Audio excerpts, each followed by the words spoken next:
der Livestream der Nürburgring Langstreckenserie. Präsentiert von Falkenreifen. Herzlich willkommen zur Nürburgring Langstreckenserie. Welcome to the Nürburgring for the NLS, the Nürburgring Series. Und jetzt ist das Rennen freigegeben. The red lights are out now. Fans sind wieder da.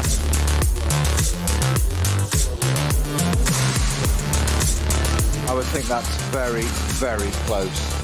Jetzt kommt er ran, zieht sich ran.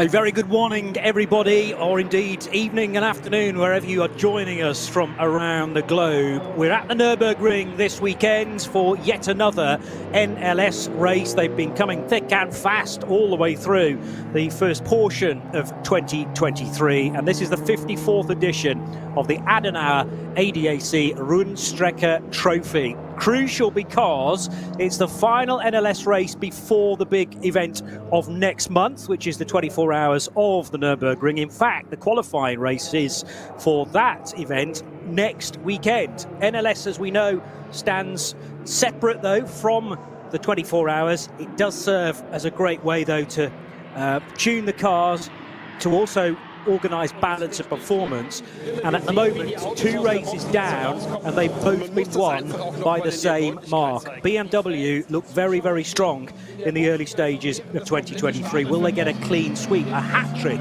of victories leading up to next month's huge event? We'll detail qualifying results for you in a moment, but we need to introduce this segment of the Radio Show Limited team because it's a busy weekend, what with IMSA at the Acura Grand Prix of Long Beach and also the second round of the World Endurance Championship taking place this weekend on RS1. In fact, as soon as we are done with this coverage of NLS3, we'll stay with RS1 and move directly to qualifying for the second round of the WEC live from Portimao with the full race, all 6 hours of it, tomorrow, also on RS1. My name's Johnny Palmer, delighted you can hopefully be with us for the course of the next 4 and a bit hours, and I'm also delighted to say that joining me in the Global Broadcast Centre is Peter Mackay. Good morning, Peter. This is your first, certainly, NLS of the year. I've lost track as to whether you've ever covered one of these races before, though. I have indeed. Good morning, Johnny. Yes, a couple of races in the past with NLS, and I must say it's one of my favourite racing series in the world because of its just unique nature and this wonderful circuit with so many great drivers, so many great cars, and yeah, delighted to be here alongside you for the broadcast. Excellent. Well, likewise, and we have a number of stories to talk about. Thankfully, race isn't due to start until midday local time, so that gives us a good 3/4 of an hour to munch through what's happened since the last round, which took place on the 1st of April, so a couple of weeks from that. And as I mentioned, at the moment, the car that everyone seems to want to have is this M4 GT3, which debuted last year and struggled, I have to say, at certain points in 2022. But it is the key car right now, isn't it? I would imagine manufacturers like Porsche and Mercedes, to an extent, are scratching their heads a little bit. I totally agree, yes, and the BMW M4 has been the winner of both of the first 2 rounds of the championship. Rover winning NLS1, Valkenhorst winning NLS2. 2 different types of tyre there as well, of course. Exactly, that's the great thing we have at the Nürburgring in NLS and indeed the 24-hour races is no prescribed tyre. So Michelin, Goodyear, Valkenhorst with the Yokohamas. So who's going to have the key tyre as well? And are we going to have fairly stable weather for the course of the afternoon?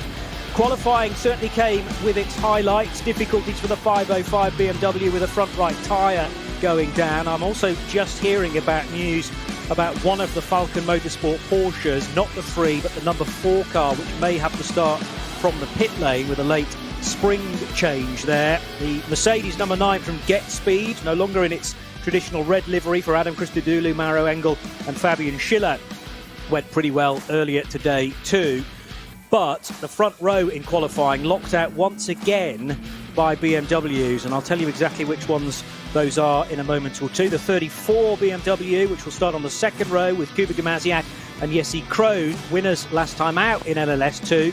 They are right up there for the start of this race. And the number 5 Audi, really the infiltrator in amongst the Munich brand, starting from the inside of the second row for Vincent Kolb and Frank Stippler. But there's the Rover Racing BMW working its way through Tiergarten and onto the main start finish straight.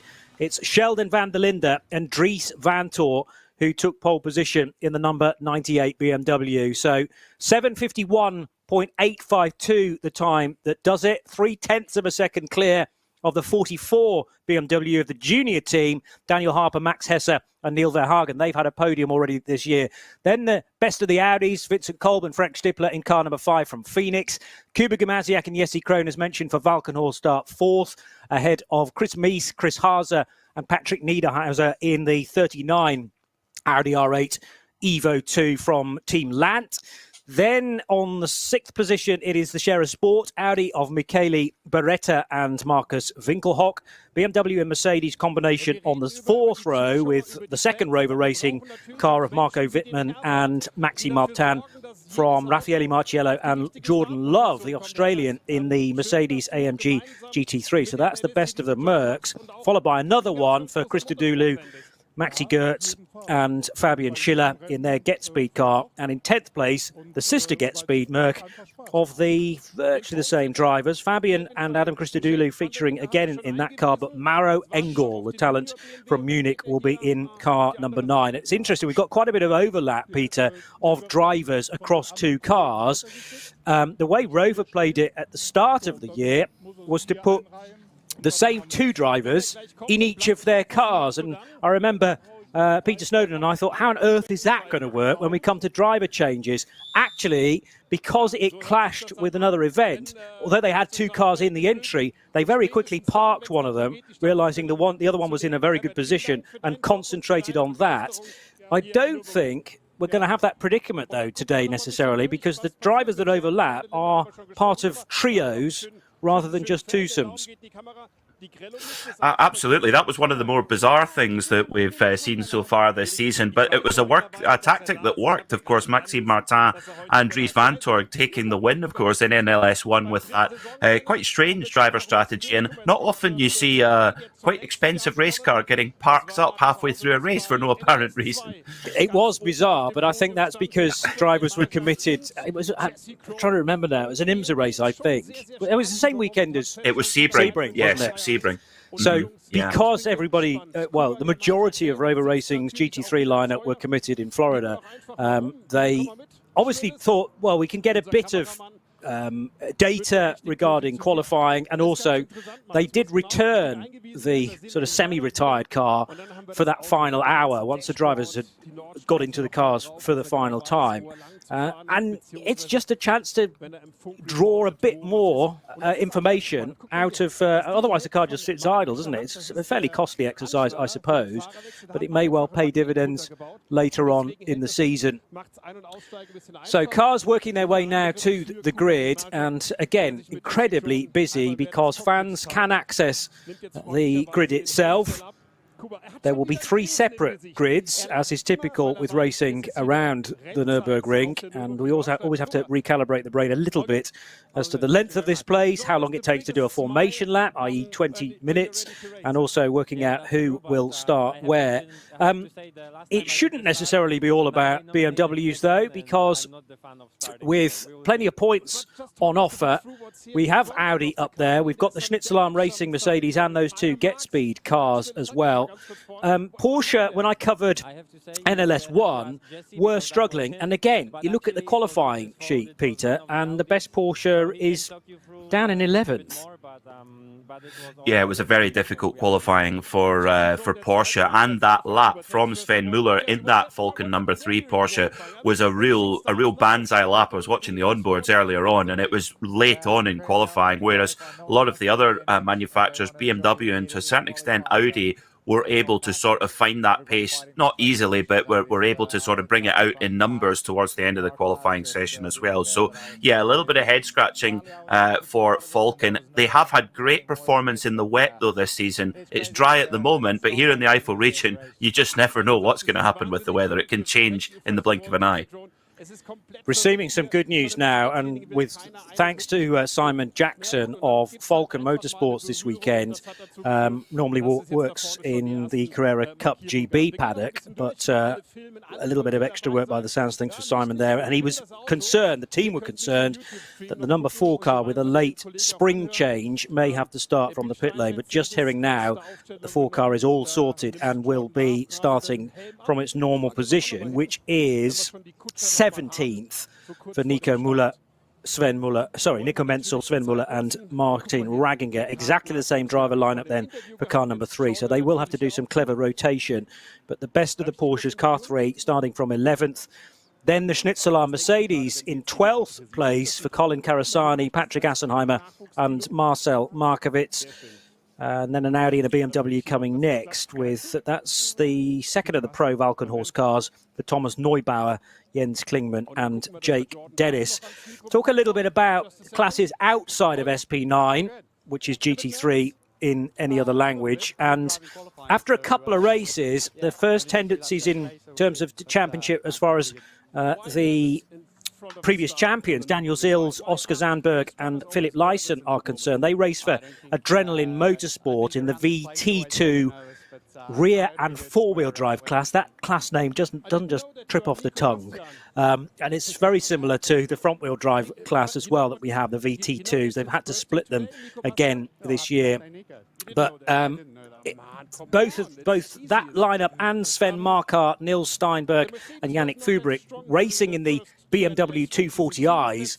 And Peter, we're going to have to do our very best to stay glued to the 240i scrap, because those cars, together with Cup 2 and Cup 3, could be a race in their own right in terms of overall victory.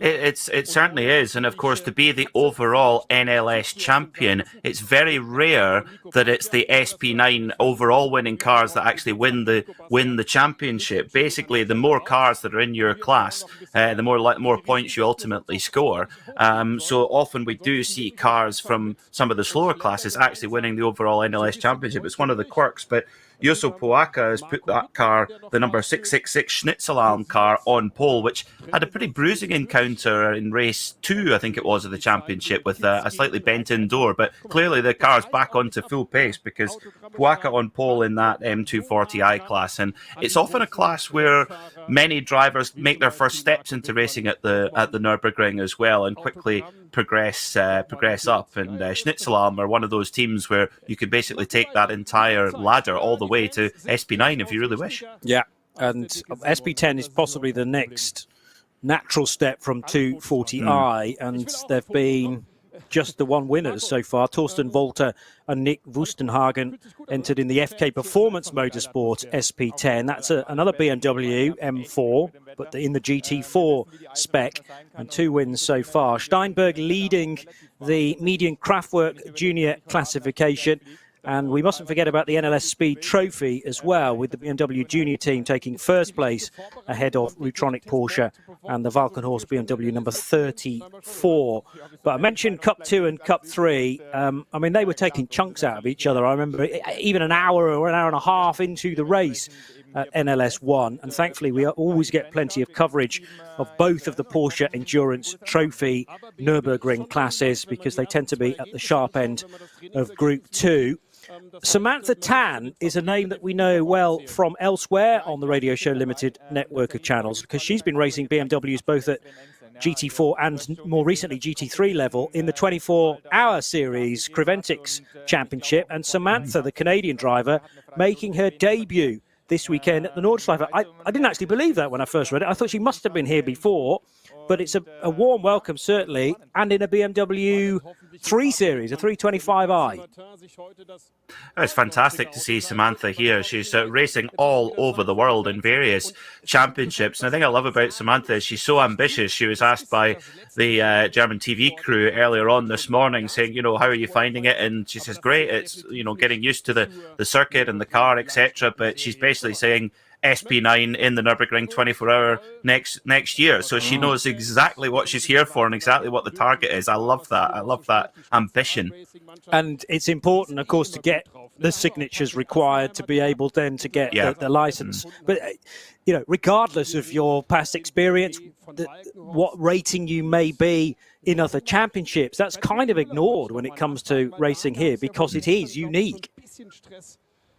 Oh, absolutely. As we've often said on the airwaves here on RS1, it's you know, even Lewis Hamilton would have to go through the permit process, and I think that's absolutely correct because racing here on the Nordschleife is a different challenge to anything else in the world. And it requires that unique level of preparation as well. The sheer spread of classes that we have, not only here in the NLS, but when we get to the Nürburgring 24-hour at the end of next month, you really need that to earn your stripes, I suppose, in this at this circuit. And I think the organisers do a super job of getting everyone up to speed and making sure that this circuit can be as safe as it can be, because it's pretty fierce when you get out there. We shouldn't forget as well that Samantha Tan is broadening her horizons a little bit from BMW because she's still racing an M4 in the GT World Challenge America, but in the European version of that championship, actually trying out a Ferrari 488. So going to be interesting next year which direction she goes regarding the car chosen. The two-time DTM champion Timo Scheider is coming back to the NLS as well, having won the 24-hour race in 2003. So we're 20 years on from that now. Last competed in the Nordschleife Championship in 4 years ago, and this the chance then for a real legend of German, well, world motorsport really, to see how much this place has changed. Probably not a lot. Absolutely, it's great to have Timo with us and with one of the legendary teams as well, Scherer Sport PHX. Regular fans of the NLS might remember the Phoenix team, but Scherer Sport and Phoenix have kind of tightened their allegiance together, and to have Timo Scheider on board, and that was back in the Opel Astra V8 Coupe. What a cool car that was when they won that back in the early 2000s.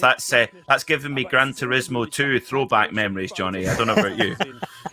I remember when DTM returned after something like a 4 or 5 year hiatus, and in the early 2000s, thankfully the idea was born to bring it back to the UK as well. So I do remember going to Donington Park in about 2001 or 2 to see still some Opels, the Mercedes, and the third car was the Audi, wasn't it? The Audi TT that they were still racing in those days. Yeah, really good memories. Jean Alesi coming back to the DTM, I remember, or beginning in the DTM, in fact. Manthey Racing evaluating some customer feedback, I read here, with a special guest entry in Cup 2. So Marco Holzer and Jackson Evans will start in a refined Porsche 911 GT3 Cup car, and the car featuring a number of technical modifications based on the feedback from participants in the Porsche Endurance Trophy Nürburgring. So two very much Porsche specialists there,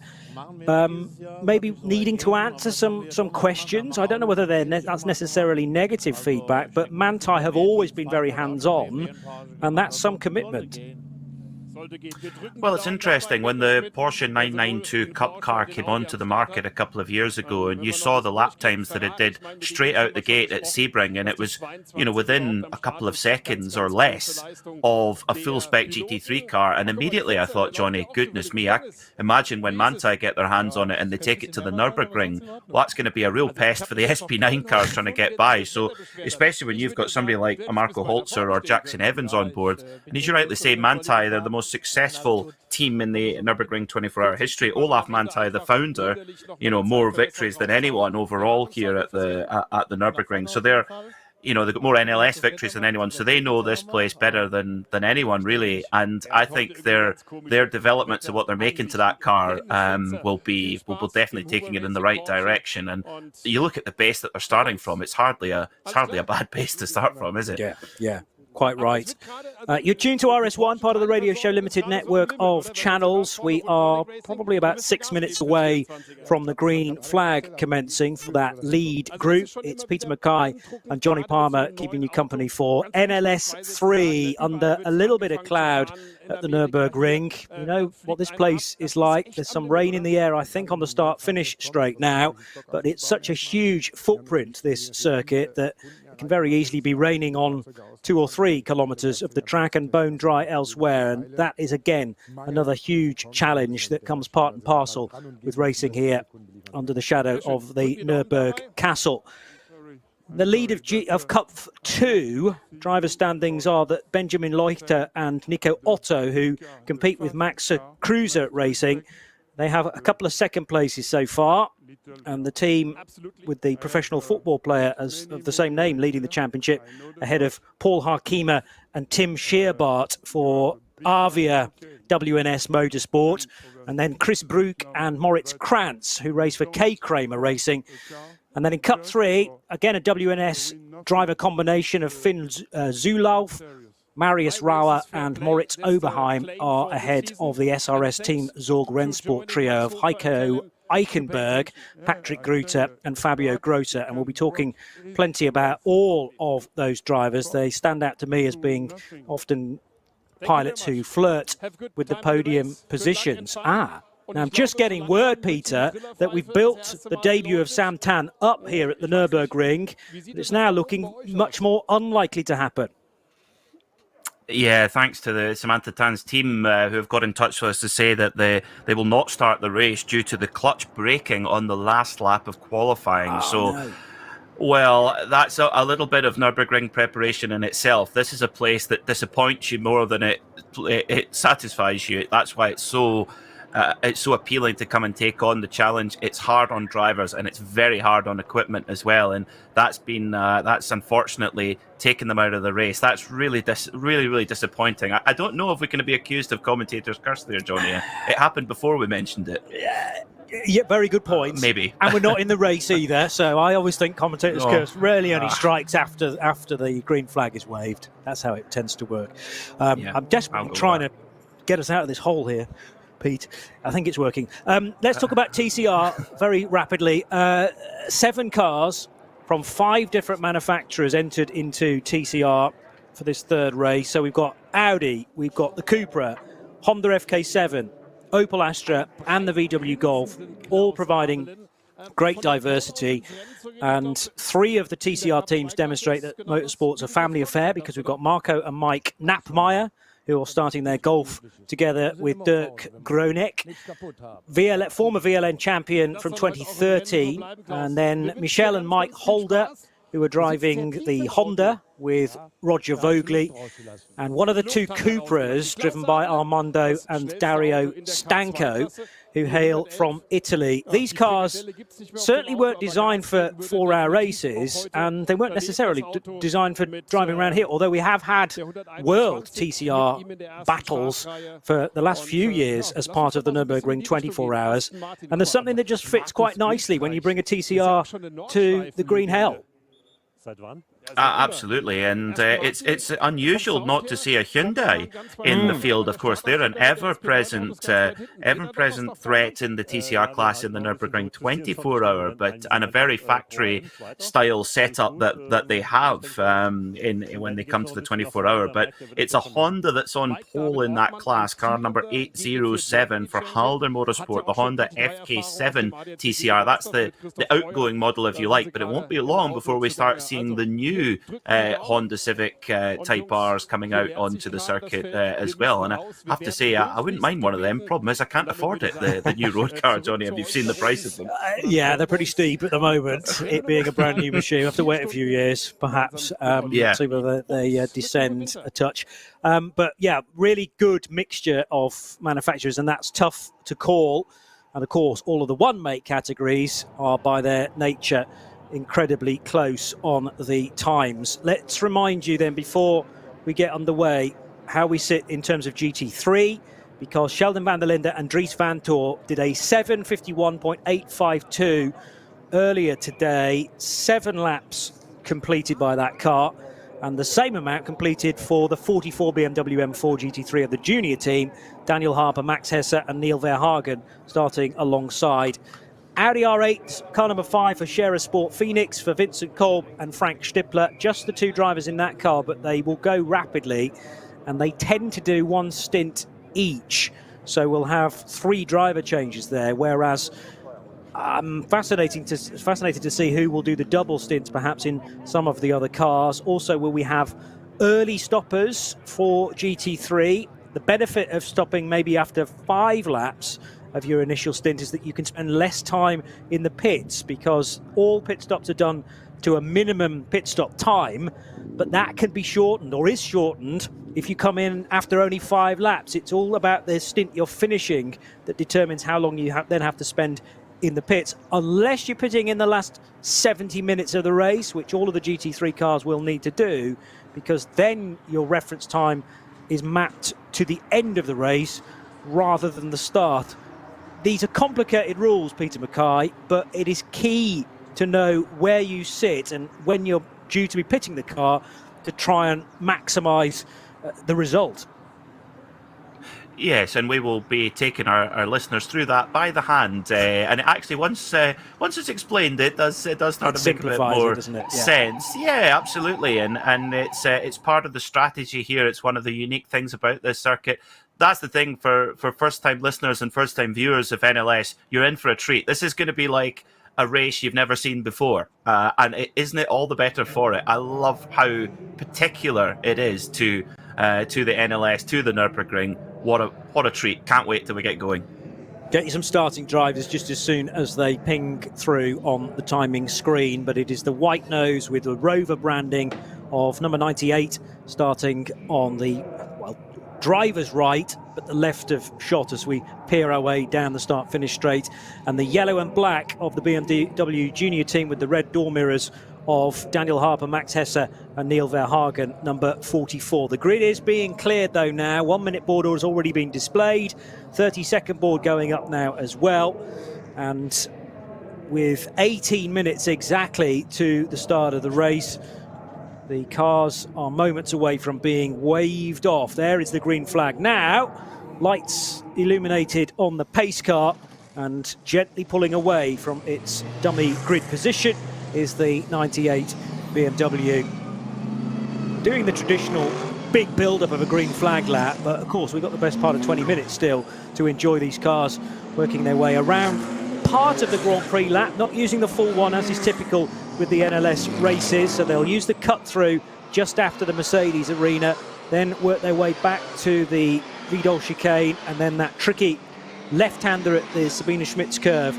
And then the next segment of the track, so tough and no stranger to incident, sometimes at the start of the race, sometimes very late on, as we had in NLS1. Hats and back, I mean, that really does test you, particularly when you're having to compete in a long race as we've got today, Peter.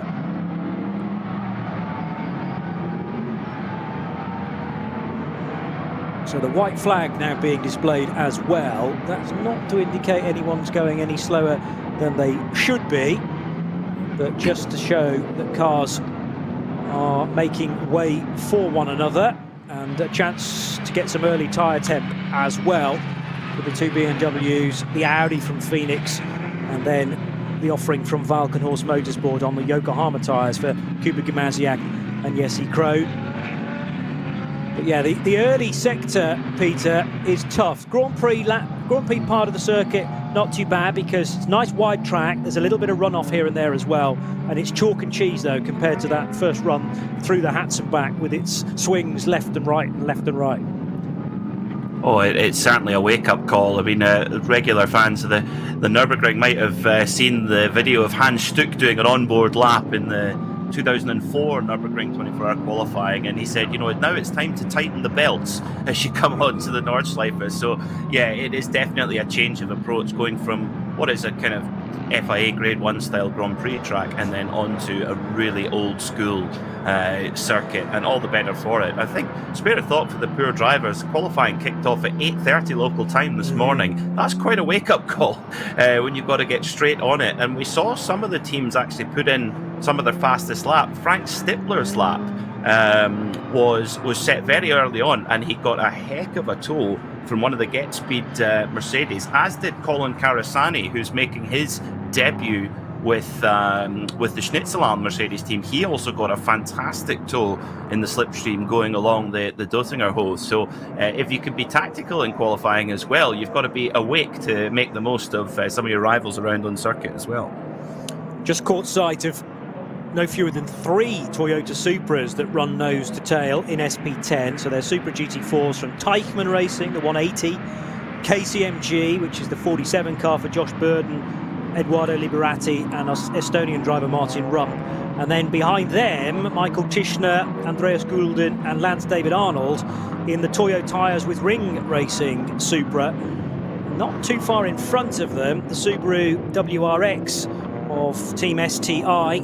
That's for Carlo Van Dam and Tim Schrick, number 263, which runs in the SP4T class and will start 40th place. In fact, car 263 from 40th spot. There aren't too many cars in SP4T. If there are 7 or more cars, though, maximum points are on offer. It's a sliding scale, and that does seem to be fair to me. You win a class that only has 3 cars in it, and you don't score quite as many points as a car with 20 cars in it. And that's why the points are cleverly staggered.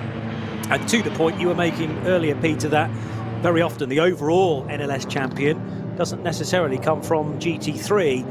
There's quite a high rotation of drivers, of course, in GT3, and you know they're deploying their drivers all around the world, whereas in BMW M240i, in Cup 2 and Cup 3, the driver combos tend to stay more constant. Yes, absolutely. That's entirely correct. The classes further down the field are often privateer efforts, whereas up at the front with the SP9s, you're dealing with full factory driver squads, and you know each manufacturer, Porsche, BMW, Audi, etc. They all have their pool of factory drivers. They're like the world's fastest customer service assistants, and they get deployed out to each customer team to help them in their endeavours. So it's an excellent model, and what it means is the drivers are kept busy every weekend, and they have to be adaptable also. But as you rightly say, the driver lineups do change across the season, and you know a lot of the drivers who have taken part so far this season, some of them will be engaged now in IMSA duties this weekend, for example, over at Long Beach, or in the World Endurance Championship for that matter. So we live in a very busy motorsport ecosystem. Crazy at times. There are certain weekends where it seems like everything is taking place, or every championship has a round on the same weekend.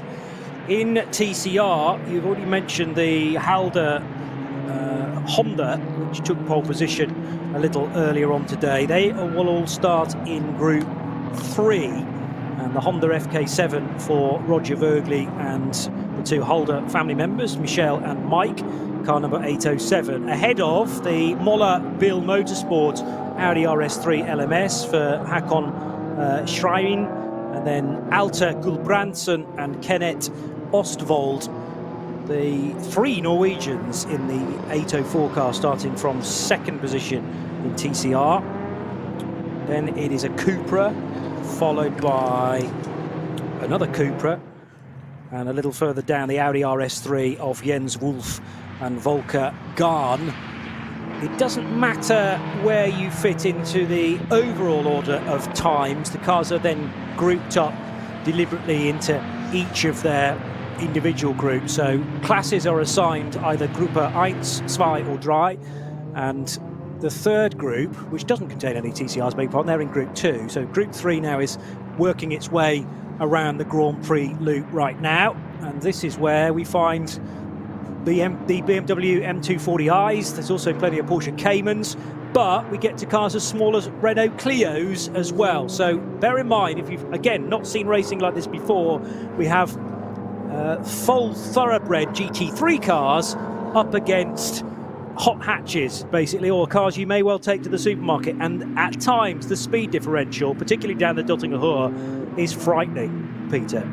Oh, it's enormous, yes. And of course, don't forget the little Dacia Logan as well, which is famous here on the Nordschleife. I noticed the Dacia Logan this season has on the back of the car written Dacia versus Goliath, which I love that. And there is an onboard footage of the Nürburgring 24-hour from 2 years ago of the Dacia, and the SP9 cars coming through is absolutely terrifying.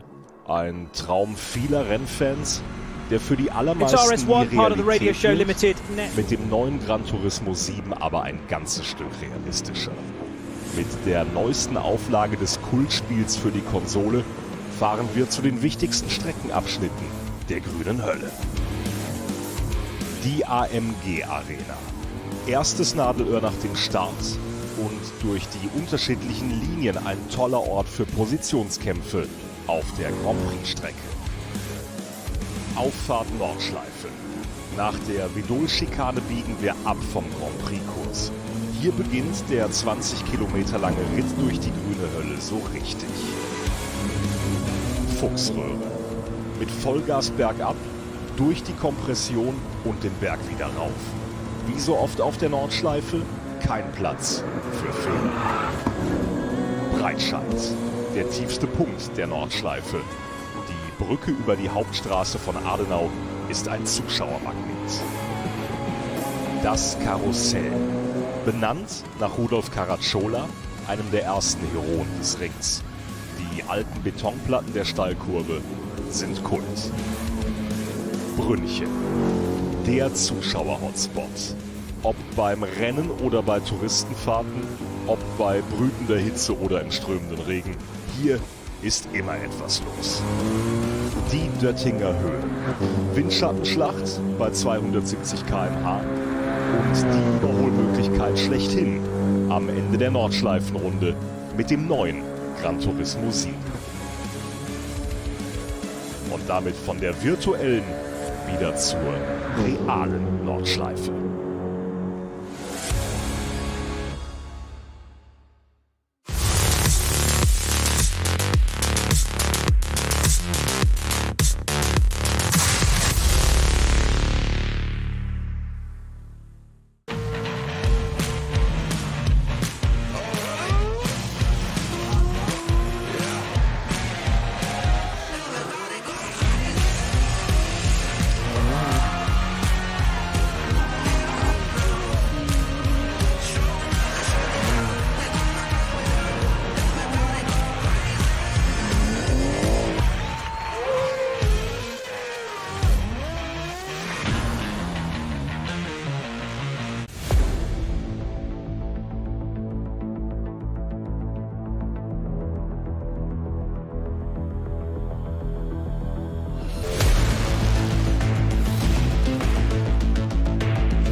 Motorsporterlebnis nach Hause. Dein Online-Shop für Simracing-Hardware und Zubehör. www.simraceshop.de.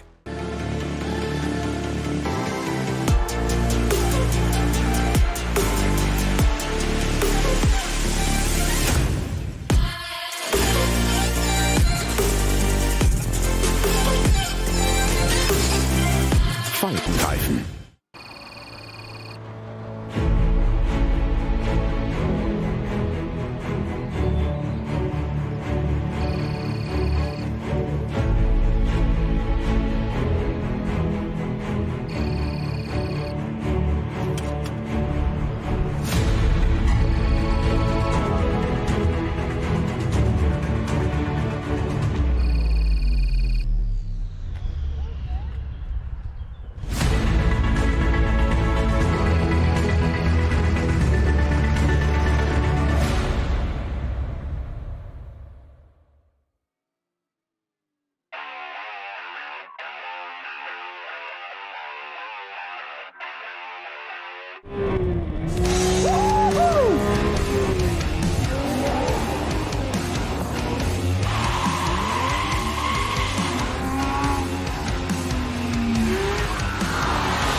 Liebe Fans, besucht unsere Social-Media-Kanäle auf Facebook, Instagram, YouTube, Twitter und TikTok. Willkommen bei der NLS.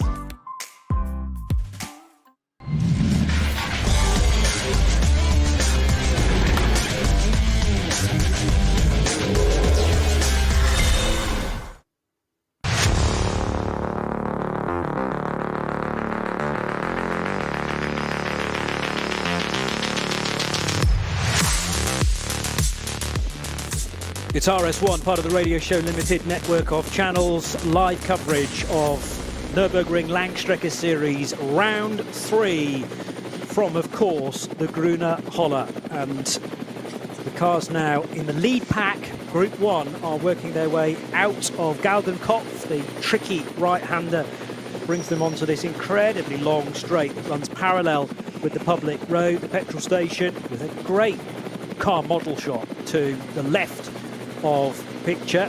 And it's also where last year I bought the book, the annual that comes out reporting every single Nürburgring 24 hours. That's absolutely packed full of information. There'll be a new edition to buy of that for the 2022 race, of course, last year, as we work our way to the 20th and the 21st of May. But this race to get out of the way, first of all, next weekend's qualifying race, and then it will be all concentrated on the twice around the clock run. BMW's first and second, though, in NLS3 on the grid, using pretty much the full width of the track now to build as much tyre temperature as possible. The Scherer Sport Audi tucked in behind in the blue and white colours with the orange door mirrors, and then the all-black Valkenhorst Motorsport BMW, also from SP9 Pro. These are all Pro cars in the top 12 positions. In fact, beyond that, Pro-Am, first of those cars, is actually in 16th with one of the new Ferrari 296 GT3 cars for Christian Kohlhaas, Stefan Aust and Luca Ludwig. Teams are also keeping at least one of their screens trained on the local weather radar. There are little areas of showers, I would say, and I think we'll do well to get through this race without the odd drop of rain here and there. It's a careful balance, though, as to whether you need to change to grooved tyres. You'll need an awful lot of the track affected by wet weather for that to be a likely scenario, especially to get out of strategy. These cars should be able to comfortably do about 65 minutes around the Nürburgring Nordschleife. No more, though, than 8 laps apiece, and we're looking at more like a maximum of 7 for the opening stint. It's the 54th edition of the Adenauer ADAC Rundstrecken-Trophy with Peter Mackay and Johnny Palmer live here on RS1. Hopefully you're enjoying our coverage in both sound and vision, because NLS3 for 2023 gets underway bang on time at midday, and it is a good initial getaway from the Rover Racing BMW, although here comes the junior team car as well. Audi versus BMW, and a third Audi in fact around the outside. No, that's the second of the Rover Racing cars, isn't it? And as the junior team car goes far too deep into the corner and loses 1, 2, 3 places as a result. So it's a really good initial getaway from BMW number 44, but it very nearly ended up in the weeds there at turn number 1, that first right-hander into the Mercedes arena. So it's the pole car of Sheldon van der Linde and Dries Vanthoor, number 98, that leads the way, despite being door handle to door handle with the sister machine from the junior team. Then the Audi of Sport Phoenix in second position, and that the second Rover Racing car has squeezed into third, as again, far from the ideal line from the BMW junior team car, way up the curb as it comes out of the cut through. Peter Mackay. Wow, that was a scrappy start for a couple of the BMWs there as well. In particular, the Advent livery Volkenhorst car as well. A lot of contact there from 3 different cars as well. Slowed right down. It's got back going again now, but yeah, you really don't want to be compromising your race so early on. We've got 4 hours to go, but it's just so fierce in that pack as they come towards the Nordschleife for the first time in this race. But a super start from the Rover Racing BMW car number 98, our pole sitter Sheldon van der Linde. So cold tyres, which do not like stopping at the end of a long straight. Cold brakes as well. They will have tried as much as possible to warm the discs, but very quickly the driver of the BMW junior team car, finding that brake pedal was incredibly long and could not arrest the speed sufficiently down into the first corner. There's also been early dramas for the 34 Valkenhorst Motorsport BMW. This was the winner last time out, Kuba Gimasiak and Jesse Krohn.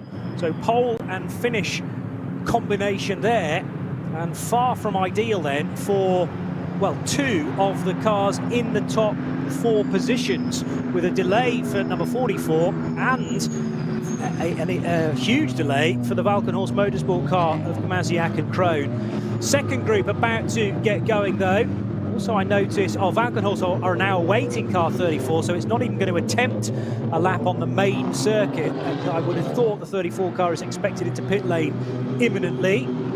Avia WNS Motorsport car then at the front of the all Porsche class, and that is about to get going as the 34 BMW now ducks into pit lane via the back door. But it's a good getaway, it looks like, from the Fricadelli Racing crew, Cup 2 machine. Although going to be side by side as they work their way down towards the first corner. 4 abreast. This is always a natural pinch point. In fact, it's 5 and 6 abreast further back. But incredibly, everybody has just about managed to get through with minimal contact. And it is the Avia car that leads in this Cayman class, Peter. It is indeed, and it was the number 34 car of Kuba Gimasiak who's come into the pit lane. Heavy front left damage there as well from that contact at turn 1. The Volkenhorst mechanics going to work very quickly, but that's not going to be the work of a moment, Johnny. That ruins their race so early on to have to make repairs as well. That's such a shame after, like you said, winning the last time out. Yeah, a horror show, and effectively they haven't started their race yet, have they, because of the route around the Grand Prix circuit. They're clearly carrying damage, so that car's going to be pushed into the garage so that more mechanics can descend on it as quickly as possible. Shared garages here at the Nürburgring as well, so you have to make sure you're occupying just your area and not much else. I suppose if you're going to have a problem though, it's better to have it early on in terms of clashing with another team in the garage, because fingers crossed everybody else is circulating for that first lap and shouldn't be coming into the pits for the next 45 minutes or so. Group 3 now about to get going, and the Hoffa Racing BMW starting at the front of this, together with a great deal of BMW M240i's then, those numbered in the 6s, so 3-digit numbers beginning with 6 generally speaking. And The yellow flag held aloft from the pace car before these cars are given the signal to get going as well. Cup 3 will be one to keep our eyes on too, with Marius Rauer, Moritz Oberheim and Finn Zulauf starting in that Avia W&S Motorsport car. Green lights now illuminated on the BMW M-Power starting gantry though, and start group dry going down towards the first corner, with actually the Hoffer BMW not getting away well at all and absolutely swamped into this first corner, Peter. Yeah, you mentioned cold tyres, Johnny. Yes, they do have a whole lap of the Nordschleife to get them up to temperature and pressure, but yeah, it can be cold tyre, cold brain sometimes as well going there down into turn 1. It's so tight. It's a long braking zone too, so you've got to be careful through there as well. And in Group 3, there's quite a variety of machinery, to say the least. A lot of cars with good straight line speed, others with not so good straight line speed, but very good braking and cornering. So to coexist is very, very challenging for that third group. So they are now heading into the difficult hairpin bend, which serves as the cut through on the Grand Prix circuit, but it is far from flat. Natural bowl to that, so the track drops away from you, and then you have to be so careful to tuck back into line coming out of that corner so as not to ride too much of the curb, just like the BMW Junior team car did, number 44, losing yet more time and positions. But I noticed that car, we know that it should be fast in terms of lap speed from qualifying in second position. So having now fallen behind one of the Get Speed Mercedes, it is starting to hopefully find its feet now and work its way back towards the top 4 positions perhaps. So it is pursuing probably car 12, which is the Adam Christodoulou, Maxi Goertz and Fabian Schiller car, as they now head through some of the real fast stuff. So well clear of Arenberg and the Foxhole area, swinging right and left. And yeah, they're heading down the hill, aren't they, towards, oh, in fact, we're much further around now at the Schraubenschwanz. So Kleine Carousel, that second concreted area up towards Galgenkopf. And the BMW Junior team car should be, I think, close enough to that Mercedes in front to take a little bit of a tow from that. In fact, the Mercedes struggling through Galgenkopf itself, so that should be an easy overtake for the BMW shell-backed car. Yeah, the BMW Junior team car driven by Neil Verhagen, the American, who got a run on the Get Speed Mercedes, but the Get Speed Mercedes is now rallying in the clean air, using a bit of NASCAR side drafting there, heading up towards Antonius Bucher, as well as the Land Audi goes tearing past the Falcon Porsche, number 3, I think it is. Yes, number 3 as they head through Antonius Bucher, and the poor little Porsche was pretty defenceless there as they come into a slow zone right before the Tiergarten around code 60, Marshalls Post 202 to 205. That's a lead change as well, is it not? Yeah, it is. Audi car 5. I think there might have been some passing there. Well, it was a little clumsy, I think, going into the caution. I didn't realise that there was a code 60 in place, in truth. Maybe plenty of the drivers didn't either. The excuse you don't have down the Dottinger Ruhr is that you didn't see it because it's a straight bit of road, although if it was just after Antonius Bucher, you might have more of a chance. And that, for me, was the Audi giving the place back again to the 98 BMW. So maybe Frank Stippler, realising that a penalty may be imminent if he stayed there, thought far better just to give the place back again and not incur the wrath of the stewards. Yeah, that was quite unusual because the yellow flag zone was being shown on our timing screen before the leaders actually got there. So maybe debris or something, I'm not sure. But anyway, it probably caught the leading drivers out because they're obviously at the front of the field. But yeah, Stippler very experienced in that number 5 Scherer Sport Audi and allowing the number 98 Sheldon van der Linde to go by. Just an update on the 34. The 34 Vulcanhorse BMW got hit several times by several cars, but the biggest impact looked like from one of the Get Speed Mercedes, and footage that we see here in the Global Broadcast Centre showing the like a linkage or something, part of the suspension actually broken in half. So Yeah, a lot of repairs to be done to that Vulcan horse car. It's game over as far as the wind's concerned, at least. It was a kind of inadvertent pincer movement, wasn't it? Because the second of the Rover BMWs went a touch wide, not as wide as the junior team car, incidentally.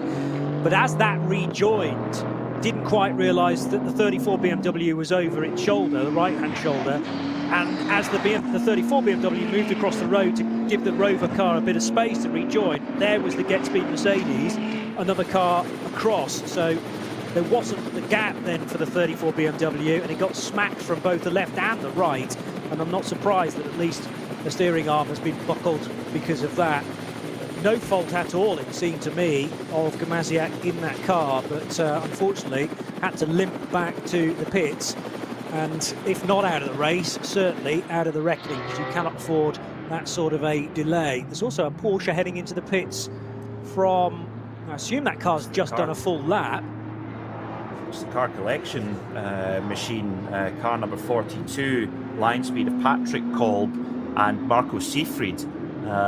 So something not right there to be coming in at the end of lap number 1. The crew go to work on the front of the car.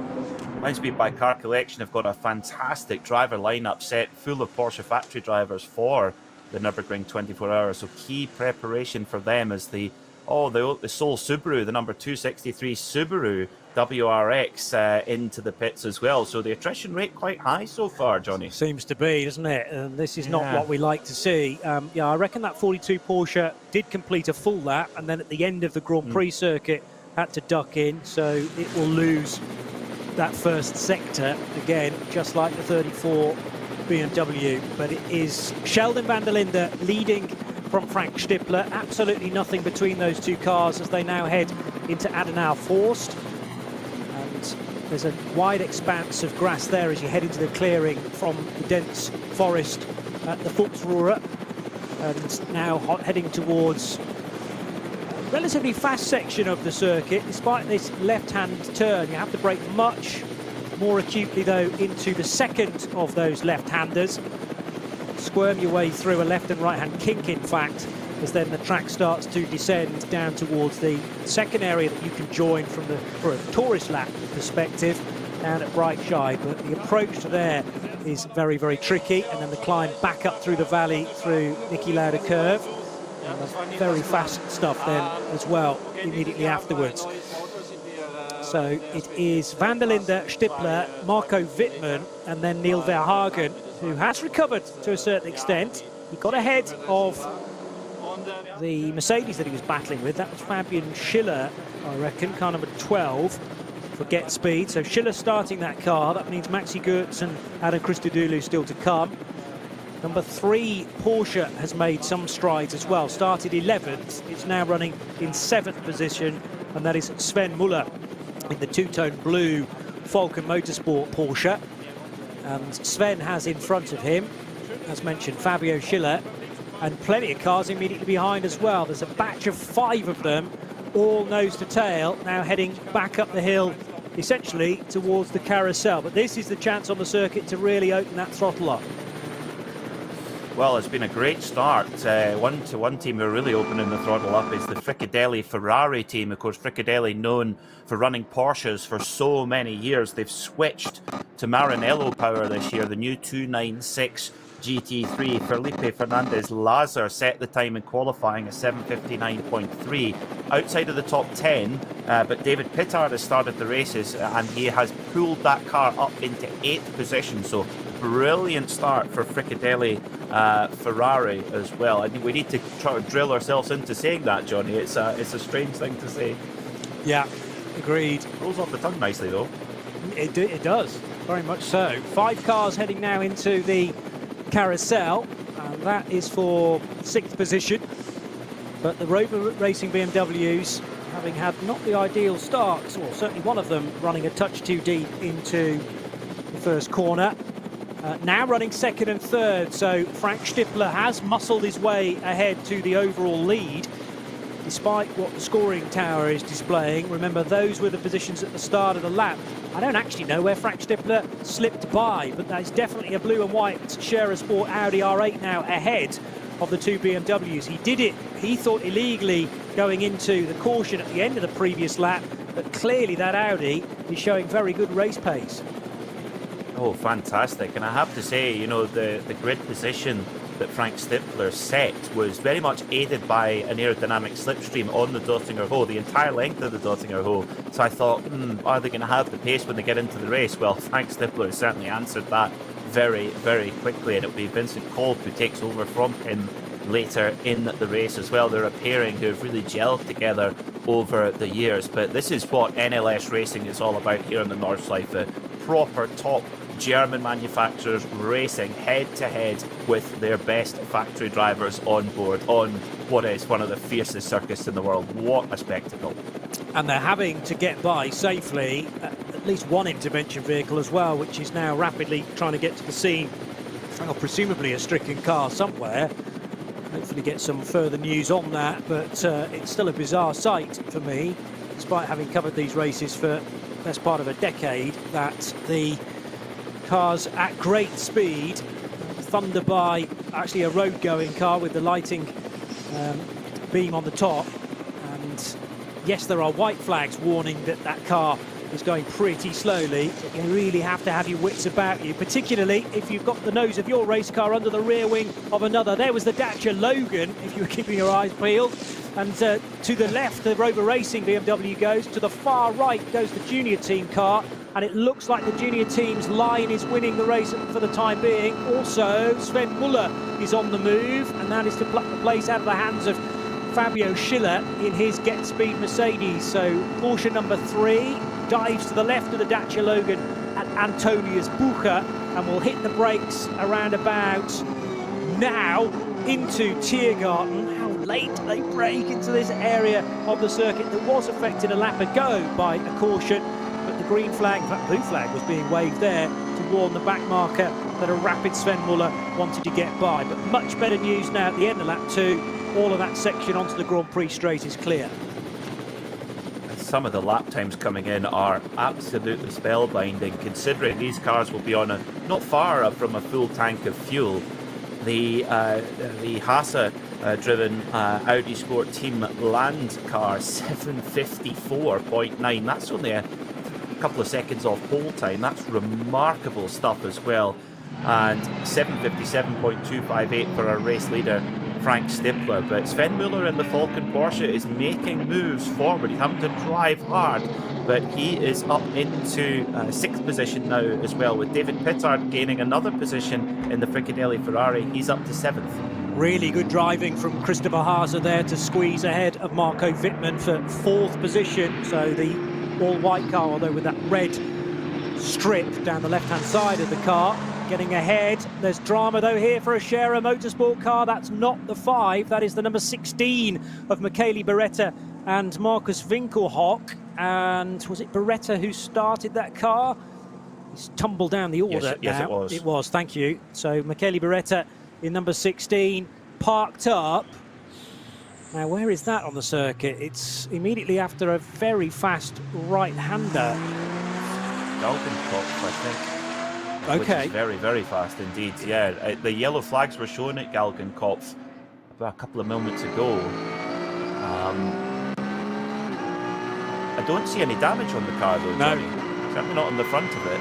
No, I concur with that. And it's parked up on a concrete section just to the left of the track. It's a vulnerable place to be sitting there, and thankfully the recovery crew has arrived very quickly indeed. I wonder whether the intervention vehicle I'd spotted was heading to that scene, although it seems to have been a very quick response if that's the case. We don't know, of course, how long Beretta's been sitting there, although he did complete, let's have a look, he's completed at least one lap. Yeah, and will now fall a lap down effectively, tumbling to 47th position and yet further. So it may well have been there for the whole of lap 2. 2 laps now ticked off though for the sister car at Scherer Phoenix, number 5, Frank Stippler, leading by half a second from Sheldon van der Linde's Rover Racing BMW. Neil Verhagen still in 3rd, but that change for 4th place that happened just as soon as the cars had crossed the line. Well, it was coming out of the cut-through actually, that hairpin right-hander. Marco Wittmann and Chris Hartwell. Marco Wittmann forced up the curb by a good overtake from Christopher Hase, who found the inside line and certainly wasn't going to allow the space for Wittmann to cut across his bows. So Audi's now running first and fourth, and Wittmann, having started from third position, finds himself in fifth with a bit of work to do from there. Yeah, a little bit to do. It's a shame for the Scherer Sport PHX crew. They had a disastrous NLS2 a couple of weeks ago where the number 5 car, not the number 16, had significant mechanical gremlins as well. So this has got to raise question marks in that crew for their Nürburgring 24-hour prep. But I guess this is why you come and do NLS for many other reasons as well, Johnny, is that you come here to shake out any gremlins. You do not want these gremlins to show on the big event at the Nürburgring 24-hour. That's better to get them out of the way now. Absolutely right, yeah. And 3 races in order to do that. There's also a qualifying race of 6 hours duration next weekend ahead of May's big event. In Cup 2, the all Porsche class, Peter Terting leading at the end of 2 laps there in the number 123 machine. Moritz Krantz is in second position, car number 121, and it's the 102 car of Noah Nagelsteig in the Black Falcon Team Identica version. So 102 in third position ahead of Tim Scheerbart, who drives the 120. And then in Cup 3, 955 has found its way to the front positions. So these are the 718 Cayman GT4s. Cup 2 are 911 GT3 Cups, and the Caymans occupy Cup 3. And the 955 car then leading that division. 955 has gained a number of spots actually, and Fielenbach driving that ahead of Zulauf and Klaus Abelan in the Treble 1 car, which is a recovering Cup 2 machine. Very busy though now for the race leaders in SP9, because they're already finding back markers. This is partway around lap 3. That seemed to work very nicely for Frank Stippler, who was able to get by before the right-hand kink that leads to the carousel, but bottled up behind those back markers with the next cars, the BMW of Sheldon van der Linde, Neil Verhagen's junior team BMW, and Christopher Haase, who is right with, not quite the leader, but he's right with the other podium positions, Peter. Absolutely, yeah. Christopher Haase was the man on the move on the last lap. He set the fastest lap of the race last time by as well. And now we're getting into that constant conveyor belt of traffic that the SP9 cars have to deal with getting through. But spare a thought for the classes running further down the field, because you've got 2 SP9 cars side by side coming buzzing past you like fighter jets. Just spare a thought for them. I thought the pure Dacia Logan was going to get blown off the side of the Dacia with 2 big BMWs coming thundering past. We've all been the slow person on the track there. I certainly have anyway. And when you see two fast guys come by, you do get a bit of a shiver on. Yeah, it's, I suppose, quite easy to be minding your own business and not necessarily constantly have your eyes in the mirrors, but when you're driving the Dacia, you will be, I'm sure, always looking left and right just before the turning point of these tricky corners to make sure that a pesky GT3 car has not, or is not, trying to plug that gap that they will approach so quickly. And the same goes for a number of the other cars in Group 3 as well. But a chance of some much-needed clear air for Sheldon van der Linde now. He has Neil Verhagen rather not too far away. Then also the Christopher Haase-driven 39 Audi, with dropping away a touch Marco Wittmann. I wonder where Marco's gone and whether he's struggling with a more serious problem, because that car number 99 doesn't seem to have the pace of the sister machine number 98 right now. Here is the opportunity for Verhagen to draft by van der Linde though, and van der Linde was doing his utmost to zigzag and effectively block off the approach of the shell-backed car. Now some side draft as well, perhaps for the Rover car, and that is certainly paying dividends for him, because they'll head to Antonius Bucher, that little left-hand kink underneath the BMW M-Power bridge, and the Rover racing car is coming back into its own and will brake a little later. Now there is a written rule, I think exploited again, or rather explained a little more in driver's briefing, about if you're the car on the left of two that are approaching level pegging, then really that car on the left should have the priority going into Tiergarten. You want to be single file ideally, and that was adhered to perfectly by Sheldon van der Linde and Neil Verhagen. They've got to remember they're both driving BMWs here as well, and although they're run by very different outfits, you don't want cars of the same mark taking one another out. They're now completely surrounding one of the Renault Clios through the Mercedes arena, and this might be another great opportunity for Christopher Haase to gain one and possibly two positions. There is an opportunity. Verhagen has got by Sheldon van der Linde. Remember, Verhagen and van der Linde both BMW factory drivers, and yeah, there'll be a little bit of bragging rights involved there, but for any Porsche driver who ever drove under Alvin Springer, they'll still have his words ringing in his ear saying, if you hit another Porsche, just go straight to the airport, don't come back to the truck. And I wonder if the same rule applies in BMW. I'm sure it's similar anyway, but David Pittard, the Fricadelli Ferrari, he got up to 6, but then he got not shunted, but certainly helped out wide at turn 1 there and lost 3 positions, so you'll have to try and fight back and get those back. But super dueling through traffic so far in this race. But Stifler 3.8 seconds to the good. He is just hustling out there in that Audi. Yeah, he's got a quick car, but it's also aided by this wonderful battle for second, third and fourth positions. This is not ideal for now Neil Verhagen, who's got ahead of Sheldon van der Linde and Christopher Haase.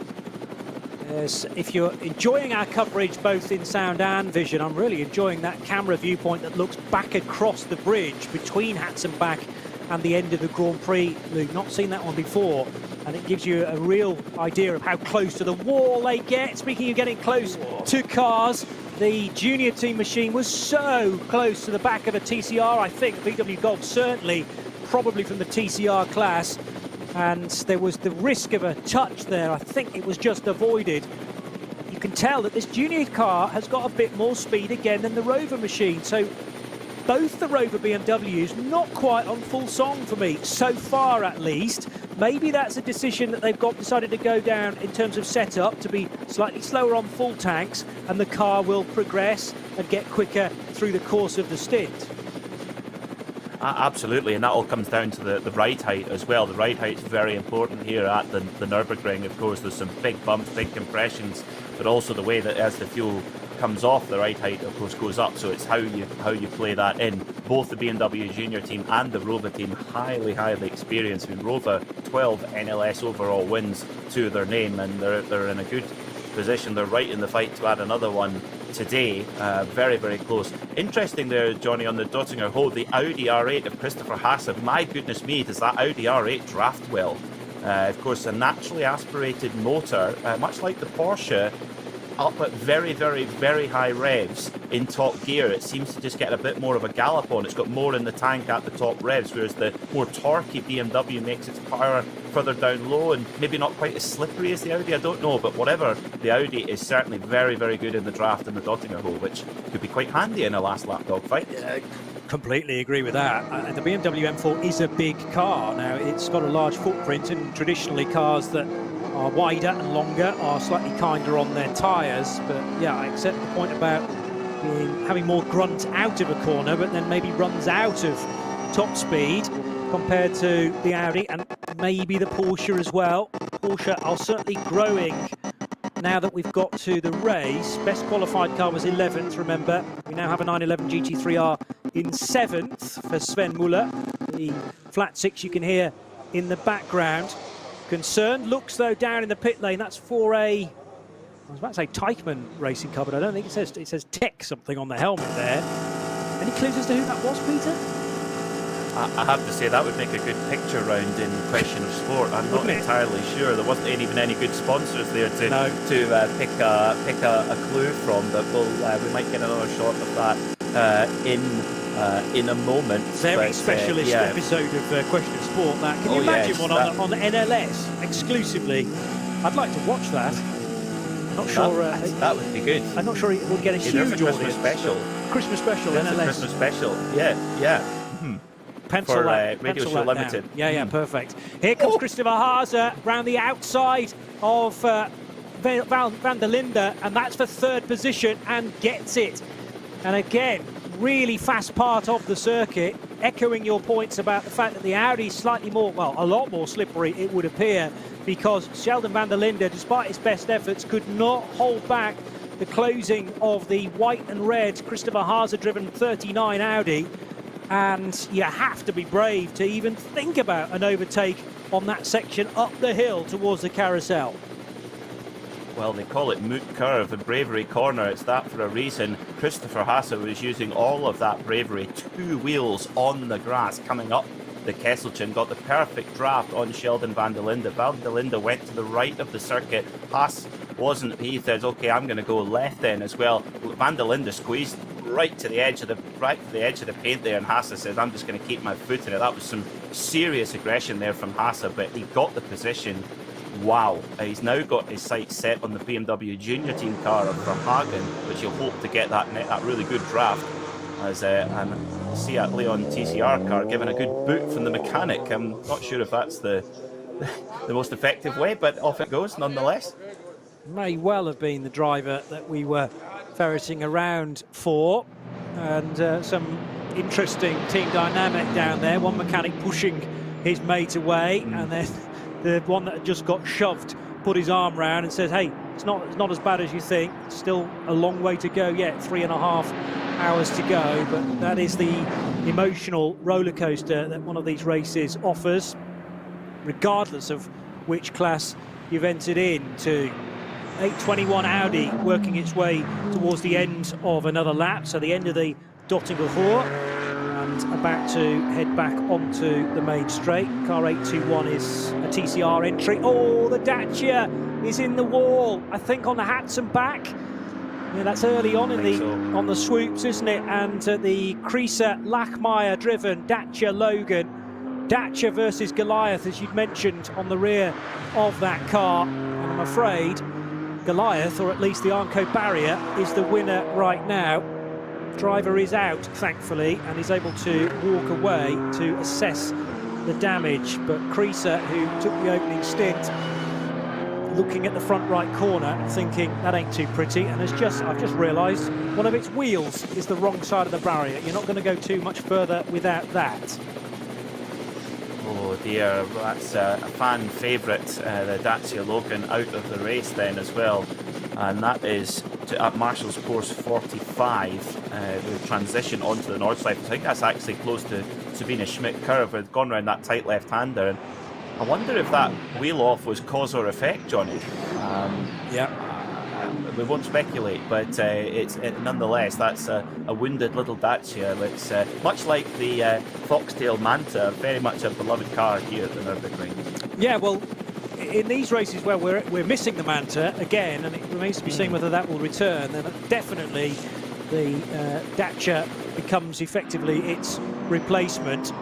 You can't really have a replacement for the Foxtail, but it's a novelty car, definitely, but incredibly serious initiative, and I'm sure they've already got their entry sorted for next month's Nürburgring 24 hours. Yes, that does run twice around the clock as well, with a larger driver lineup, albeit.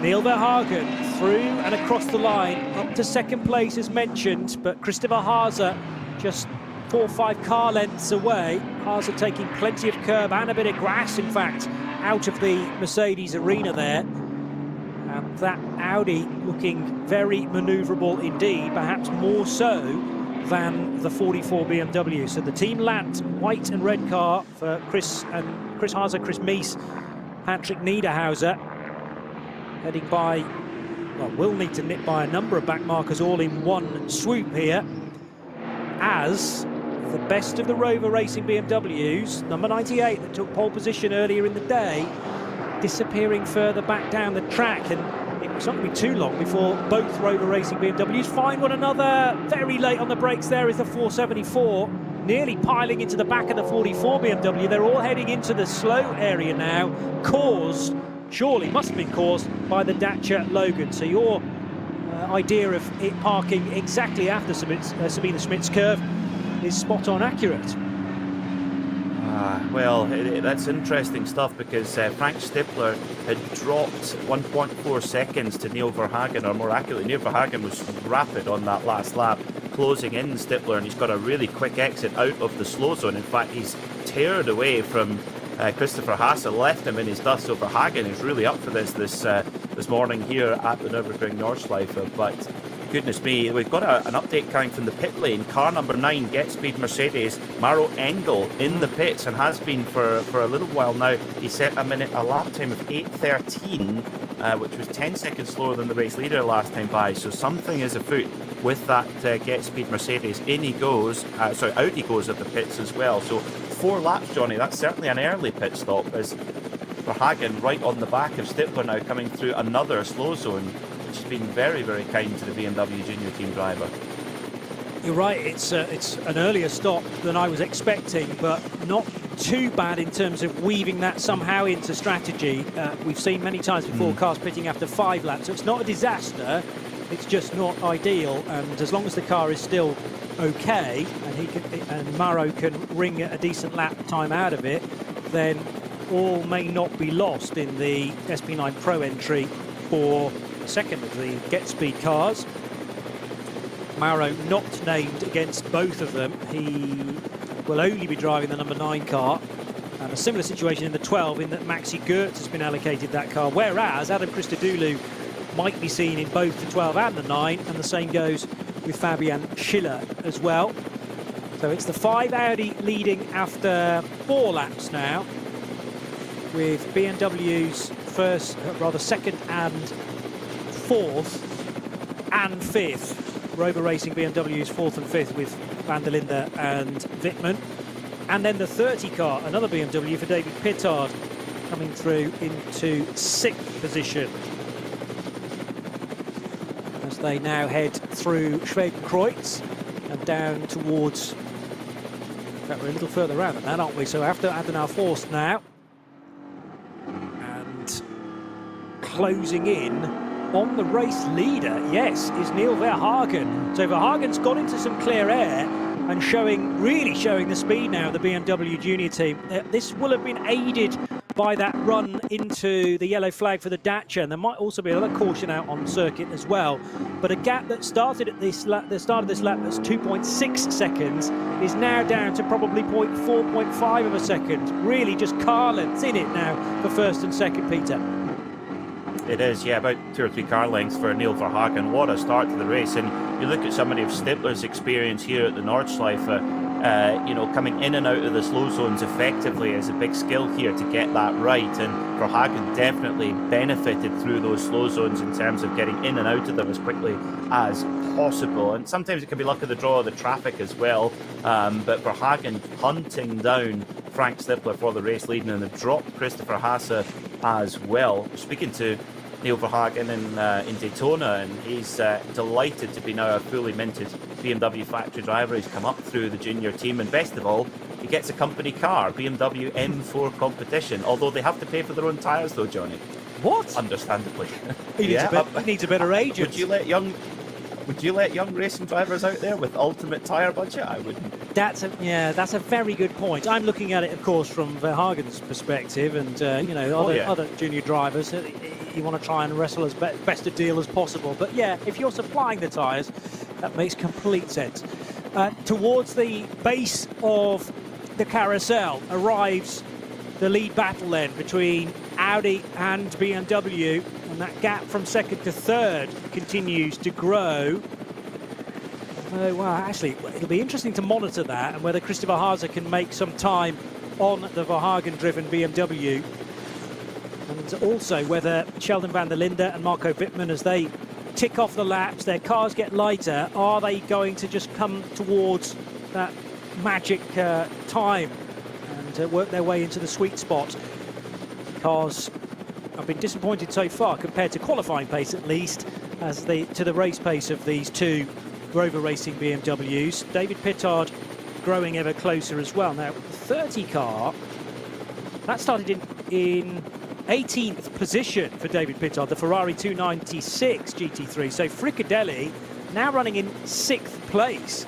A mighty effort that. Yes, there have been 1 or 2 cars heading in for either pit work or indeed early retirement, but David Pittard wasting absolutely no time. I spoke about the 30 car being a BMW. Absolutely not. It's a Ferrari 296 for Pittard this year, and Fricadelli, as you've mentioned, moving from Porsche to the Italian brand. And every credit to the Brit. What an opening stint so far.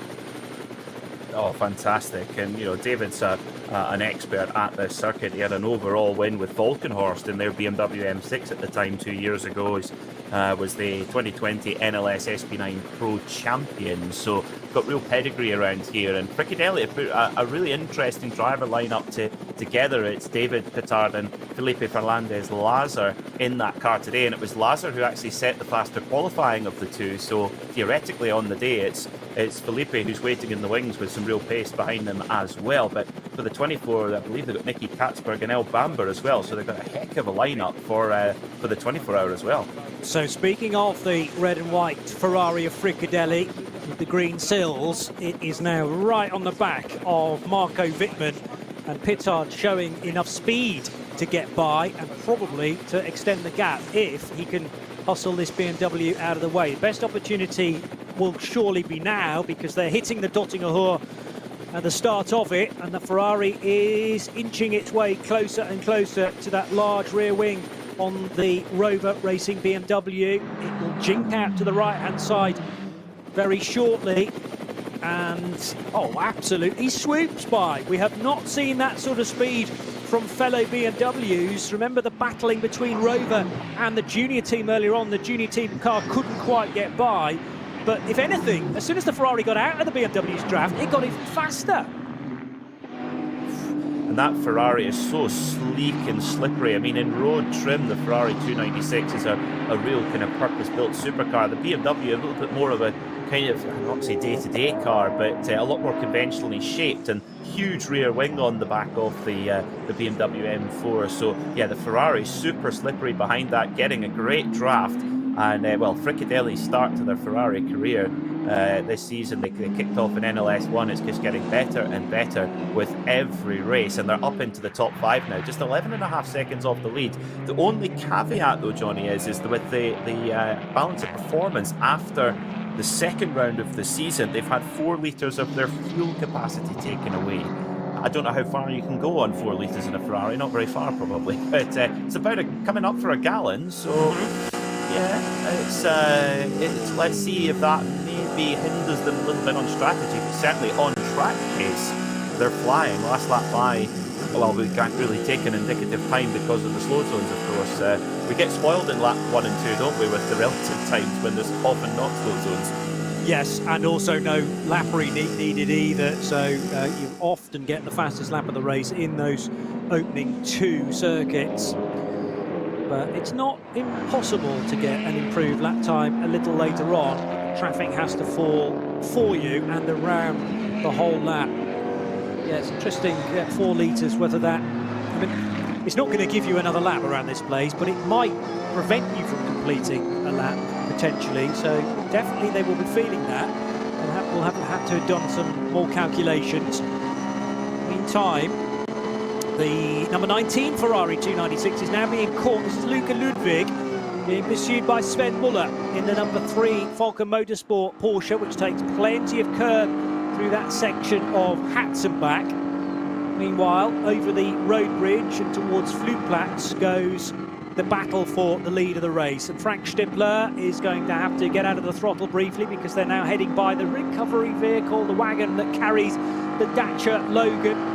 So that was all being covered by local yellows, very local yellows, that literally work their way down the track from Marshall Post to Marshall Post as the lorry heads towards, or back towards the paddock. Everybody leaping on the brakes again, though, now just before Schwedenkreuz. Double waved yellows this time, and I've yet to work out the reason why. There must have been a car off there. I didn't actually see it because the BMW Junior team car was so close behind the Audi, but double waved yellows means you have to slow down and be prepared to stop. And differing rates of slowing there, which concerned me briefly.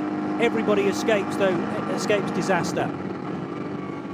Yeah, that was very close. There was an Audi RS3 TCR car in between leader Frank Stippler and second place Neil Verhagen, and actually as they came into the slow zone, the Audi RS3 nearly ran into the back of Stifler there. There was a bit of debris on the right-hand side of the circuit as well that they managed to avoid, but that was a real heart starter there for those drivers as well. For Hagen not overtaking that RS3 coming into the yellow zone, Stifler appeared to, but it's so tricky to tell from our angle, and indeed quite a bit of bodywork strewn on the circuit, and the recovery vehicle recording the Dacia, they're pulling double duty, Johnny. They've got to get out and take it off the circuit and get going. They do a cracking job here, the whole circuit team, marshals, recovery, etc. I mean, Beretta's car that stopped at Galvenkop, that slow zone was only on for a couple of minutes before it was clear again. It's amazing.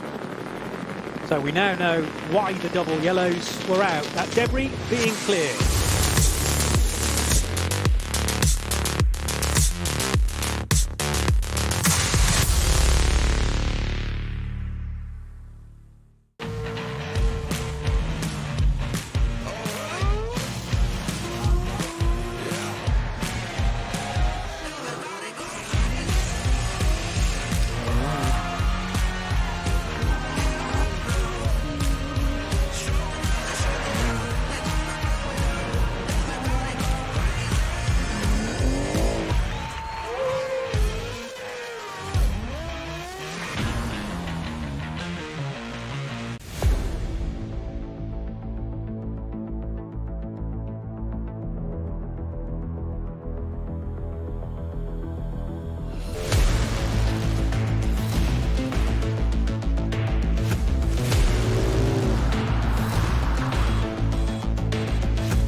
Motorsporterlebnis nach Hause. Dein Online-Shop für Simracing-Hardware und Zubehör. www.simraceshop.de.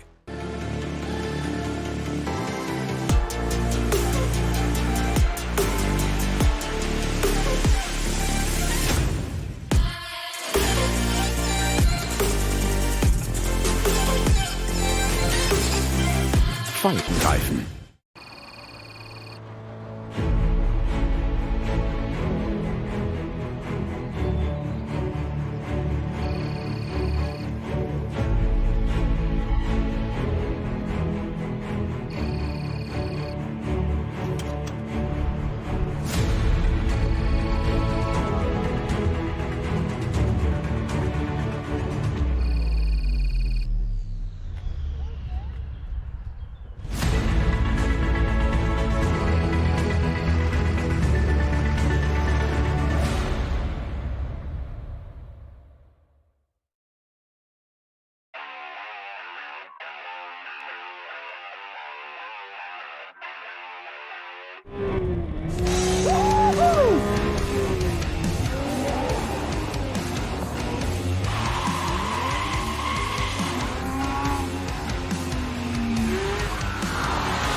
Liebe Fans, besucht unsere Social-Media-Kanäle auf Facebook, Instagram, YouTube, Twitter und TikTok. Willkommen bei der NLS.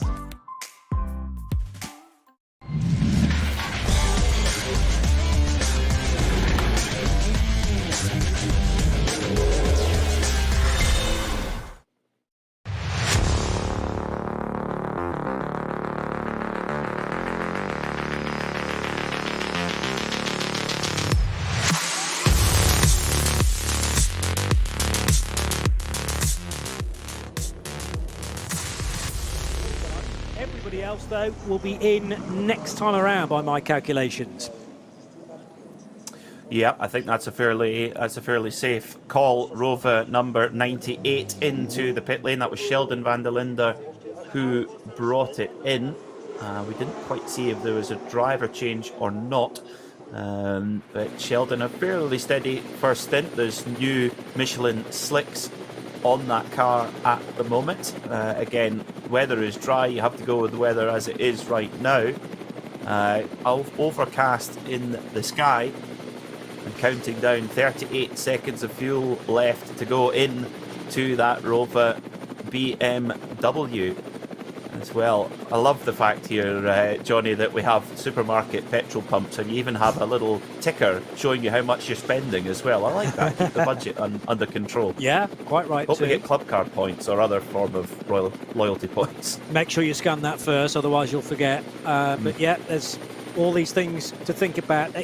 The speed of the pumps cannot necessarily be guaranteed, so that's another reason why the pit stop the minimum pit stop time is in place to even out the stops, but it also makes it interesting from our perspective as well.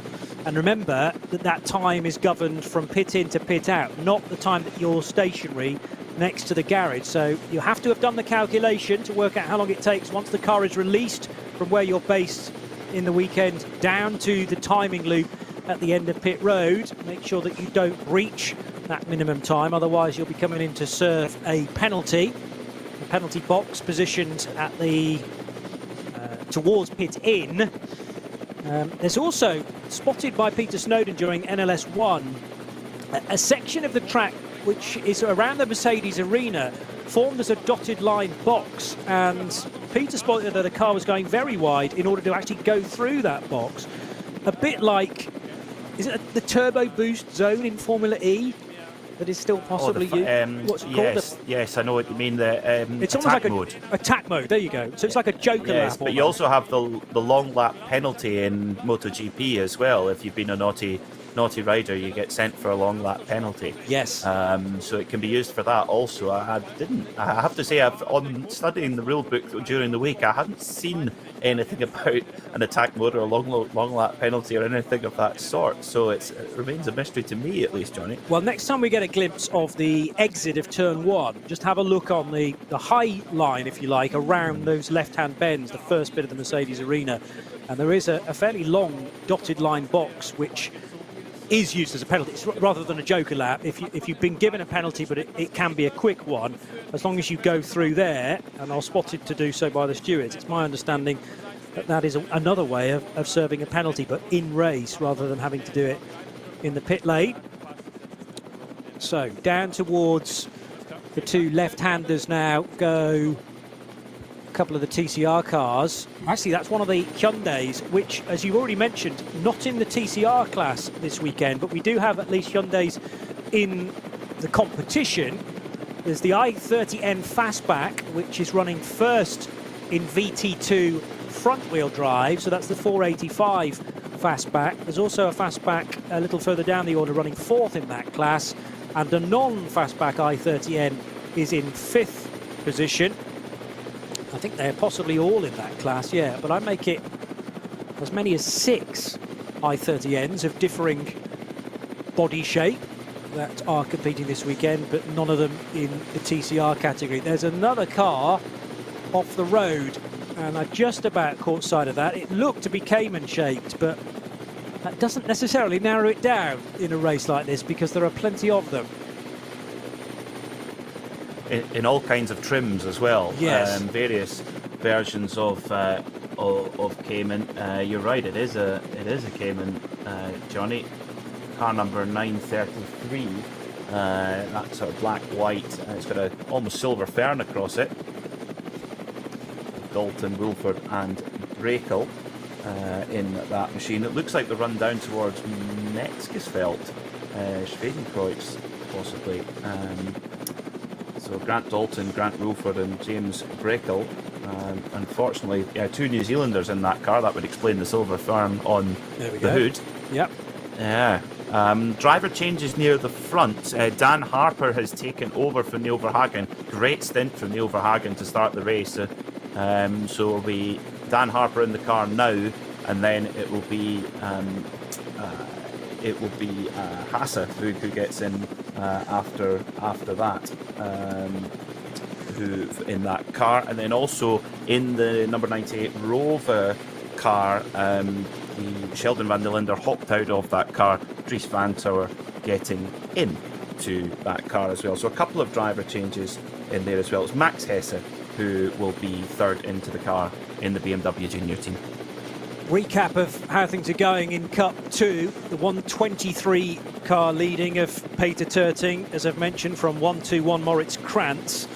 So Terting in the Mühlner car, then Krantz for Kramer Racing, and the 120 is Tim Scheerbart, who has gained at least 2, possibly 3 places over the last 2 or 3 laps. So a good gain every single circuit there for the 120 car. Toyo Tyres, Toyota Supra now into pit road, running in the SP10 category. An SP10 able to go, well, I thought an equivalent distance of the SP9s, so that's potentially an earlier stop than they would have wanted in the Supra. Josh Burden driving the 47 KCMG Supra GT4 is the best place of the Japanese cars, with a BMW number 187 though leading SP10. 187 the M4. So that car potentially going to pit at the end of this lap. We'll have to wait and see.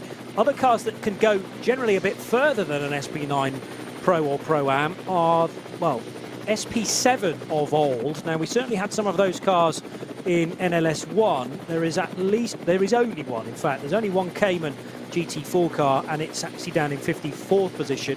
But I wouldn't be surprised to see Cup 2s able to stay out well into the second hour.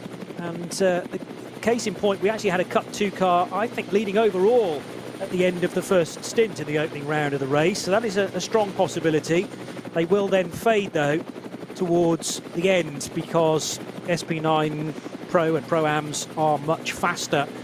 But we're on to lap 7 now. Well, lap 7 completed, in fact, and everybody that didn't pit last time around, they've all plunged into the pit lane at once, Peter. Yes, they have. Yeah, that's the Scherer Sport PHX car number 5, that was leading the race for most of that first stint with Frank Stippler on board. Vincent Kolb has got now into that car. Christopher Haas has stayed on board the number 39 Land Audi, as has Marco Wittmann in the Rover number 99. And it's been a great opening stint for our Pro-Am leader in SP9, Luca Ludwig, car number 19 in the Ferrari 296 as well. Look, you recognise the name Ludwig? Absolutely. Luca's the son of Klaus, and Klaus was even here watching earlier on. So good to have Klaus at the Nürburgring track. He knows his way around quite well. Just a bit. Yeah. So a reminder of the cars that have stopped and on what laps. 44, and that was a driver change. Neil Verhagen to Dan Harper, pitting at the end of lap 6. We also had the 98 car in on that lap, and the 30 Ferrari.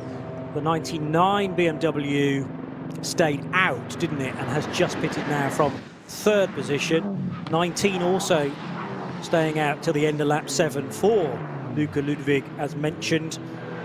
Falcon Porsche number 3 has just made a stop too, and the 35 car came in at the end of lap 6. So car 35 is the Dennis-driven BMW M4. That is Jake Dennis, well, now Jake Dennis. It was Jens Klingman for the opening stint also for Valkenhorst. If you're wondering where the 34 BMW from Valkenhorst went to, that had big dramas at the start of the race when it got caught between the Rover Racing BMW, the 99 car, and one of the Get Speed Mercedes, possibly the number 19. And the pincer movement, 3 cars basically making contact, and the car in the middle, as so often happens, came worst off with lots of damage to the front splitter, but more crucially, one of the suspension arms, possibly a steering arm, that got bent in the process, and the car had to pit at the end of the Grand Prix loop, let alone the full lap. So 34 massively on the back foot because of that. So in terms of where they've all re-emerged, now bear in mind the pit stop for the top 5 will be about the same amount of time. So Vincent Cole, who's taken charge of the number 5 Audi for Phoenix from Frank Stippler, should be still in the lead. From now, Patrick Niederhauser in the Team Lant Audi, number 39. And in the 99 BMW, it is Maxime Martin taking charge of that. What we don't yet know until the end of lap 8 is where the pit stoppers at the end of lap 6 and the pit stoppers at the end of lap 7 dovetail, how they all slot in the overall picture. Yeah, that's where we're going to see that play out over the course of the race. Of course, if you go deeper into the race, your lap pit stop is ultimately going to be shorter, but it also means that you're going to be a bit longer as well at the start. So I have had some news on Twitter, thanks to Time Certain Clock on Twitter has told us that is a penalty lap lane in the arena section, Johnny. So yeah, taking a leaf out of mainly motorcycle racing, actually, that game. They use it in World Superbikes and MotoGP, so it's quite an effective way to do it, to handle minor indiscretions as well, without giving a full drive-through penalty or something like that. I jumped the gun with Christopher Hasse. He's out of the car now, of that number 39 Land Audi. Patrick Niederhauser in, as you mentioned, Johnny, and Maxime Martin has taken over the number 99 Rover BMW as well. So quite a few driver changes. Martin Bragginger is taking over the leading Porsche, the Falcon car, from Sven Muller, who had a cracking charge through the field there in that first stint. Yeah, been keeping a close eye on that, and it's been an impressive stint to this point. So we're working lap 8. Ordinarily, you can get to 8 laps on fuel, but remember, everyone did a green flag lap as well, so that rather shortens the first group of laps.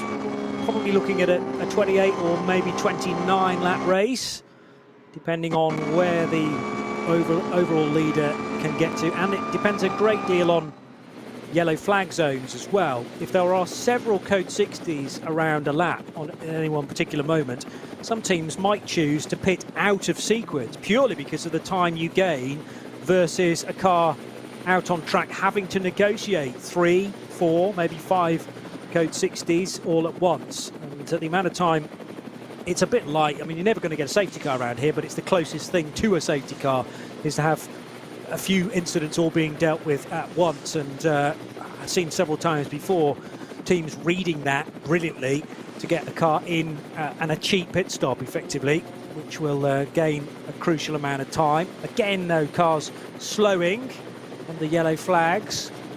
And this is because of the Cayman that is, 933 being craned from its position up against the Armco to the flatbed. So this is the one we talked about not too long ago, the run down towards Brightside. Yeah, that's just between Kellenhard and Brightside Versailles, and that sort of pig's tail corner where it curls around. They got back going again there. But yeah, you're absolutely right, Johnny. If you've got guys on the pit wall who see that there's a slow zone on the Dottinger straight, or slow zone going up the Kesselchen, that's quite a good time to go in for a pit stop. But again, a lot of it's luck of the draw and just being able to react to these things as they happen on such a wide space of ground. 25-kilometre circuit that winds its way through the valley, and when you throw weather into that equation, it's hard work for those on the pit wall as well. Watching some of the onboard footage from Martin Ragginger, I think he might be a bit of a Francois Delacour fan, because his chin was almost touching touching the steering wheel there, leaning forward in the steering wheel. It's almost Elvin Evans-esque, where he's got his elbows really bent, and his steering wheel almost at eye level. It's quite an unusual driving style and driving position there for Martin Ragginger. He's trying, clearly. Hustling around in the seat just to get that extra bit of miles per hour. Through the real fast section. I've seen that many times before as well. It might work, and you need that as much pace as possible. But you make a great point about also the locations of some Code 60s too. If they're in a real fast part of the circuit, then you might well gain quite a bit if everyone's being slowed to 120 kph initially, 60 kph past the incident scene itself. Now, further around the lap towards Flansgarten and onward towards the ice curver as well. This is typically a great place to spectate. So many YouTube videos from this part of the circuit, mistakes from road-going cars, and ice curver, so called because in the colder conditions it is like driving on an ice rink, and the overhanging trees don't help a great deal either in wet weather, because this area dries the least quickest, so you always have to be cautious underneath the canopy there. Thankfully we don't have to worry about wet weather, or not a great deal of it today. There were specks of rain on some of the cameras on the start-finish straight before we got underway at about 10 to 12 this morning, but it's been clear otherwise, and although there is some cloud cover in the valley, it's yet to dump anything onto the track surface, and we'll keep it as like that for as long as possible, please. 2 hours and 52 minutes still to go here on RS1, part of the Radio Show Limited network of channels, with Peter Mackay and Johnny Palmer firmly intrigued and ensconced into this NLS3 race, the Nürburgring Langstrecke Series version 3. Vincent Kolb leading the way by almost 8 seconds at the start of the lap. Expecting that Audi into the long 3-minute sector very shortly.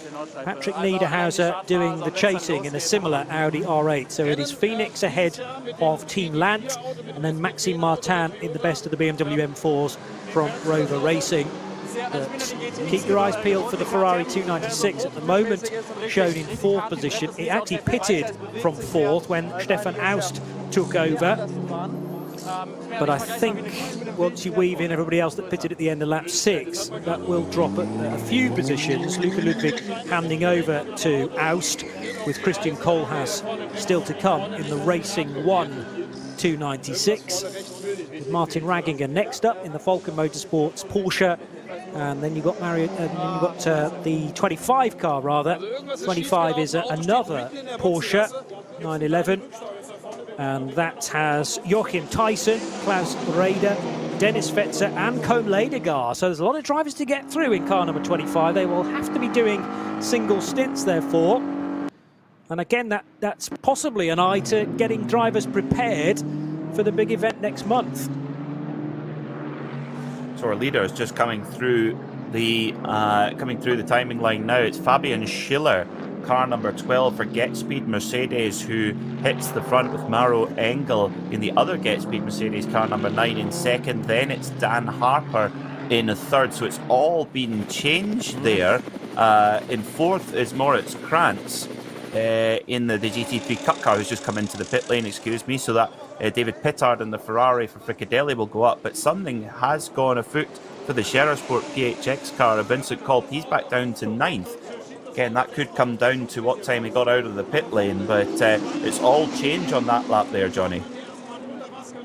Absolutely. I wasn't expecting a Mercedes to be leading at the end of lap 8. There's also been a slight drama for the Goodyear Shod Toyota Supra number 190, which has overshot its pit box at the very least, and the team need to push it back into location. You just said, oh no, is that something else, a disaster that you've spotted, or have you spilt your coffee?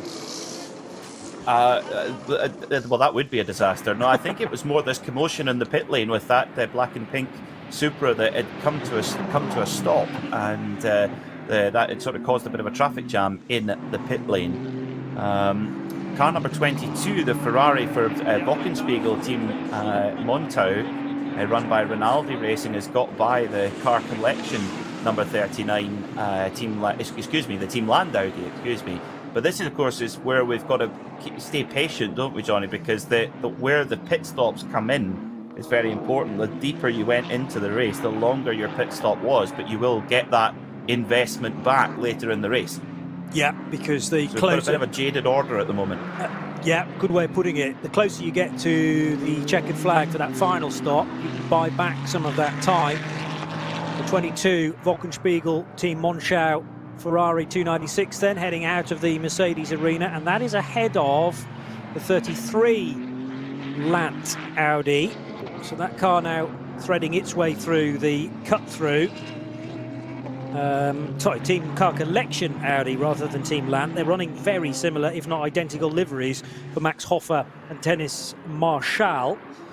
Compare and contrast that with the Lant entry of Chris Meese and Chris Haase and Patrick Niederhauser. Niederhauser now driving car 39, which had climbed as high as second position, pitted on lap 7, and has now re-emerged into the order in 11th spot. But you can discount 3 cars, I would suggest, ahead of it, because, as I mentioned, the Cup 2s can go much further for the opening stint. It's only now, in fact, that number 121, leading Cup 2, makes a stop. So it's managed a formation lap and then 8 racing laps, the K. Kramer entry. So that meant that 123 must have pitted a lap before. The Mullner car was leading Cup 2 until the end of lap 7. It's made a stop, whereas 121 continued for a further lap, and Moritz Krantz has just handed over to Christopher Brook.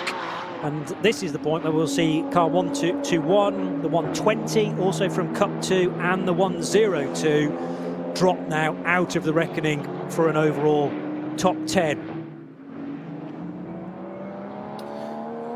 Well, it's all going on. These Porsche 992 Cup cars, they're a heck of a tool to be able to go that little bit longer than the full spec GT3 machines. And as we talked about earlier, Johnny, if Manthey have got more upgrades in the offing for that car, the gap between these Porsche 992 Cup cars and the SP9s is only really going to close, because the SP9 cars are effectively balanced out.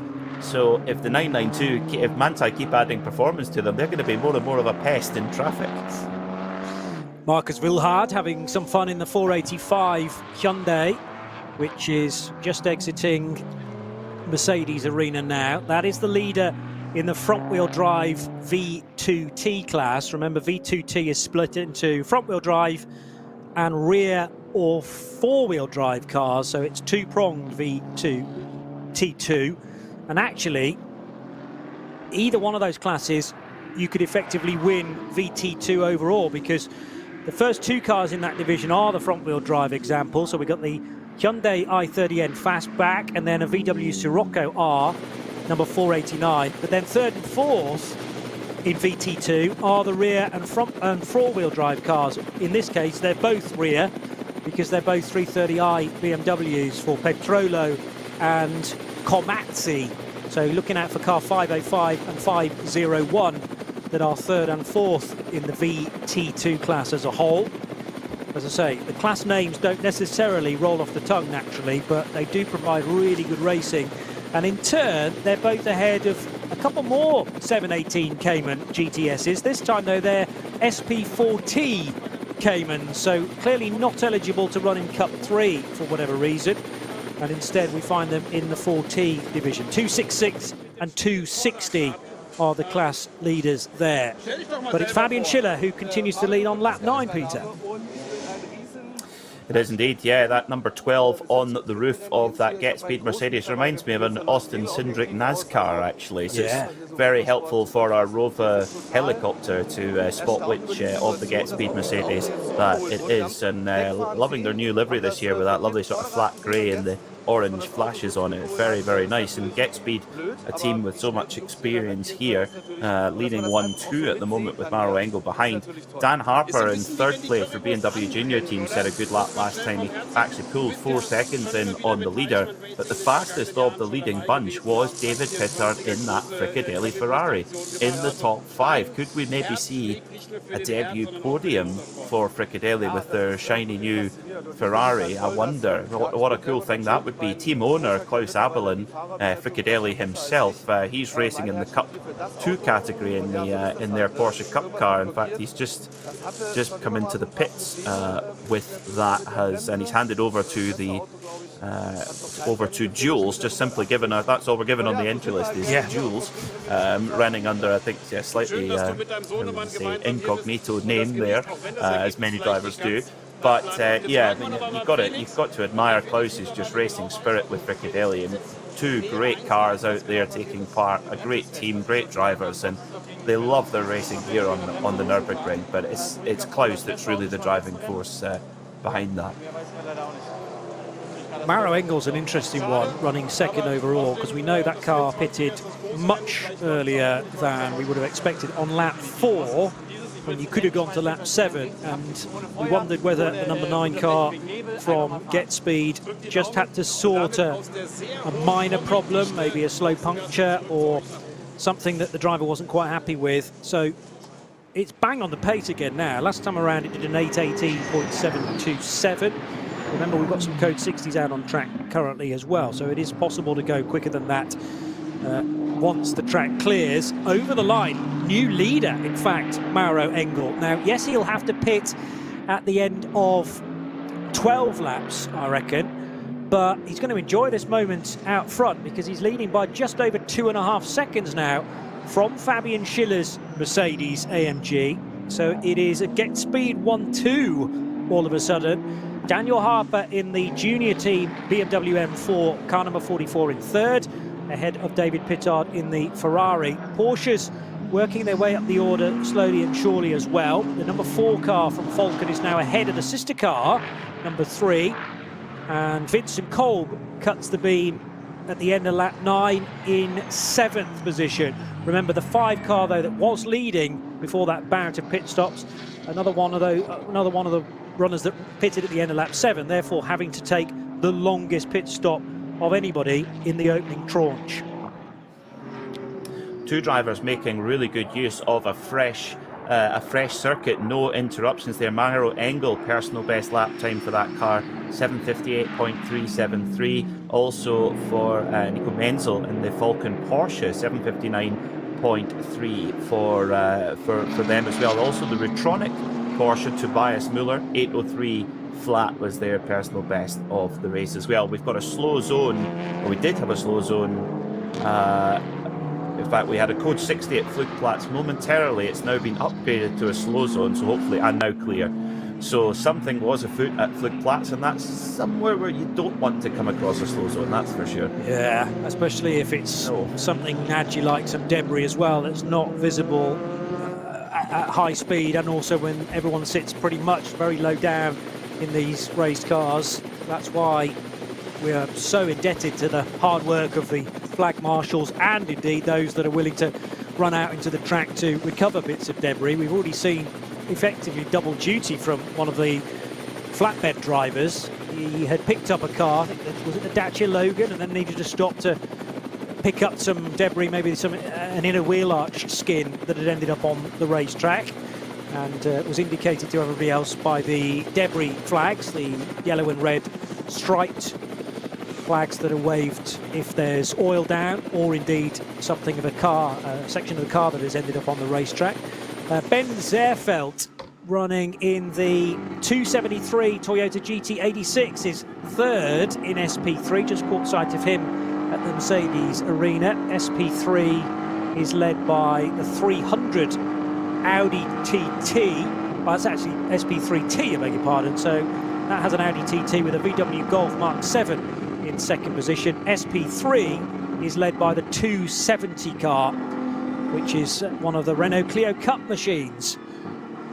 Just heading over the line and running 83rd overall. That's a good effort from the Clio. And nearest rival is a number of places back, actually, in place 108 overall. Now, car being recovered on a towing strop on a fast section of the circuit. You have to run down towards Schwedenkreuz and then the right-hander at Arenberg. Yes, it is. And now everybody getting back up to speed, having passed that. But again, another hazard to in order to get by is not only these more visible flatbed lorries because they sit so high, but sometimes just cars are picked up by regular intervention vehicles, and it's all about the cars that sit just ahead of those together with the yellow flags to give ample warning. And that was, just actually it was coming up towards Metzgersfeld, coming out of Adenauer Forest, and there's huge traffic now for the battle for third position between David Pittard, who's got by the BMW Junior team car, and actually they've caught up with the race leader. The race leader, Maro Engel, car number 9 for Get Speed Mercedes, now has the Fricadelli Ferrari right behind, followed very closely by the BMW Junior team car, and throw in for good measure the Rover number 98 of Dries Vanthoor, who's forced his way forward. So it's a 4-car battle for the lead. You could almost throw a double bedsheet over them all as they head up the Kesselchen right now. We've got a race on here, and I tell you what, Johnny, we could end up with a Fricadelli Ferrari out front. That's the first time we've said that here at the Nürburgring in an illustrious history of that team. But you just can't rest for a second here, either as a spectator or a driver, because it just changes so quickly on this circuit and in this style of racing. Well, I was just about to say, how about the difference in the gaps from the start of this lap to now? 2.6 was the gap between Engel and Christodoulou. It's down to nothing because it's back to David Pittard. So Christodoulou's lost 3 places. But bear in mind, Daniel Harper was 12 seconds adrift of Maro Engel at the start of the lap. We're not even at the carousel yet, and he is within touching distance now of Maro Engel. That is how a caution, code 60, but more importantly, the yellow flags into the speed limited area can affect the race. 1, 2, 3, whip by and into the carousel as quickly as you can say 1, 2, 3, and the number 9 car under massive pressure now. Remember, Maro Engel will have to pit earlier than Daniel Pittard, than the Pittard car, David Pittard's car, number 30, and Daniel Harper, number 44. The first, second, third, and really fourth as well, totally together. And the big loser in this, for whatever reason, has been Adam Christodoulou. I reckon he's fallen back to 5th place from what was second.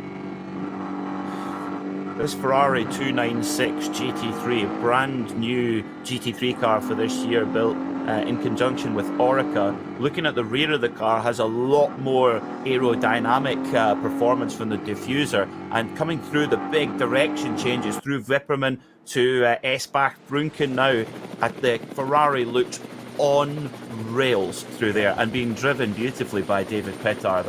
I tell you what, we've been so used to talking about the battle between all the big German marques, Johnny, but now we've seen the Lamborghini get close, and they've got a good assault for the Nürburgring 24-hour next month. But great to see Ferrari now getting some of the top Nürburgring teams taking on that car. Christodoulou's Mercedes did not appear at the end of Sector 3 for a long, long time, and it's been in the pits, hasn't it? But again, because that first sector took 3.5 minutes, so I didn't clock when the 12 car initially pitted, but it's already made another stop, and that's much unexpected after only 9 laps. So that's the reason why Christodoulou has dropped away from this lead battle. It was a get speed 1-2, but Christodoulou now easily outside the top 10, possibly outside the top 15, and with quite a bit of recovery to do from there, although he does have another pit stop under his belt. The problem is it served him no real purpose because he wasn't in need of fuel. So first, second, third, Engel, Pittard, Harper, all now on the Dottinger Hohe. Your point about Lamborghini I agree with, but Lambo have not necessarily had the reliability, even in a 4-hour race. Yeah.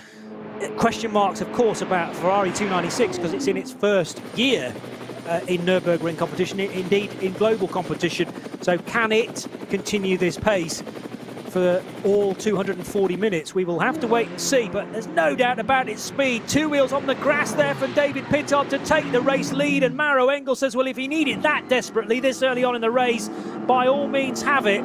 It's possibly a futile battle for Maro Engel, bearing in mind he's going to have to pit.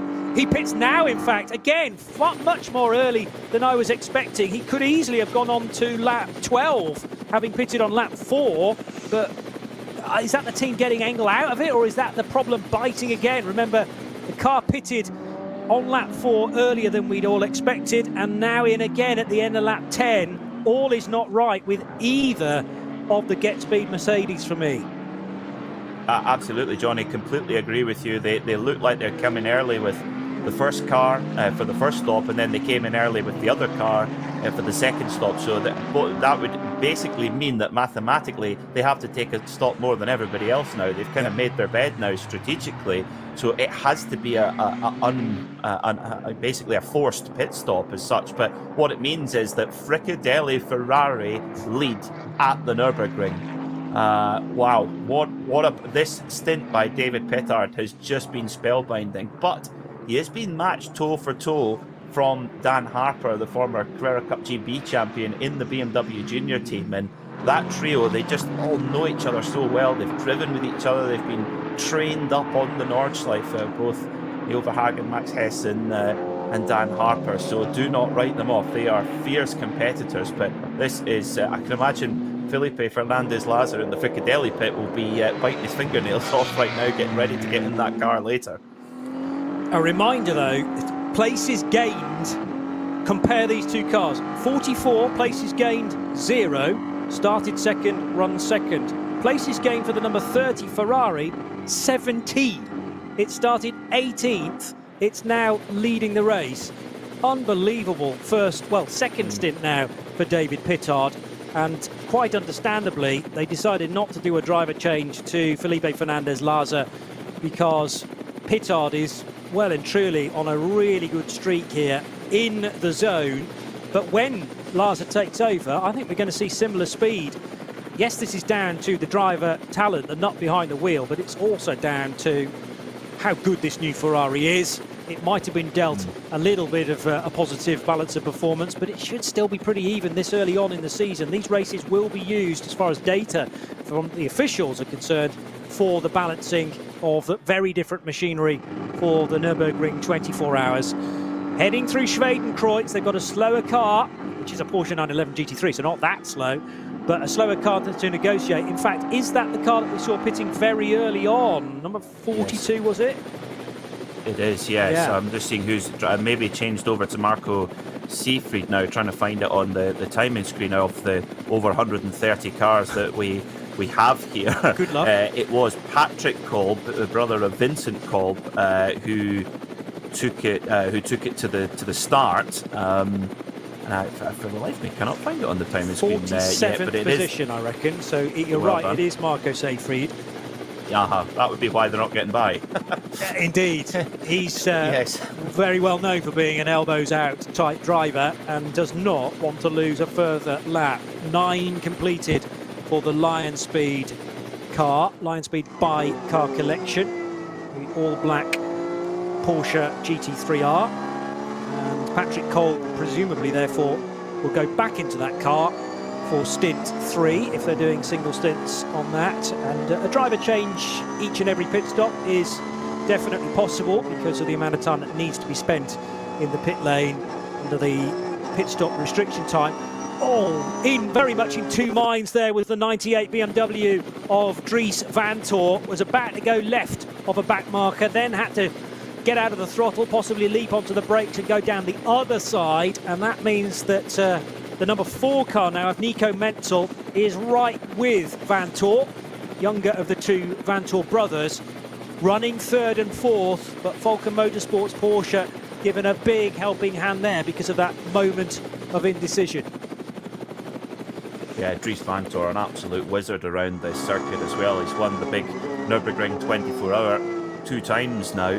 Ironically, both of those wins were when his older brother Lawrence hit problems. In fact, they actually collided together at Tiergarten it was in last year's race, putting the Manti car of Lawrence out of the race.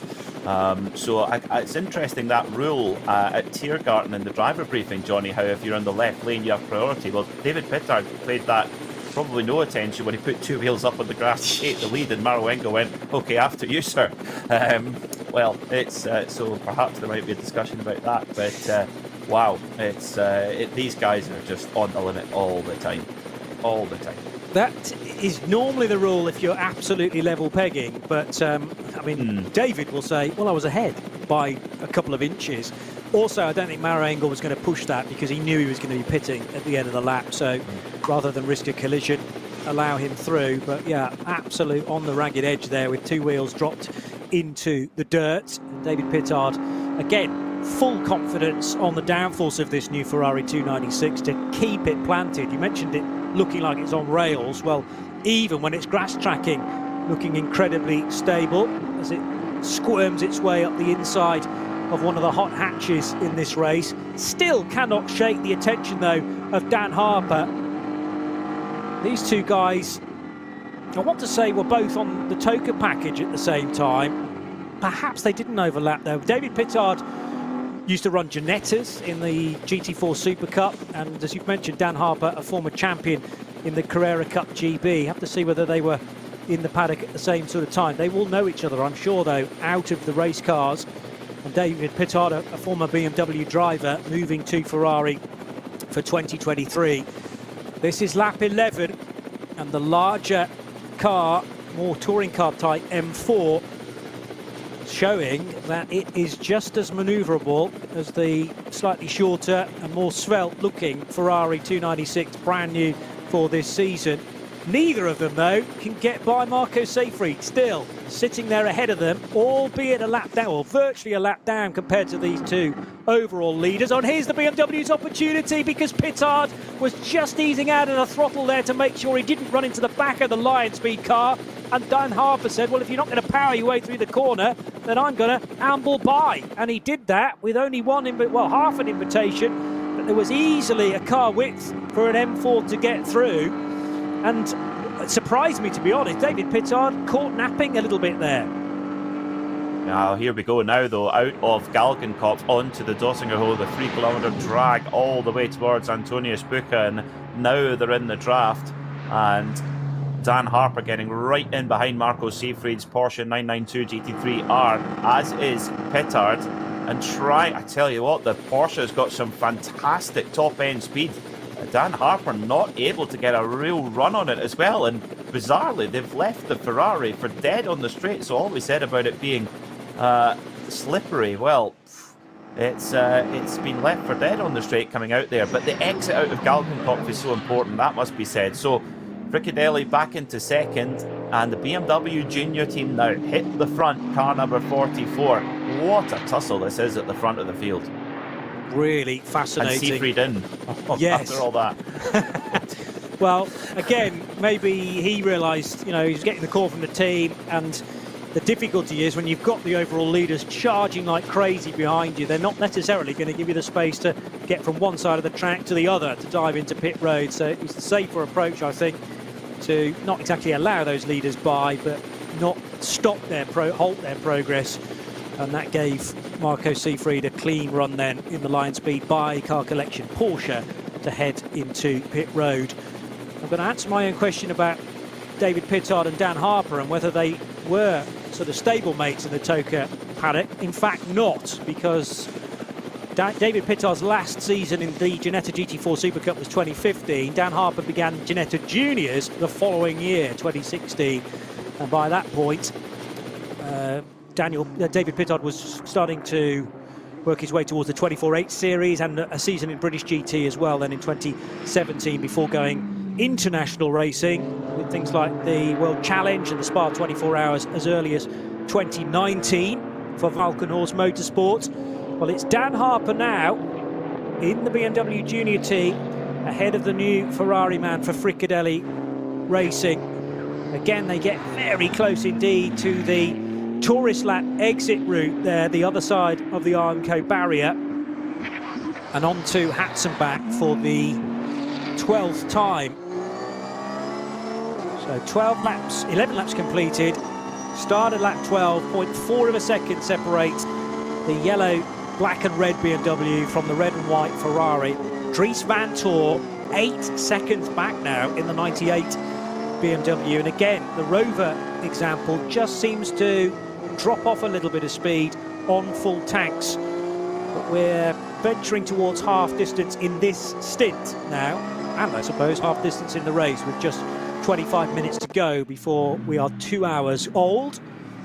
Not mentioned a great deal about Aston Martins in this race so far. Well, the number 17 car is just about to launch its way onto the start-finish straight once again, driven by Maxime Dumouriez, the Belgian, sharing with Christophe Brouillat and Mike David Ortman. And that car, having started 23rd, has just gained another place because of Mauro Engel's recent pit stop. So Dumouriez now running in 16th place. And Engel has re-emerged again after that second pit stop after only 10 laps.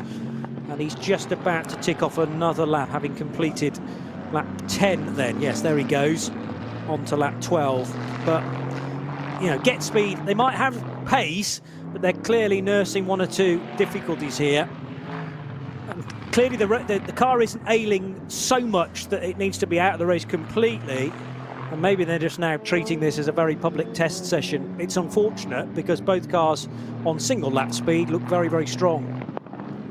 They do, yes. And but as you rightly say, Johnny, unless it's a terminal thing, all track time on the Nürburgring is so valuable. To test SP9 cars in race conditions, it's so important to get that edge for what is such a competitive Nürburgring 24-hour race, and indeed the whole NLS season. Of course, Get Speeder is equally engaged in the whole season of the NLS also. Maxime Dumouriez in the Pro Sport Aston Martin, we mentioned there a moment ago, he's second in the Pro-Am class in SP9 at the moment. Dumouriez's got an interesting history. He's done actually a lot of racing in America, but not sports cars. He's done ARCA, oval racing, NASCAR trucks, and even the NASCAR Busch Series as well. So, yeah, he's got his experience very much in the oval world over in the States. Yeah, and has a family member who I assume is his brother, Guido Dumouriez, who's driven for Pro Sport as well. Actually, no, that's the father. So Guido's the father, two sons, Guillaume and Maxime Dumouriez. But the 63-year-old has competed in NLS this season already. Did the first race of the year in the 176 Aston Martin GT4. Meanwhile, big scrapping in the Cup 2 division. So the Avia car just ahead of number 102, and they're right over the curb there, coming out of the Mercedes arena and down towards the cut-through. So 102 looking to gain a place on the 121 just ahead. Not the 121, the Avia car's the 120. And remember, Mulner Motorsport were leading after the first bout of pit stops. The Dacia's running again. Fans' applause there in the background, I'm sure, because the favourite has returned to the racetrack. And that is, you're able to do that as per the rules in this championship, despite it being returned to the pit lane on a flatbed and possibly via some of the internal roads. It lives once more to fight Goliath. Meanwhile, out of the Vidal chicane, that rapid chicane, there are two versions of it, but we use the quick one during NLS races. Almost a touch there from the 102, diving down the inside, and an all-black BMW GT3 car looking to get by these two with that as well. Good luck with that exercise, especially now we're on the hats and back. This is great stuff though. This is like short track racing we're watching, but just extrapolated onto the Nordschleife between two Porsche 992 Cup machines, and by two real leaders in this class. The Avia car number 120, being driven by Paul Harkema. That car won the first race of the season in this class, but car 102 driven by Carlos Rivas, the Luxembourger. He's had two class wins in the N24 in the past, so and there's quite significant damage to the front corner of the Avia car. Yeah. They did get together quite significantly, and so form an orderly queue at the Porsche parts truck after this one, because they're playing for keeps here with 2 hours and 20 minutes to go. Yeah, the headlight socket looking very bruised indeed, and the bodywork around that too rather second-hand, but it's not slowing Hakima down too much at all. Rivas, though, looking through every corner for a chance to get by. And a thought, if you are in the 107 car instead in Cup 2 with Koffler at the wheel, presumably that's Reinhard Koffler doing the driving in car 107, because that car hasn't necessarily been in the mix in the opening phases. It is Reinhard Koffler sharing with Arne Hofmeister in the Team Matol 107 Cup 2 car. So they've weaved in a bit of good strategy, presumably, to get the 107 car not only leading the class, but a little out of trouble as well. 4 seconds clear of Ben Leuchter in the 100 machine, and then it's Chris Brugg in car 121. Meantime, overall leader reappearing at Tiergarten over that lip that connects the Nürburgring Nordschleife with the start-finish straight on the Grand Prix track, and Dan Harper leaping back onto the start-finish straight, nose descending to the track surface as he hits the brakes hard, and the ABS will do a certain amount of that sorting out for you. No risk of or there shouldn't be any risk of a lockup in these GT3s. And David Pittard now 3 seconds back. I don't really know how that's happened, because these two look to be very evenly matched, unless Pittard's just caught one of those slower areas of the racetrack at the wrong time. But Daniel Harper really coming into his own as we're 18 minutes away from half distance. It was Daniel Harper putting in a personal best for that car, 7:54.995. That's only a second and a half off their qualifying pace. That's a remarkable lap time there from Dan Harper, and he pulled 2.7 seconds out of David Pittard, who was hardly a slouch, 7:57. Nico Menzel in third was a 7:59, so that was an unbelievable lap time there from Dan Harper, just managing the traffic beautifully, and extending his race lead to 3 seconds on the dot. And you'll be able to tell me this perhaps because my track map's not particularly functioning well, but I assume therefore when we're getting personal bests come through that the track's completely clear now. All those yellow flags and code 60s have been lifted. Yes, I was almost slightly hesitant to say it by fear of jinxing it, but yes, we are no code 60s, no slow zones at this point in time. So there you go, I've said it, you can blame me. Well, you were answering my question in fairness, so I've led you down the garden path, potentially. We won't blame you for that. So 3 seconds is perhaps an idea of the real-time pace now between Dan Harper and David Pittard. Again, it depends where these cars are strong, either at the start or at the end of their stints, or somewhere in between. And regarding the next pit stops, car 44 pitted. Well, I have 44 pitting at the end of lap 6. Yes, it did, didn't it? It was one of the first of the stoppers, rather than the 39 Audi, for instance, Team Lant, which left it until a lap later. Both the 44 and the 30 cars should be pitting at the end of 6 plus 8 is 14. So this lap and one more to go before we see Daniel Harper and David Pittard on pit road. Meantime, no let-up between 120 and 102. Absolutely nose to tail, and I think there was a touch there as well.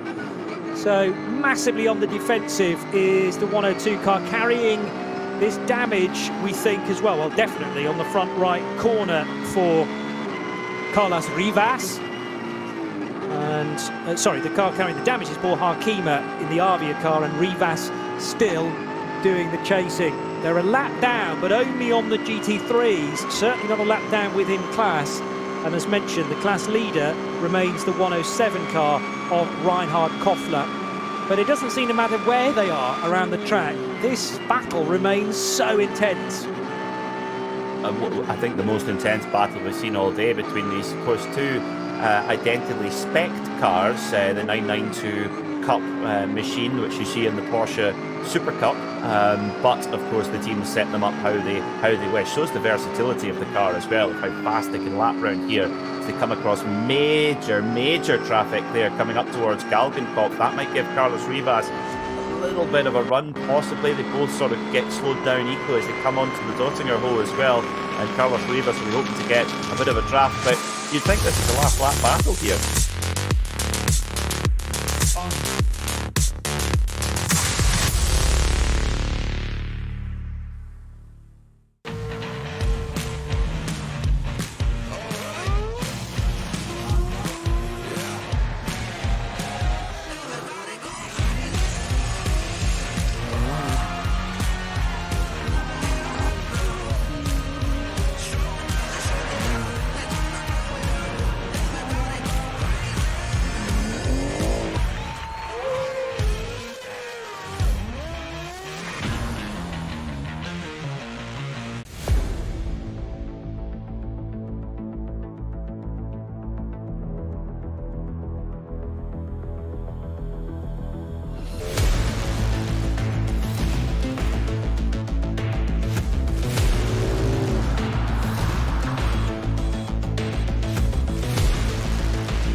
Faltenreifen.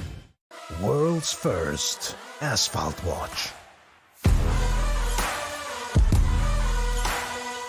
Nürburgring Asphalt 1.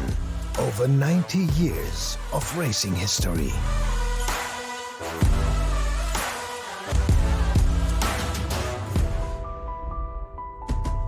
Cobbler.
Liebe Fans, besucht unsere Social-Media-Kanäle auf Facebook, Instagram, YouTube, Twitter und TikTok. Willkommen bei der NLS.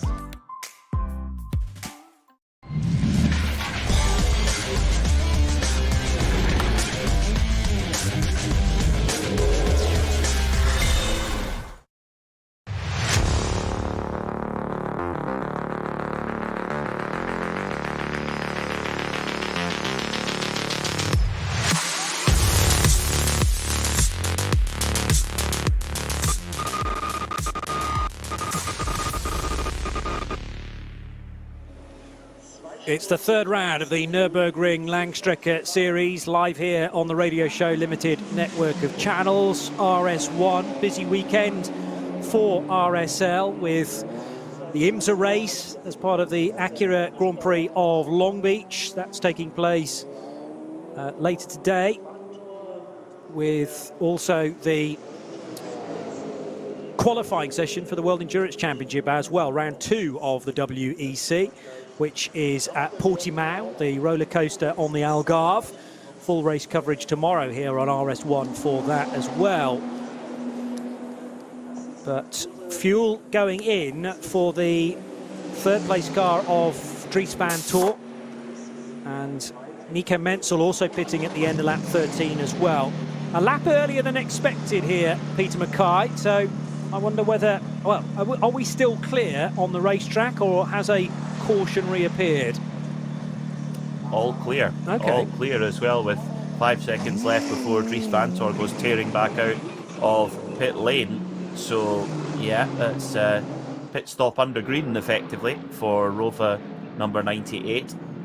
But with a full tank of fuel and 4 new Michelin tyres for Dries. That will be, in fact, apologies, there has been a driver change, so it was Sheldon van der Linde, then Dries van Toor, and then van der Linde back in again. So I wonder if we'll see then yet another driver change back to van Toor for the run to the finish. And I tell you what, around here, Johnny, if you can keep your drivers fresh, there's not a rush to get the driver change done. So if you've got drivers who are happy to relay back and forth, I think that gives you an edge, I really do.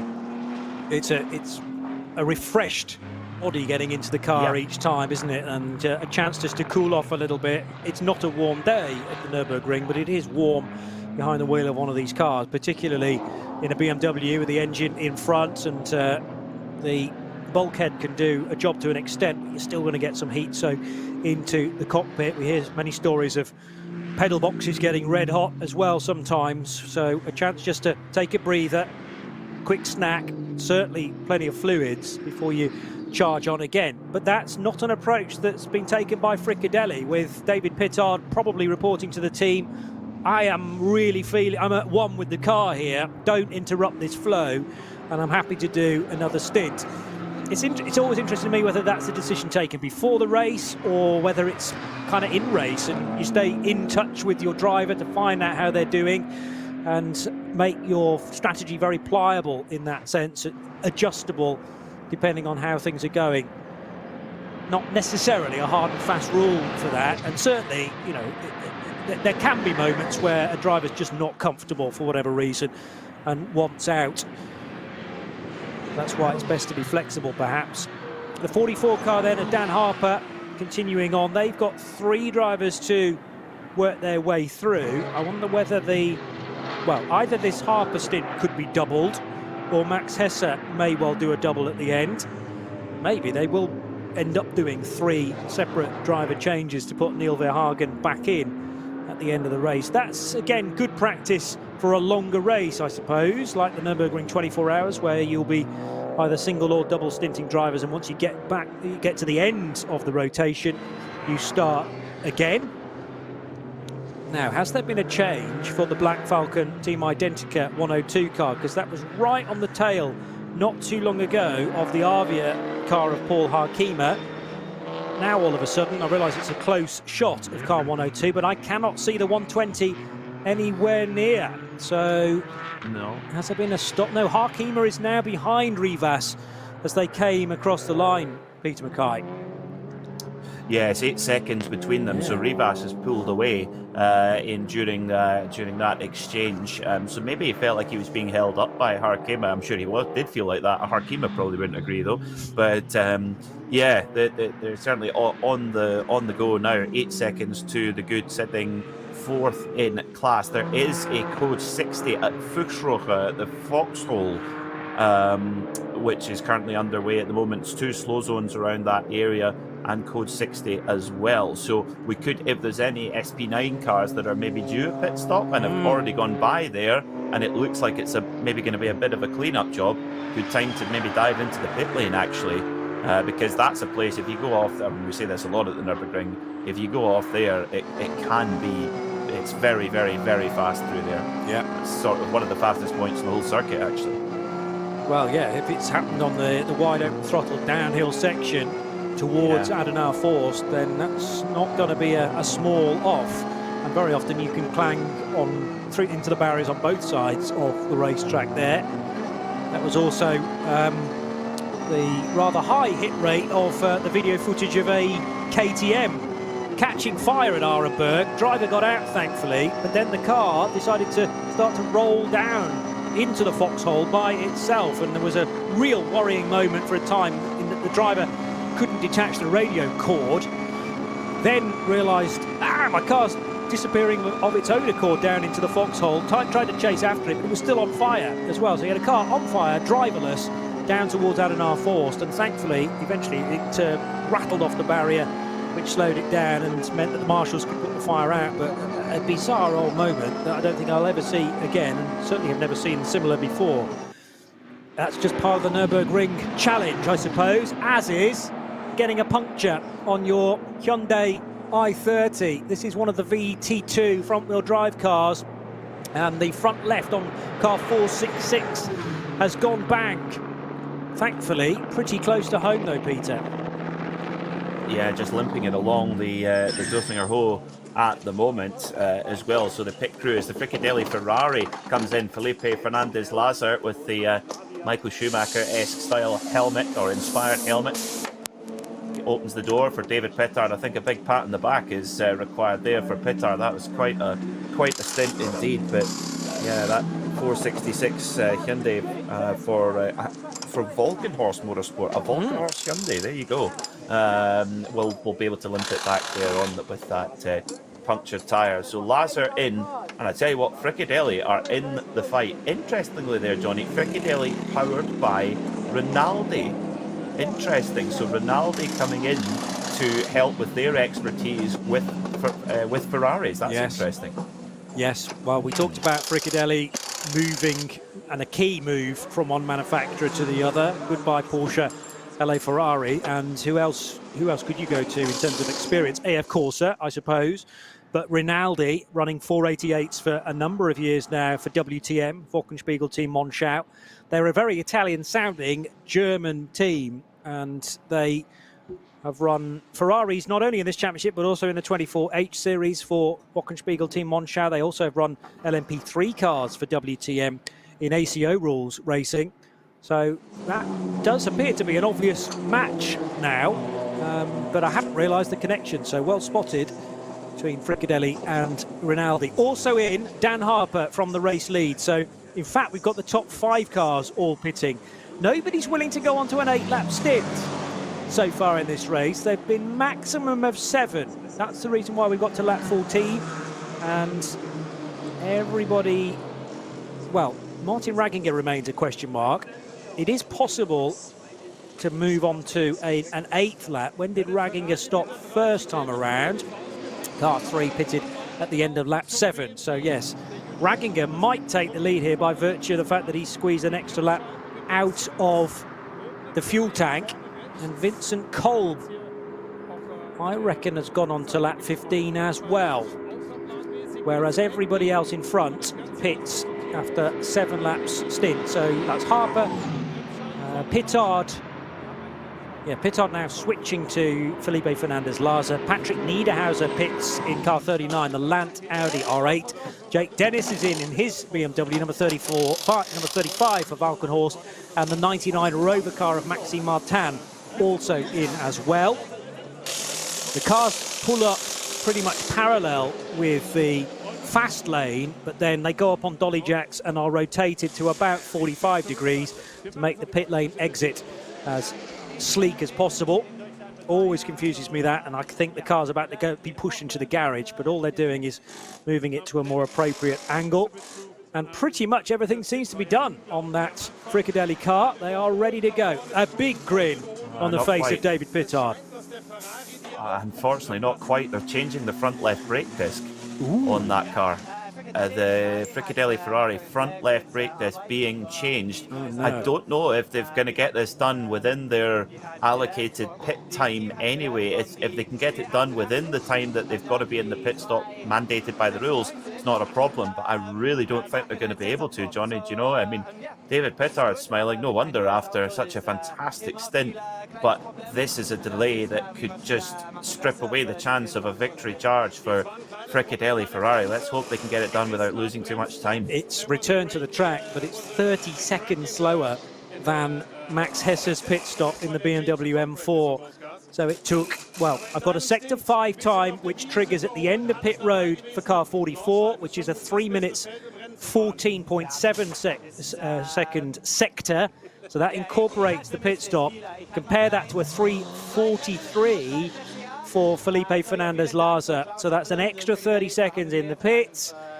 And you'll need a big old yellow flag area to close that up again on track. So despite a heroic couple of stints for David Pittard, and I think he'll always be smiling. He's just one of those type of guys to see the positive side of most stuff. I mean, he's done his job, in fairness, and that's the ability of a good racing driver to departmentalize events of a race. You know, you pedal as quickly as possible, and then if there's an issue with the car or a hiccup from the team, you have to say, that's actually nothing to do with me, I've done my job.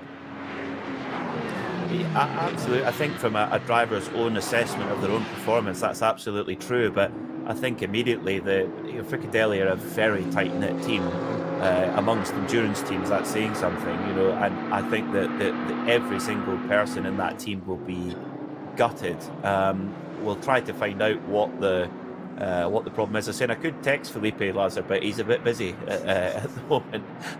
I wouldn't try that. But maybe, no, that's not a good idea. I'm sure it's got Bluetooth capability, though, that shiny new Ferrari.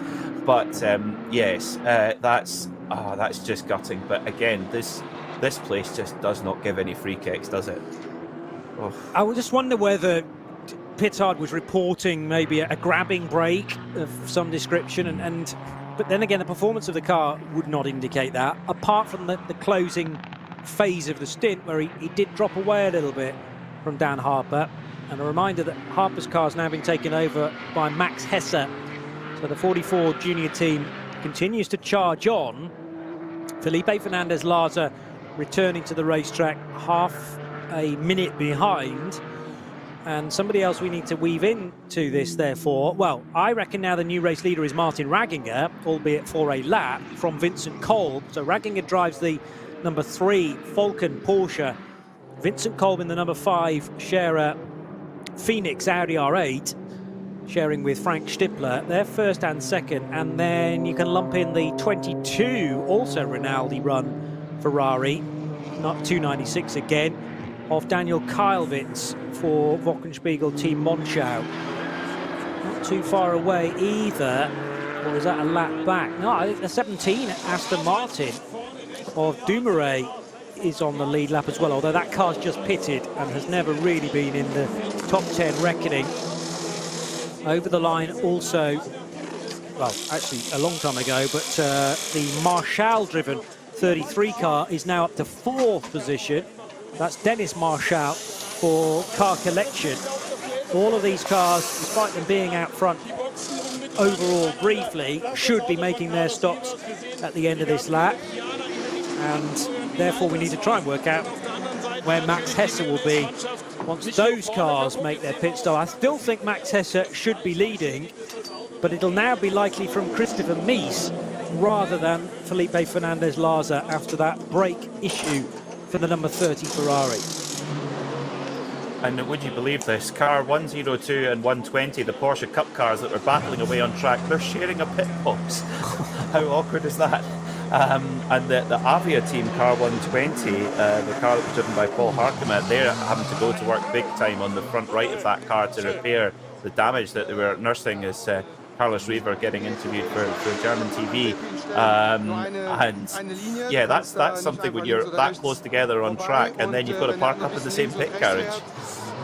Makes the post-stint banter nice and easy, though, doesn't it? As long as it's nice and friendly. And, well, I don't think they came to blows too many times. It was tremendous from our vantage point, so let's hope they enjoyed it as much as we did.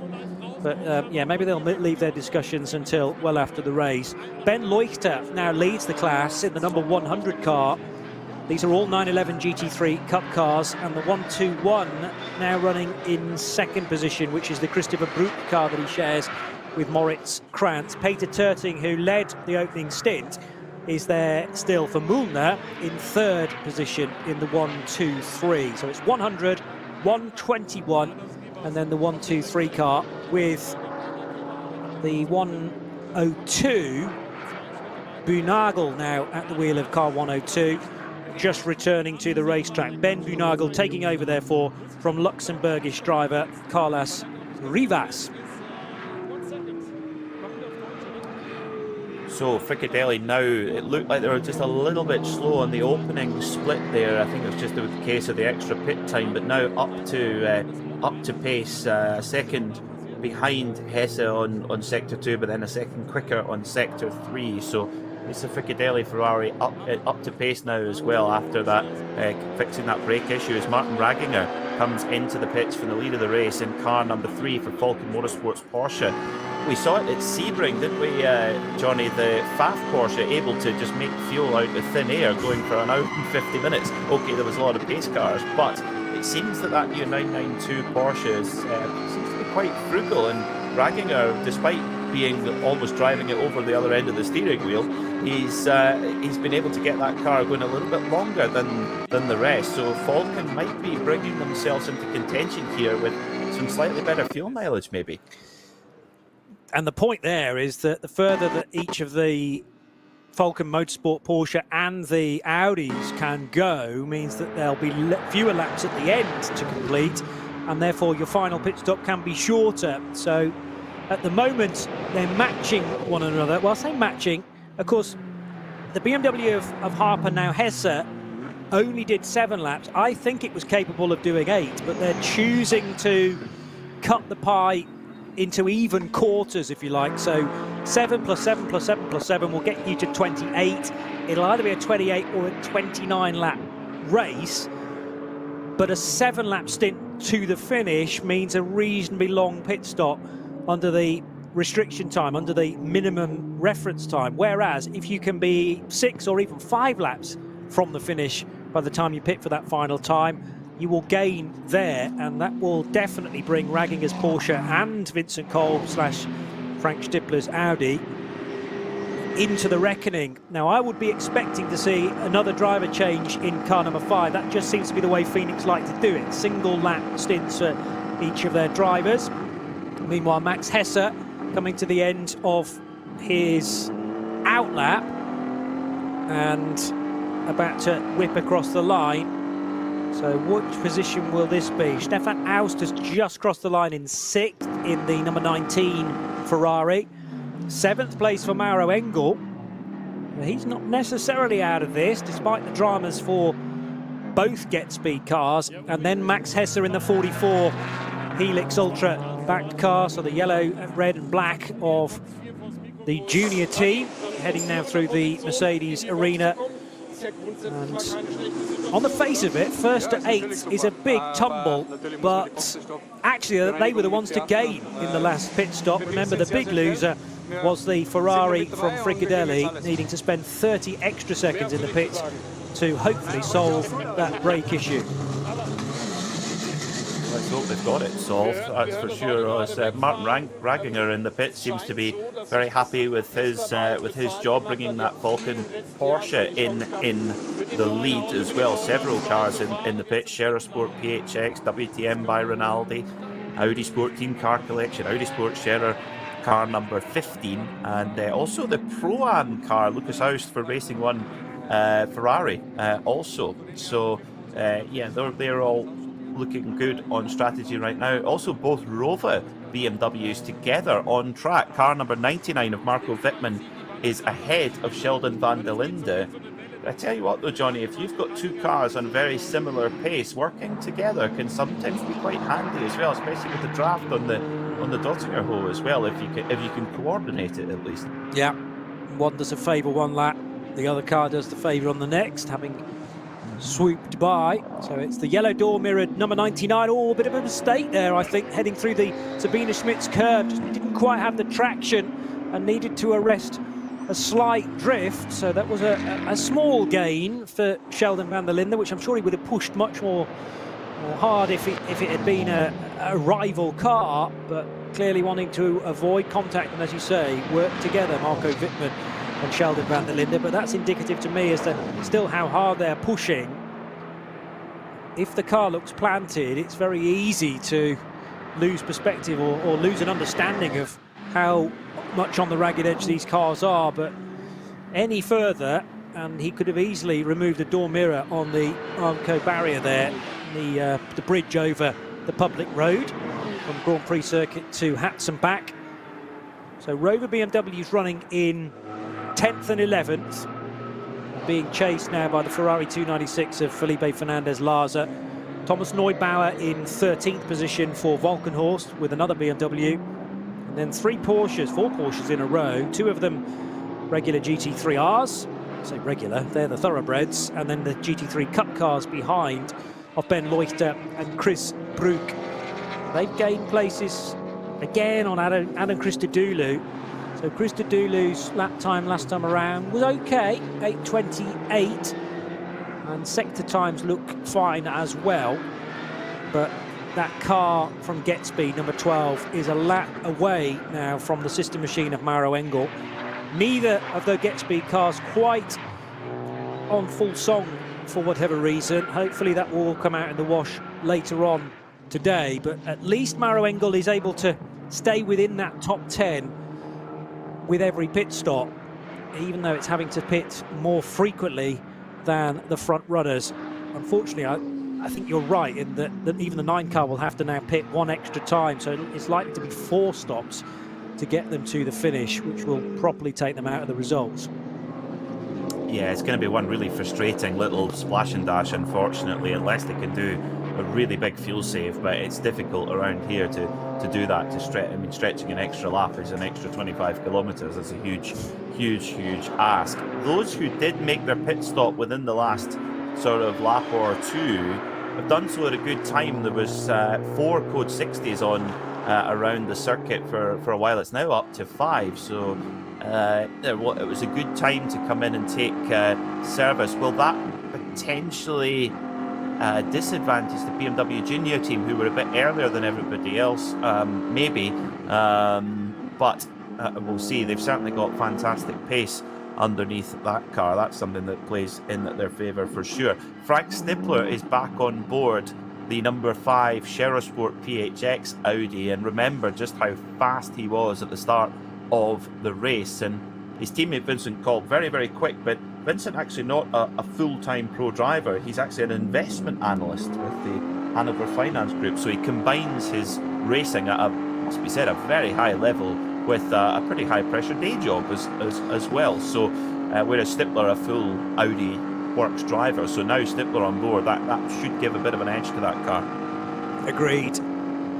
Now, the reasons for Adam Christodoulou dropping down the order have become far more obvious to me, because as Max Hesse worked his way by an incident scene just before Klostertal and Kesselchen, the 12 Mercedes was right in the middle of the racetrack, almost at 90 degrees to the direction of travel, with big damage to the nose of that number 12 car.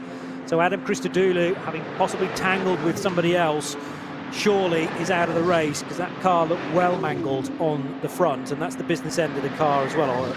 It's rear-wheel drive, I recognise, but the engine, the 6.2 litre V8 in the nose of that car, although set back quite considerably. But I wouldn't be surprised to certainly see that car have to be retrieved via a flatbed, and I'm sure they will now call it a day for Getspeed. It's not been their day for either car, and particularly now for British driver Adam Christodoulou, as a properly patched up Avia WNS Motorsport Cup 2 Porsche heads across the line. So you're right in the damage having been repaired on car 120. It looks, if anything, more dog-eared now, but at least there's no chance of that headlight dropping entirely out of the car. Dacia Logan in the pits getting repairs now on the other side. So it had big damage on the right earlier on. They got towed back to the pits, repaired it, got back going again. There's now big damage on the left. The mechanic's going to work, and a lot of fluid spilling out the bottom of that little Dacia. They build those Dacias tough, but yeah, the Nürburgring has rattled its bones out, unfortunately. But I just love the true spirit of endurance. Get it fixed and get back going again. A little bit of Nürburgring being dragged along on the underside of the car as well. It's been an eventful day for the little Dacia. So it's Lachmeyer and the other driver, Ollie Kreiser, to be more accurate, and the two German drivers, regulars within that Dacia Logan camp, running on the Goodyear tyres. They're not giving this up though, and brought plenty of spares of differing vintages. Looking at that part that's just come off, full of rust, but that's what it takes to get a Dacia Logan out on track. It's fair to say, you know, these are not similar budgets to some of the SP9 GT3 cars, but that doesn't matter. You can still enjoy the Nürburgring Nordschleife and the competition that it brings, together with the camaraderie as well. Just this sort of camaraderie, fixing a car when it's very hot and tired, is troubling, but there's the sense of achievement when it rolls out of pit lane once again. And Dacia Logans have a bit of pedigree behind them as well. René Rast actually won a Dacia Logan Cup about 10 years ago. Did he? So René Rast, one of the fastest drivers around the circuit. He won a one-make series of Dacia Logans. So there you go. That's the pedigree they have. I'm a big fan as well of the 911 Carrera. It looks very close to the standard road car. Yeah. With the blue and yellow flashes. I bet it flies down the Dottingerhoe, car number 416, because it's certainly in low drag configuration, Johnny. Yeah, and it comes from the V6 category. The V parts of this race are to indicate that it's very much a standard car, probably built from a street car. In fact, Sebastian Rings, that's a great name, isn't it, to be racing at the ring? Oh, yeah. Sebastian Rings in the 416 car began his NLS career only last year and competed in the 24 hours as well in the 397 numbered Porsche 911, again in class V6. So he'll be hoping, and I'm sure possibly already organised as an entry for this year's 24 hours as well. So he ventures on down towards the cut through on the Grand Prix lap as the overall leaders go back across the start-finish line. Max Hesse onto lap 17 with an hour and 41 minutes still to go. 4 seconds his advantage over Mauro Engel. We're expecting Mauro, though, needing to pit well before the 44 junior team crew. And the next car that Max is battling with is Christopher Mies, a full 21 seconds adrift. This is very much going the way of the junior team right now, and what would be a third win on the trot for BMW. Well, in contrasting fortunes, the Get Speed Mercedes number 9 back in the pits. Now that is a little bit more on time, I think. I think that's a 7-lap stint now for Mauro Engel. So yes, Get Speed into the pits, and their number 12 car, as you mentioned, Johnny, stranded out on circuit. It seems like Audi Sport Scherer PHX had their shocker round last time out, and it seems that this time it's Get Speed. Hopefully that means they've got it out the way before the big one at the end of next month. Yeah, they can, I'm sure, work out exactly what the dramas have been today and try and avoid them in the major event in, 5 weeks' time or so? 20th and 21st of May for the Nürburgring 24 hours. It will get its full and usual coverage right here on the Radio Show Limited network of channels, with all of the 24-hour sessions covered live and as they happen.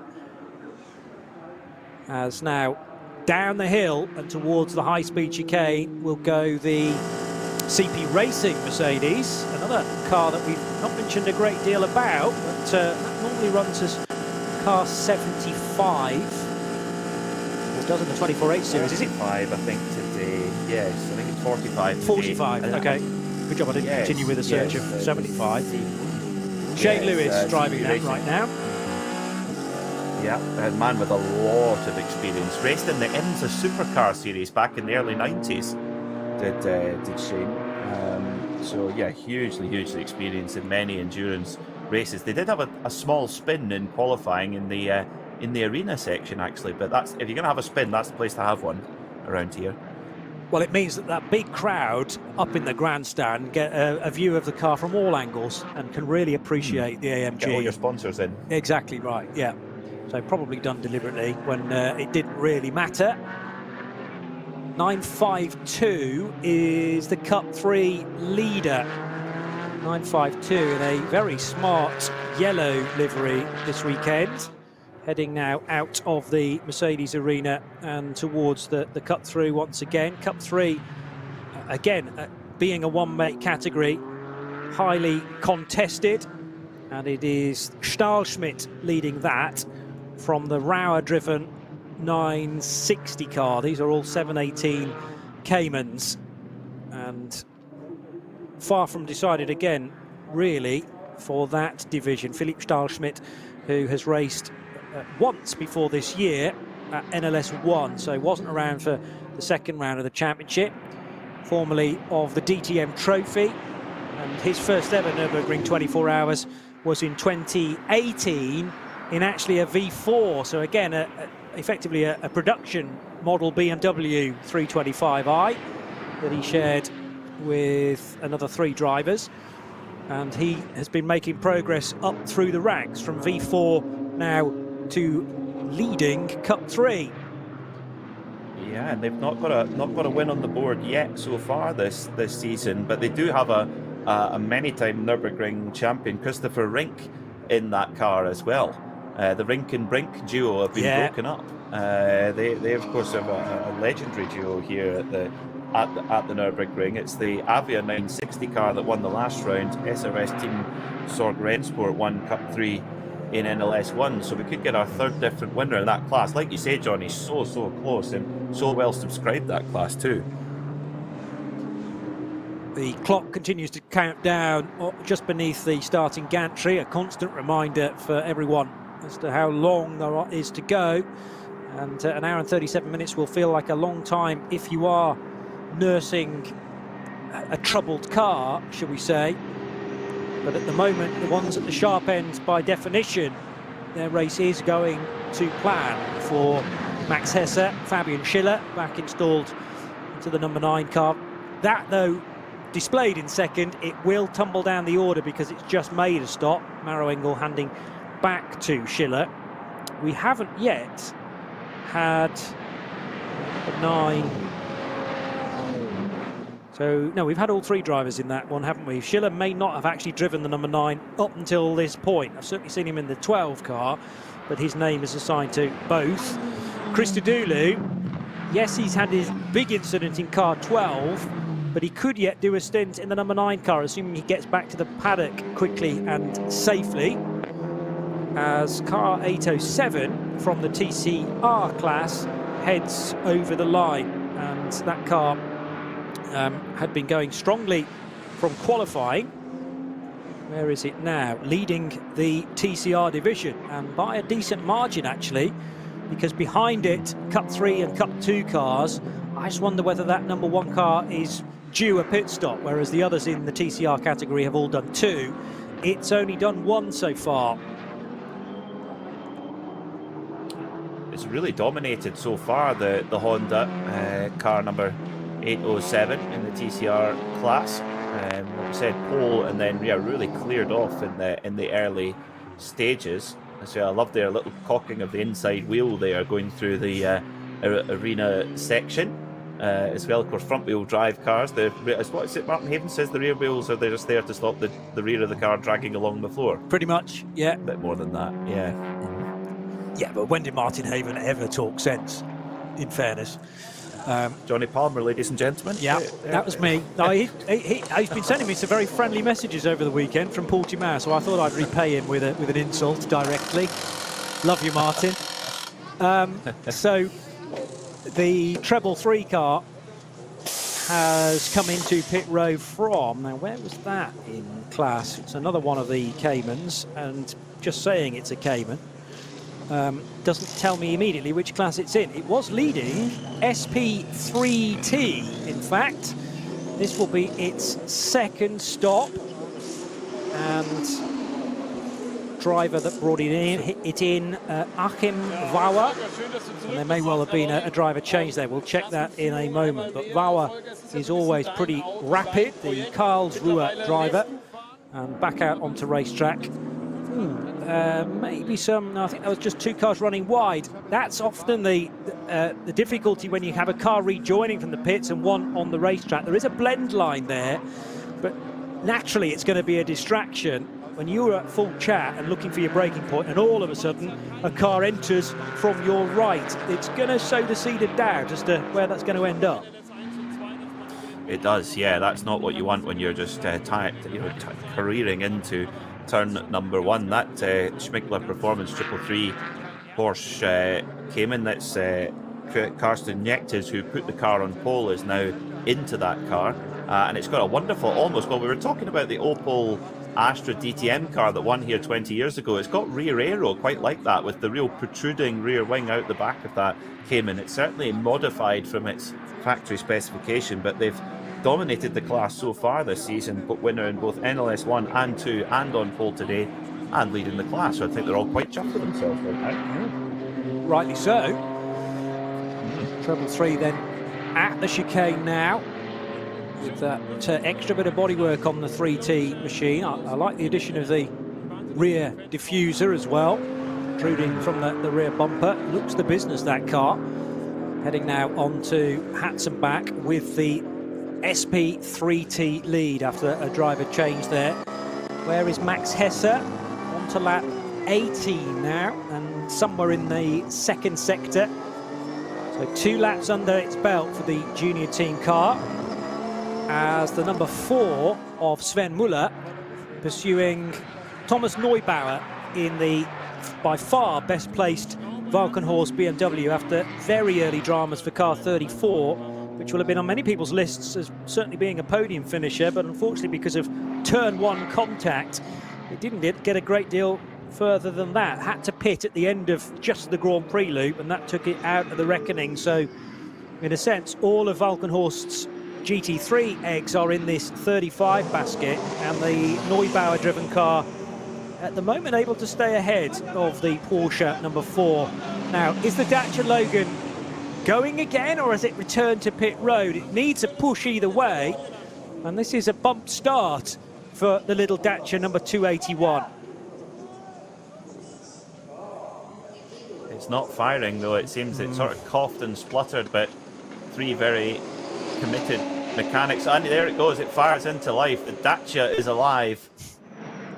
And give the 4 hardest working mechanics in the Nürburgring a round of applause. They all put an arm around one another, and the Dacia back out onto the circuit, followed by a significantly more expensive Aston Martin SP10 car, only at the Nürburgring.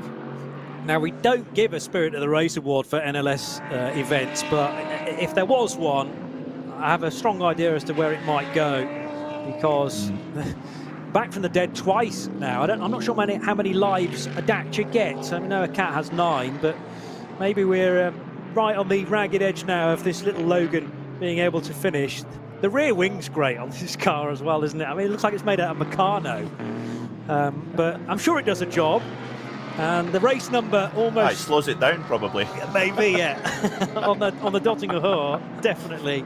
The race number you virtually cannot read now, because the racer tape is stretching back from the front right wheel arch, where all that damage was done in its initial off. But it's running again, and heading now down to the cut through allowing an Audi TT in a very smart green colour through on the inside there.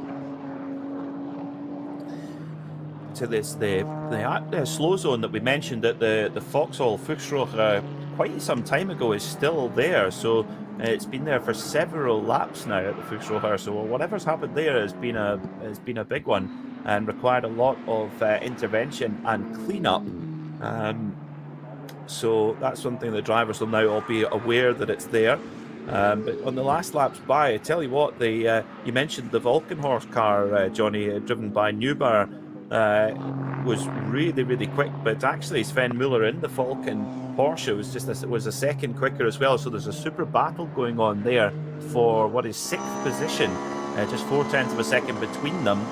And it's Sven Müller in pursuit of the big BMW, running, of course. And this is the battle of the shall we say, the more alternative tyre manufacturers. Michelin is kind of you'll see if you look down the results, you look down the entry list, Michelin is definitely the most popular tyre for the teams to use, but the effort put in by Falcon and indeed Yokohama as well allow those brands to really challenge and often overcome the really big names. And Yokohama and Falcon battling tooth and nail right now. And when we've had damp weather so far this season, that's where both Yokohama and Falcon have really come to the fore. Yeah, you think about tyre technologies, research into compounds, but actually your ability to produce a wet weather tyre, and that's to do with tread pattern and also how it interacts with a wet road surface, can be a much larger differential. So take that point entirely about wet weather really separating a good tyre from a great tyre. It's slightly smaller values that we're talking about when it's dry asphalt beneath the tyre, but those two neck and neck, and it's going to be interesting to see how they develop through the course of this stint and onward to the finish. There's another flatbed just heading down the Dottinger Thor with a massive yellow flashing lights on the roof of that truck. Side by side Cup 2 Porsches though, and that's the 107 car that was earlier in the race lead. So Hofmeister running in 4th with the 102 just in behind Ben Bunagel. So actually that's a place change for 3rd position as Hofmeister gains the place. And 107 clearly a very quick car. It was able to go, I think, deeper into its stint than some of the others. But Arne Hofmeister, Reinhard Koffler, who's more familiar to us from runs in KTMs and similar machinery, but now in the 911 GT3 Cup, all GT3 Cup class, and now up to 3rd position with 2 more cars to overtake. In fact, that's, beg pardon, 2nd place. So the one to drop down is Miko Otto in the 100 car. Hofmeister now up to 2nd, Bunagel 3rd. They're both trying to hunt down Moritz Krantz for the class lead. And that's not the work of a moment. Moritz Krantz, rapid driver in that 121 Kramer racing car. No, not the same Kramer. Kramer with an A rather than Kramer with an E as well. So, yeah, I tell you what, the Black Falcon team, car number 102 in that Porsche Cup 2 category, they have just fought their hearts out, and they seem to be getting into battles with everybody all around the circuit. And I think, Johnny, this Porsche 992 Cup car, it's such a good off-the-peg package that you've got so many teams that are going for them, and you can, in the running, the leader is in 17th overall out of 133 cars, so it's such a good off-the-peg package, and about half the price of a GT3 car, probably, or SP9 car, must be around that. Yeah. Very quick down the straights with less aero, but the 42 Lion Speed car actually, well, just about able to get by through the sweeper that leads up to the chicane. And remember, 42 hitting dramas early on, so it's been a recovery drive since then for the Lion Speed by Car Collection Audi, now with Patrick Kolb back at the wheel of that. The very damaged, both front and rear. Now, I mentioned the damage on the nose of car 12 of Adam Christodoulou. I hadn't realised quite the extent of the rear bumper, rear valance, and possibly a rear wing damage to that car too, and quite how he ended up in the barriers. We don't know yet, and only Adam might be able to provide us an answer to this as to whether there was anybody else involved. It's a rare thing to see Adam Christodoulou lose a car on his own, So I have to say maybe it was a bit of indecision from a back marker that he was trying to overtake, or just trajectories of a slower car meeting with his. But let's hope most of that is superficial from a get speed performance point of view, not to get the car back into this race, clearly, but to get it ready for next weekend's qualifying race, if indeed they've entered into that. Absolutely, yeah, that will be a lot of work regardless, and yeah, hopefully Adam got out the car okay as well, because yeah, a good bit of damage on the front and the rear there as the cars returned to the pit garage. As the two Rover cars still glued together, so they've run in formation since we last mentioned them. Car 99 driven by former DTM champion Marco Wittmann, and Maxime Martin, number 98 is driven by Sheldon van der Linde. Maxime Martin is the teammate of Marco Wittmann, who's probably chewing his nails off in the pit lane at the moment, watching his teammate Wittmann in third place at the moment, just 3 seconds behind the Christopher Mies driven Audi Sport Team Land car, which is in turn 27 seconds behind the BMW Junior team, who have just been on it today, albeit they are a sort of just off strategy, but I don't think they're 27 seconds off strategy, Johnny. They're really putting in the laps today. Yeah, and again, you know, you take a snapshot of the timing screen and it can show cars in certain positions, but that doesn't necessarily tell you straight away where they are on their strategy and whether they might be able to make places up before the end. So lots still for this race to give, and despite it looking like a junior team walkover, there are other cars that have been pitting after 8 laps, which can take shorter stops. And if they're going to be back timing their pit stop to the checkered flag, we're looking at those final stops taking place in about 20 to 25 minutes time. And then entering that final stint, we'll have a much fairer reflection as to who's likely to be in the closing dice. Out of the dip at Brightside goes these battling Cup 2 Porsches. Engine note in the background is from the Black Falcon Team Identica car of Ben Bunagel, earlier driven by Rivas, and Nagelsdijk part of this lineup as well. And just stretching its legs a little bit ahead of the 102 Cup 2 car is Arne Hofmeister in car 107. Moritz Krantz 9 seconds away, and that is a real-time gap because the top 4, 5, 6 Cup 2 cars have all made 2 stops so far. They can go further than an SP9 car. It's certainly less fuel hungry is a 911 GT3 or a 911 GT3 Cup car compared to the GT3R that runs in the fastest class. Number 175 Aston Martin over the line. That is an SP10 car running in 10th position, in fact. And currently at the wheel is Hugo Sassa, 18 years old. So he can't have much NLS experience. He did do 3 races last year for Pro Sport Racing, having come out of the ADAC GT4 Championship. But up until 2020, he was still actually karting, but at a high level, FIA karting European Championship. But getting them involved nice and early there, Peter. 18 years old and maybe an NLS veteran in the making.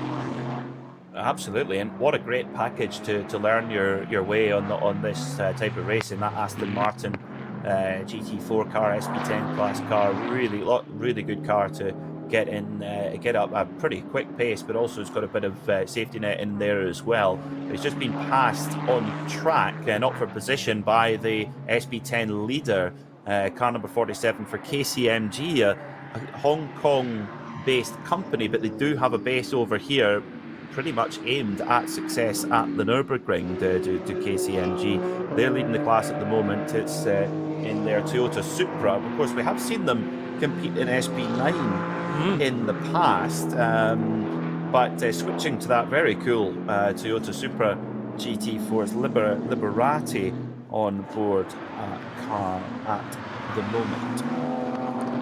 Yes, in the Nissan GTRs, Godzilla cars in the past, KCMG, and they've also run Porsches as well. Ran a couple of Porsches last year. Nick Tandy was part of that lineup. So, yes, familiar paint scheme. KCMG have run LMP2s in the past too in the World Endurance Championship. And carry that blue and sort of sky blue and white livery on all of their cars. So Eduardo Liberati, who's certainly been part of the GT3 lineup previously, as well as Josh Burden, who is driving today in that car, but leading SP10, perhaps not a great surprise when you consider the experience that their lineup brings. No, not a surprise at all. They haven't had a win yet in the SP10 category so far this season. That's gone to FK Performance and their BMW. They won both the opening races and pole today, but KCMG fighting back. Of course, KCMG came within a lap of winning the first GTD Pro race in the Rolex 24-hour last year. Of course, that infamous clash at the Le Mans chicane between Mathieu Jaminet and the FAF Porsche and Lawrence Vantor, who was driving the KCMG car, and they missed out just, but they're really putting themselves forward as one of the top teams. A shame we've not got them in SP9, but if you're winning the class, who cares? True. And I would assume, therefore, that KCMG's priority for the 24 hours is to enter and therefore win SP10 in the GT4 level. It just shows you the level of team that GT4 attracts these days. Black Falcon have been no stranger over the years, and other key members of SP9 finding SP10 with some value as well, if nothing else, to attract customers towards your brand and increase sales from a motorsport perspective. And then, of course, similarly, in parallel, to sell street cars, because that's what we're all here for at the end of the day. Out of the cut-through goes another car that could be part of the KCMG fold. It's a similar paint scheme, but in fact it's not. That's the 652 entry from the BMW 240i Racing Cup crew. And 652 in 6th position at the moment. But 240i's, well, 4 of them locked together for 2nd, 3rd, 4th and 5th. But that means that away and a bit further up the road is the Marquardt-driven car. So Sven Marquardt, Nils Steinberg and Yannick Fubrich, who have taken a win twice this year in the BMW M240i Racing by Goodyear class. And it's looking like that might be 3 in a row, with half a minute's advantage now over the rest of the 240i's. Well, new code 60 showing up at Bergwerk. That's the tricky downhill right-hander after the Niki Lauda links, and then up the hill to the Kesselchen after it. So tricky corner, and there's the code 60 in there. Also yellow flags being shown at Hoher Acton, clearly taken away. Interestingly, in sector 3 on this lap, the BMW junior team, the leading car, lost 11 seconds to the chasing Audi of Christopher Mies, and then lost a further 3 seconds in sector 4. So a lot of that could be to the timing of the yellow flags, etc. But this is going to be a bit of that 26-second lead that Max Hesse carried into this lap over Christopher Mies, and well, it's going to be trimmed a bit, I think, in this final sector here, Johnny. Just caught a glimpse of Frankie Bird in the VT3 leading car. So Bird driving the SRS team Zorg Rennsport Porsche, and earlier in the year he was sharing with Andreas Andersen. I think that's the case again. Got far too many sheets here to double check on that, but the 488 car definitely with Bird at the wheel right now and leading its class in VT3. So that's for effectively V3 cars, so street derived again, but with a turbocharger, and one step up from VT2. And VT2, remember, is split into both front and rear wheel drive versions. V6 still led by the 396 Porsche Cayman S with Bullersbach at the wheel, and the H4 category for the slightly older cars is Klee Schulte in number 600.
Motorsporterlebnis nach Hause.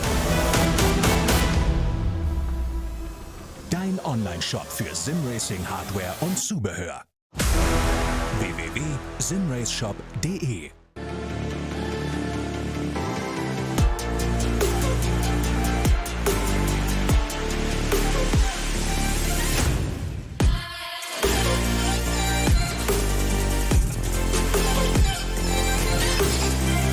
Falkenreifen.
Liebe Fans, besucht unsere Social-Media-Kanäle auf Facebook, Instagram, YouTube, Twitter und TikTok. Willkommen bei der NLS.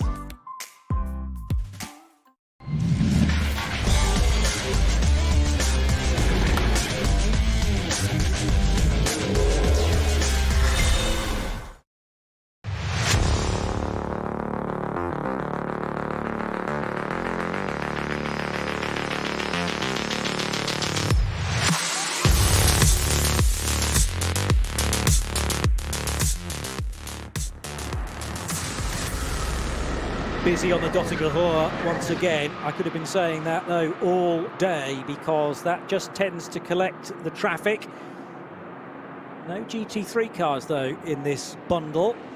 You have the Audi from TCR, there's a VW Sirocco from one of the production classes a bit further back, the all-white car. And as this traffic clumps together, you can bet your bottom dollar that very shortly they will be approached by an SP9 GT3 car that will have to buzz its way through as quickly as possible. Namely Max Hesse. He's about to launch his way onto the Dottinger Hohe for the 20th time, leading by 13 and a bit seconds, and therefore on course to make this a clean sweep of victories for BMWs. It was Rover that took the opening victory, and the Valkenhorst entry for Kuba Gamasiak and Jesse Krohn taking the win in NLS2, easy for me to say. They hit dramas very early on, though, in this third race of the season after contact on the exit of turn 1 at the Mercedes Arena, and bent a steering arm or similar, which could be changed, but obviously took the 34 car out of the reckoning. 35 is the best of the Valkenhorst BMWs, therefore in the hands of Thomas Neubauer, running in 7th place, and behind Sven Muller in the number 4 Falken Motorsport Porsche. He's 6th.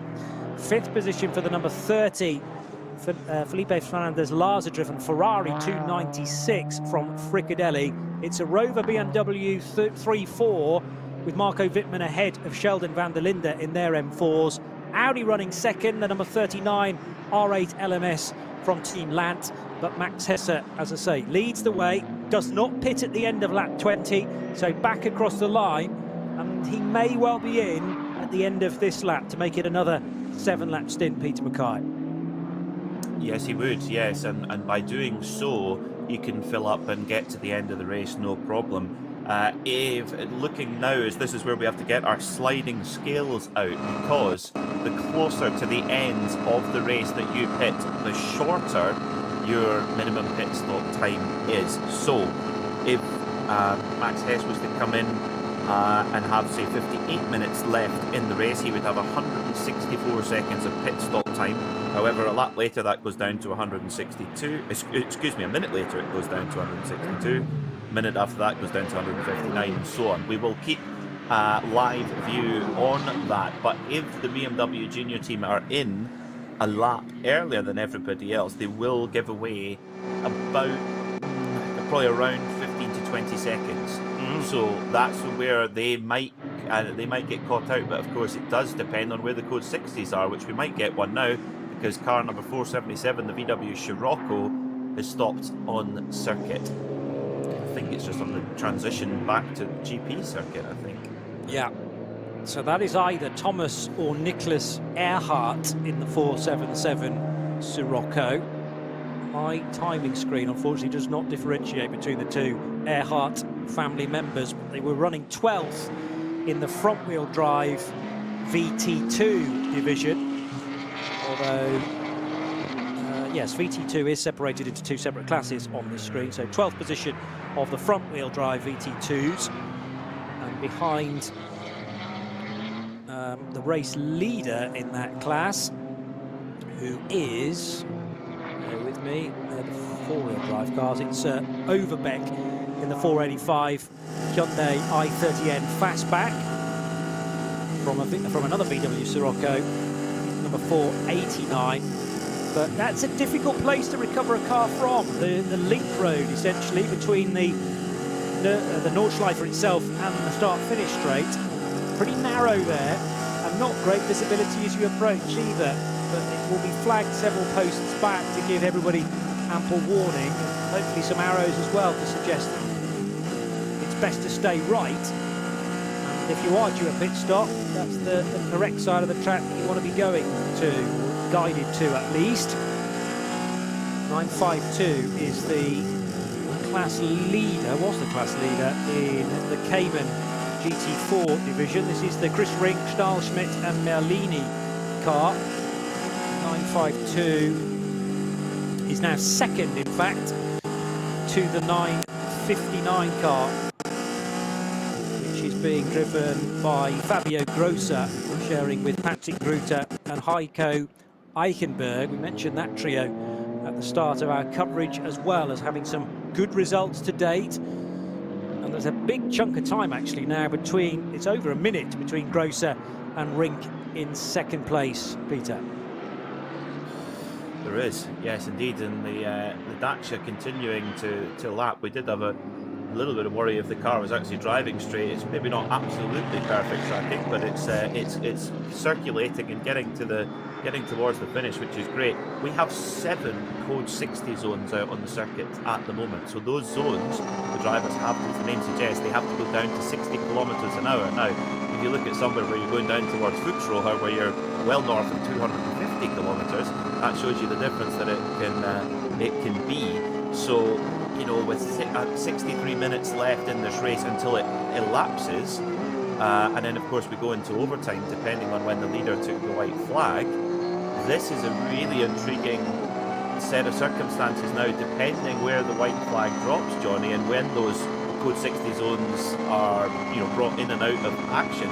This could really mix up the order. There could be big winners and losers here.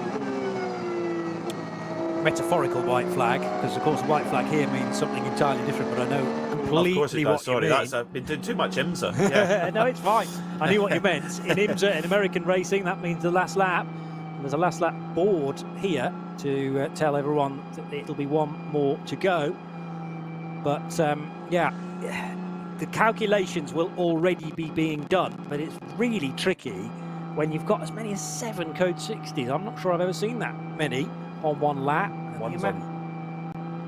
amount of slowing down and speeding up. 2 cars at least involved in the one where the race leader is, and that was the Hoffer Racing BMW that was off the road on driver's right, and a Porsche Cayman or Cup car, 911 Cup car to the left. So they I'm guessing, have tangled, and both cars in the barrier, making recovery of that incident rather difficult, and you would guess prolonged too.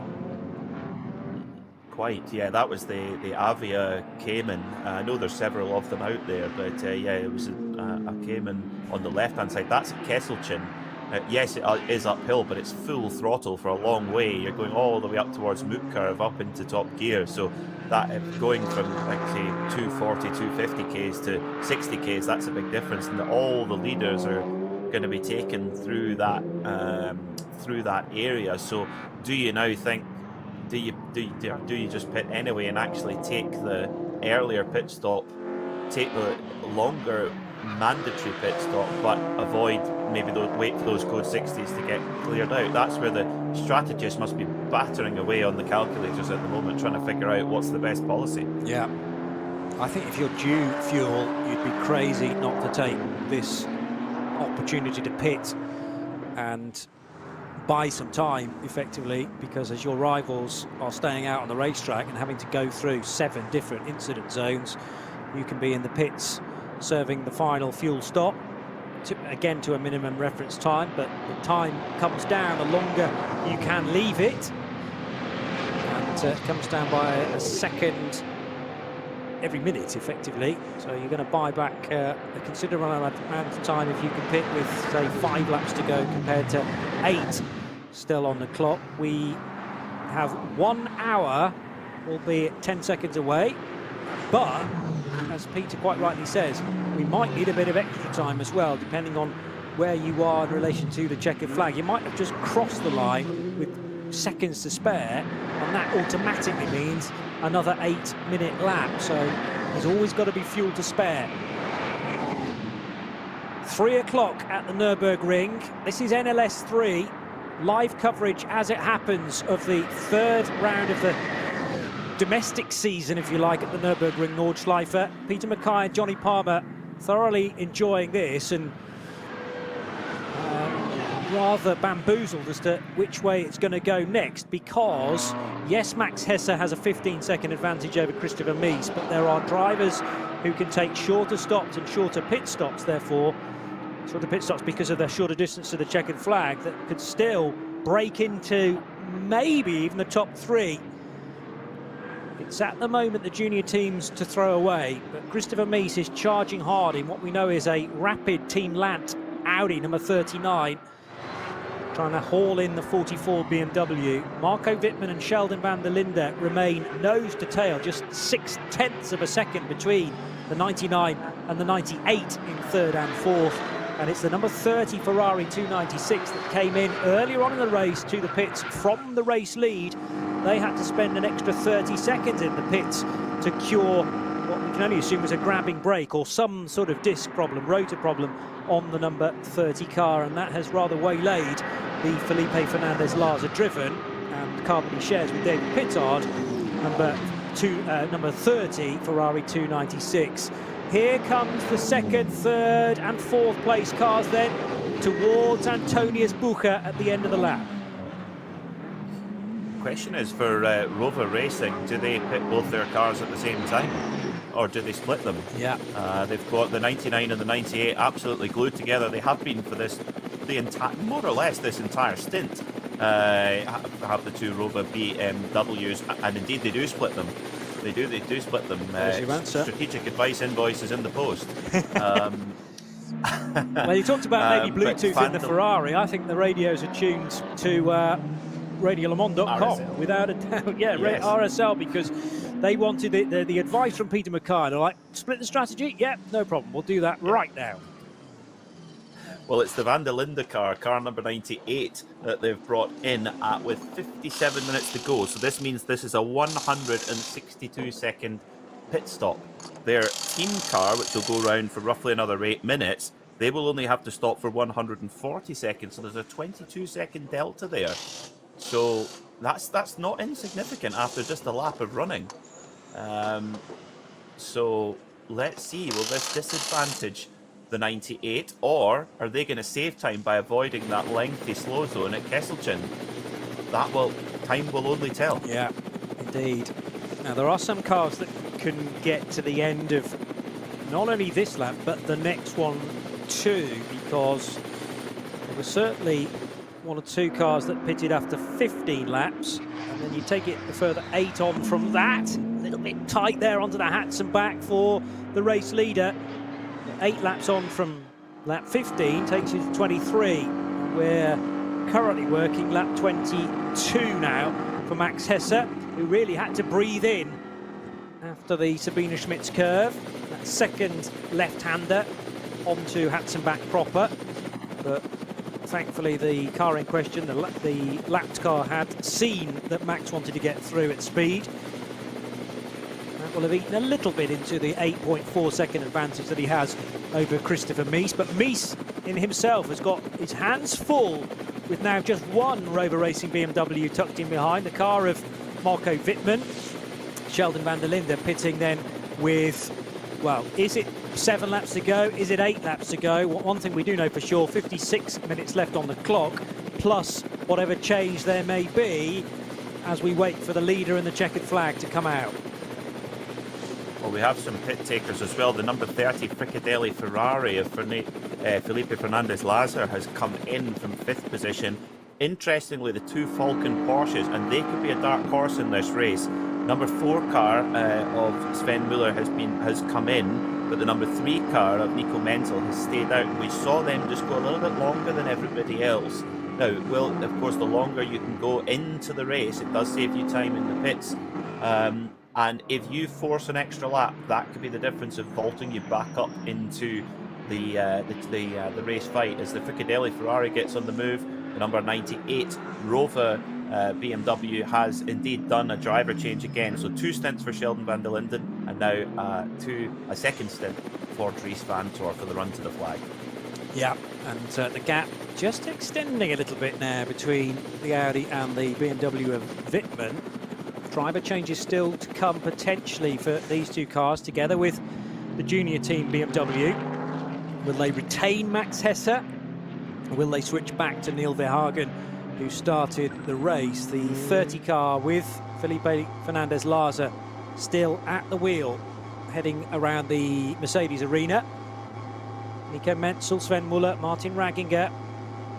Identical lineup for each of the 2 Porsches, and Sven Muller in the number 4 car heads back out onto track. The 3 pitting on different laps has currently Nico Menzel at the wheel of that. Only 2 stops so far for car number 3, both on Falcon tyres, as Falcon Motorsports would suggest.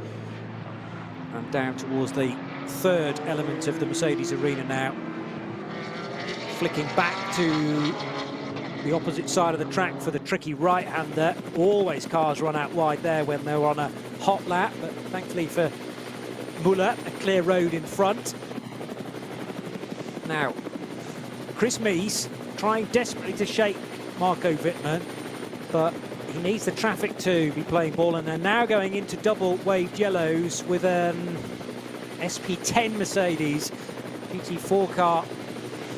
He's overlapping, and Mies needs to be a little bit careful there, because the marshals will be keeping a keen eye on that, and of course from the Rover Racing helicopter as well, back in race control, they'll have an ideal view of that. I know what he's trying to do, and that is to be out of the draft of the car, so that he gets a real slingshot then coming out of the caution, but a lot of the time overlapping is classed as overtaking, so got to tuck back into line, albeit briefly. And now the race leader, Max Hesse, has the 296 Renault Clio for company. Overtaking not permitted, Peter, at the moment. Yeah, the code 60s, it was 7, it's now down to just 4 code 60s. So those who got that early pit stop, car number 98 Rover car with Dries van Tor on board, the number 30 Fricadelli Ferrari particularly, those 2 cars, it could be that by the time the others pit, the track could be into more green flag conditions, or certainly more of it in under green flag conditions. So have they played it right? Have they played it wrong? A lot of it is really up in the lap of the gods. It couldn't be more Nürburgring-esque if it tried this. this race is a lot that comes down to the gods on whether they decide whether you're going to win or not as they get back onto the gas hard. And tell you what, Christopher Mies really made the most of that slow zone. He did have did have Marco Wittmann right behind them, but coming out of that slow zone, he's pulled away 4 or 5 car lengths. Yeah, and they duck underneath.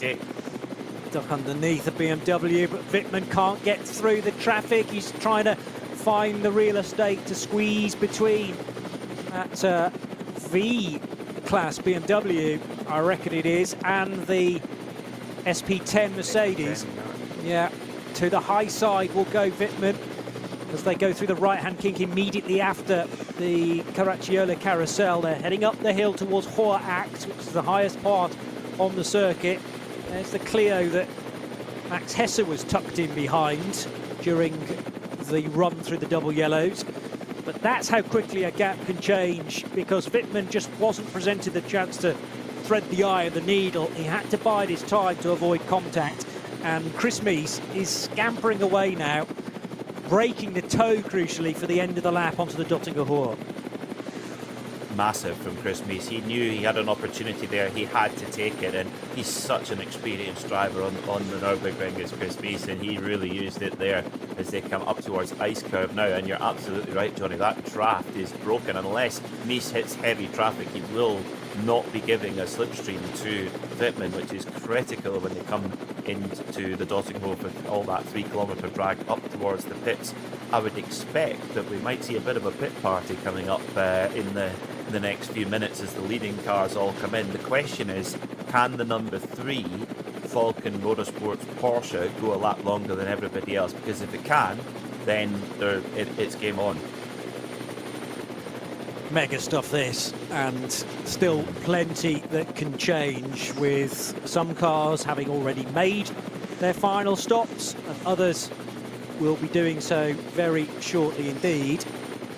And then it's a question of how it all slots together in the closing stages, and might all be completely kiboshed anyway if you hit the traffic in the wrong time, if you hit the code 60 at the wrong time. There is a flatbed now on the Dottinger Hohe as well. Now, yellow flags, or possibly only white flags, warning everybody of that, so we'll still be able to approach at speed as long as you make the room.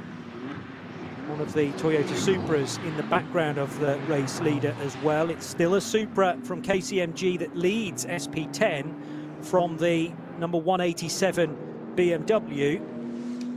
Car 187 from FK Performance for Nick Hanke, Torsten Volter and Nick Wustenhagen. So 47 to 187, and the third place car in SP10 is the 189 car of Renger. So another pit caller, and here is the race leader, Max Hesse. Are they going to do a driver change? Are they going to make sure it's as least complicated as possible and leave Max in the car for this closing stint? Well, they've got 143 seconds to do it, just under 2.5 minutes as well. Hesse looks very comfortable. Yeah. Hesse was rapid in qualifying earlier on. I mean, the difference between Harper, Verhagen and Hesse is you're talking tiny percentage points between them. They're 3 so quick drivers. They've got great trust between one another as well. They all had very fast times in qualifying, but it appears Max is just going to stay on board. I think that's a good call. Knows where all the issues are on the track right now. I think that's very smart to keep Max Hesse on board with just under 48 minutes to go, and he's been followed in actually by the number 39 Audi Sport Team Land car and the number 99 Rover BMW, so the leading 3 cars into the pits. And we could say it's a straight race on pit road. Not really a race because it's all governed by the clock, but of course if you were a minute later into the pits because you were further back on the track, you can potentially gain some time now, and the rules are sort of deliberately written like that. As I say, it's mainly to make sure that the fuel pump flow is evened out as much as possible. The later you pit in any regular race, the shorter your stop needs to be, because you need less fuel to get to the finish. So I can see entirely why these rules are written, but it then also properly evens up, or possibly accentuates the gaps, minimises the gaps perhaps the closer we get to the finish. Now I wonder whether there are still pit stops to happen. Yes, potentially there are still cars that can pit at the end of 23 laps as mentioned. Silently away, apart from just a squeak of tyre there on concrete surface went Max Hesse, but no hint of wheel spin as the LED lights do a crazy switch back and forth and then become constant as the pit lane speed limiter button is pressed to release that, and the 44 car still with Max Hesse at the wheel charges down to the first corner, and that should be the final time we see the 44 car in pit road. Meanwhile, that gap has indeed closed between now Chris Haase, who's taken over from Christopher Mies, and Maxime Martin, put back into the number 99 car. So gap was, well, much larger than that. I didn't get a real-time position on it. It's showing us 3 seconds as they came down pit road. I would say it's maybe down to 1.5 seconds now as they exit Mercedes Arena. Yeah, I think so, Johnny. There has been a little bit of a gain there for the Rover BMW, and 2 fresh drivers on board as well, with Christopher Haase and Maxime Martin. So a proper all-star slugfest there. That's going to be to the flag as well. But it is still the BMW Junior Team car 44. Max Hesse staying on board that car, who leads the way for now, but not by a huge amount, and one slow zone here or there the wrong way and they can be all on top of each other. Curiously, car number 3, Falcon Motorsports Porsche, it kept going, as did Frank Stippler's number 5, remember him? Number 5, Scherer Sport PHX Audi. So they, of course, by pitting a lap later, they are going to be in the pits for about 20 seconds less, and that's a gain. Did the Lant Audi go a touch wide there coming onto the Hatzenbach? Now I think Haase judged it just about right. There's a lot of dust offline on the Hatzenbach though. Sand, as the grass has got beaten up just off the road, and it looks like some of that sand or dirt has worked its way onto the racetrack. They're again having to back out of the throttle because of a Sirocco which is needing to adhere to the yellow flags. It was another Sirocco parked up on drivers right there. So that's really brought the gap down again. Haase wanted to be as quick as he could into the caution area, but there's nothing, as mentioned before, to stop Maxime Martin from hauling up to the rear wing of the Audi, and he did exactly that. And interestingly, the Falcon Porsche and the Scherer Sport Audi, the Falcon Porsche number 3 of Menzel and the Scherer Sport Audi of Stippler, they wouldn't have got caught up in that slow zone. So yeah, they were already, they're at another point in the circuit. So that's again another, you know, if all things are equal, that's another time lost there. However, we're up to 8 code 60 zones on the circuit at the moment as well. So it's a slow circuit at this exact moment in time. So this, again, it could really come down to where the code 60s fall. But I tell you what, Johnny, Christopher Haase, he is pulling away from Maxime Martin. Martin might have caught up into that slow zone, but he's rocketed away.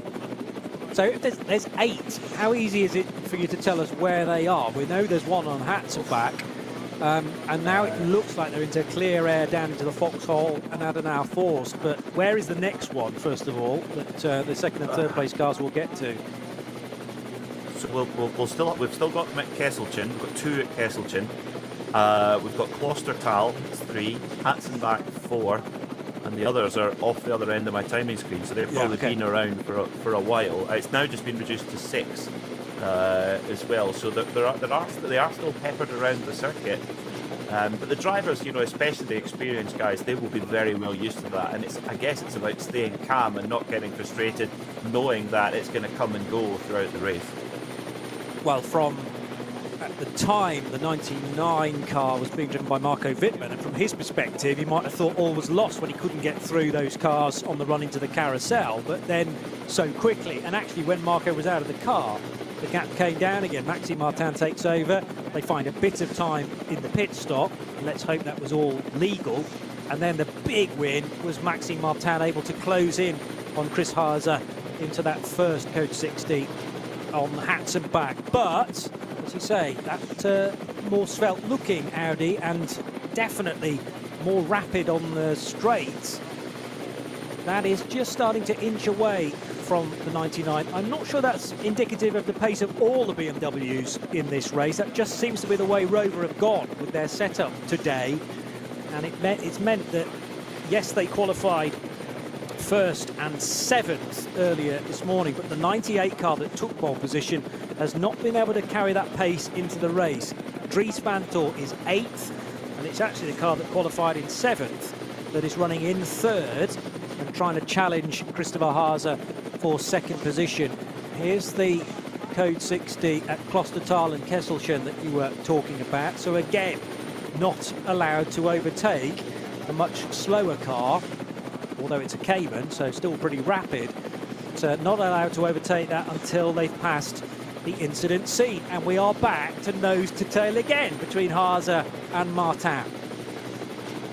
And this is where you can't be caught napping at all, whereas if you get boxed in behind the back marker, the circuit goes green again and you get pounced on by the car behind you. You've got to be so sharp as the work goes on at Kesselchen. There's 2 cars there, at least 2 cars to be cleared up. It looks like they're getting there though, Johnny, as Haase gets back on the loud pedal of that Audi and tries to get the run on Martin, but Martin saw it coming and didn't let him get the jump this time. But I think they're, how would you say, maybe 5 to 10 minutes away from being clear there at Kesselchen. So by the time that, say, the Scherer Sport Audi comes out of the pit lane, or the Falcon Porsche number 3, that could be clear. Yeah. So the difference between, that is a huge delta in lap time. So this race is far from decided with 40 minutes to go. Don't you just love the NLS? It's great. Well, there were as many as 3 cars off on that incident, because I'd mentioned the Hoffa Racing BMW. I hadn't spotted the bright blue and yellow BMW that was still being recovered as the 2nd and 3rd place cars went by. There was also the Avia sponsored Cayman, which didn't appear still to be there, so that's at least been cleared already. I think certainly the next time Haase and Martin pass that scene, I'm expecting that to be clear. Possibly the flatbed still working their way back to the paddock, and then via some of the internal roads you can jump off the circuit at Breitscheid, for example, and in other places too, to therefore leave the racetrack clear of recovery vehicles. Through the right-hander at Brunchen will go the 2nd and 3rd place fight. Flansgarten next, where the cars briefly leave the ground, and they will head then towards the Schwalbenschwanz as well. Stefan Beloff S just before that, which is a rapid right-hander. Coming up to the hop now, off the ground, and the Audi and the BMW not relenting. Squeezing up the inside of a slower car there. Wide open throttle at this point. Now through the S-bend with Schwalbenschwanz the other side of this. And then Galgenkopf and the run down the Dottinger Hohe, which may well play perfectly into the hands of Maxime Martin doing the chasing in car number 99. Nico Menzel now to the sharp end. You'll see the number 3 Porsche on the top of the scoring tower. That's a temporary thing because the 3 car has pitted. As soon as it took the lead, or registered as the race leader, Menzel into pit road as one of those late stoppers. But as we've mentioned, because there's now only 38 minutes to go to the checkered flag, this can be the quickest stop of perhaps everybody. And there may well be stoppers further back as well. Yeah, Frank Stippler is now in from 2nd position, possibly to hand back to Vincent Cole. So the Porsche and the Audi from Falcon, as the leaders go side by side, sorry, 2nd place goes side by side, and this is the BMW number 99 on the inside of the Audi. I mentioned that would be the chance for Maxime Martin to pluck the position away from Christopher Haase, and it was the draft down the Dottinger Hohe that worked perfectly for them. So this is a net 2nd position, depending very much on where Nico Menzel and Frank Stippler feed back into the mix. They're going to, this 2nd place fight, they will head across the line. So already Hesse has gone through and should now become the race leader from these 2 cars, and Maxime Martin is ahead of Chris Haase. That was a perfectly set up move there from Maxime Martin. The thing is that when you come come through Galgenkopf onto the long Dottinger Hoe, it's not just as easy as just sitting in the slipstream and mirror signal manoeuvre. The amount of aerodynamic wash that you get, the turbulent air that comes out the back of these GT3 cars, particularly the big ones, it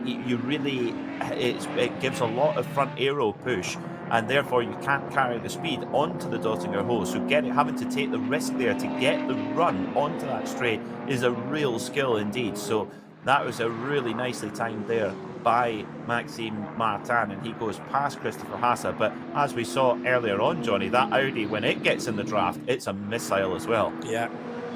So we're waiting now for the Nico Menzel-driven Porsche number 3 to re-emerge from its pit stop, and also Vincent Kolb in the number 5. So there was a driver change for 5. They've kept Menzel in the number 3 Falcon Motorsports car. We've had stints from Sven Muller and I think Martin Raginger in the number 3 car. Remember, the same driver lineup assigned to both cars to give them maximum flexibility. Also in an Audi from the GT3 category.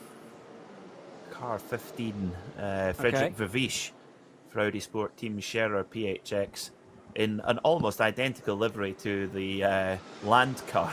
Yes. That sort of white and red. Very much in a you can tell that's a works car, can't you? With not a great deal of sponsorship on it. It's very clearly an Audi Sport entry. Yep. First time I've mentioned Fred Vervisch's name today, but he did break into the top 6 there with that late pit stop. And Timo Scheider has taken over, yes. Yeah. So we were talking about Timo Scheider at the top of the show, and the fact that the double DTM champion, 2008, 2009, has returned to NLS for the first time since 2019.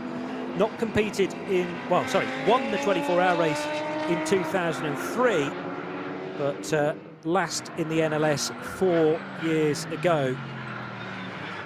And competing with Vervisch and Mattia Drudi, who has become an Audi specialist in recent years too.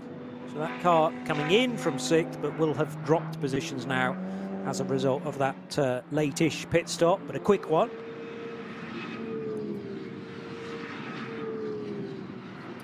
Yeah, Vervisch was teammate to a certain Valentino Rossi, Esquire, last season in the WRT Audi. Of course, WRT moving to BMW, and curiously Rossi going with them into the BMW camp. BMW have certainly been on the they've been on the recruitment drive. They've taken on a lot of new works drivers. Of course, Dries Vanthoor being one of them as well. Again, very much a WRT guy who sort of followed them over to BMW as well. But you know, Audi Sport, their prototype program didn't come off. It was mooted, but they're going to be an F1 in a few years. But I tell you what, although the Audi R8 has been on the track for so many years now, Johnny, they're still alive and kicking, still top drivers, top cars, and still fighting for wins. Yeah. And fighting for the win today, perhaps as well. Although Hesse's going to take some beating from this point. 30 seconds the advantage.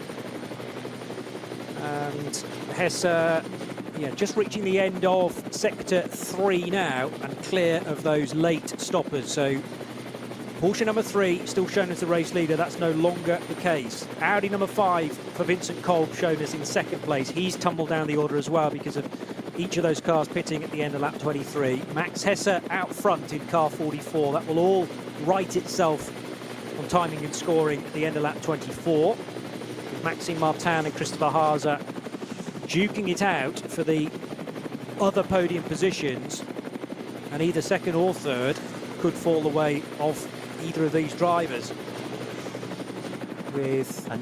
Sorry, go on. No code 60s, no slow zones anywhere at the moment. Nowhere. Completely green racetrack right now. So we went from having 6 or 7 to nothing, all of it, just like that. Again, amazing. It's a bizarre place, this, but we're well used to that. Now, will the BMW and the Audi fighting over 2nd and 3rd elect to go high there, the other side of the Chrome Porsche, I want to say. It's certainly Tracy Chrome colours. And again, the Maxi Martin car was in two minds as to which side of the road to go. Decided to go left. The Audi followed suit. They're going to have to head by two cars now being extracted, if you like, from the Kesselchen and Klostertal incident. They've already worked their way via flatbeds up towards Hoher Acht. But having negotiated some traffic, both Maxi Martin and Christopher Haase had to be well aware of the two recovery vehicles that were occupying the right-hand side of the circuit. This is where, if anything, you'd prefer to be Chris Haase, because reading the road for you is Maxi Martin. And any slight hesitation can be maximised by Chris Haase just a few metres further back, and this might be the opportunity. Here comes the Audi, maybe on the overlap, but couldn't get fully alongside because there was a back marker walking his potential route around the outside on the exit of Brunchen there. They're heading now to the real fast stuff at Flatsgarten. And again, a slower car for Maxi Martin to decide. He'll go to the left again. That's just been the pattern of play for the last few overtakes for Lappery. Now open the throttle up with the Stefan Beloff S coming thick and fast right now. Right and left, and now on towards Farbenschwanz. But the Audi once again in a great position to certainly use the draft, and a lot of draft from that big BMW in second position.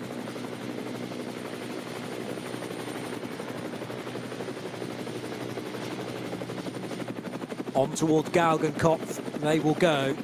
Just half an hour still left on the clock, and enough fuel for pretty much all of the SP9 cars now to get to the finish. If you needed to stop, you should have made it by this point.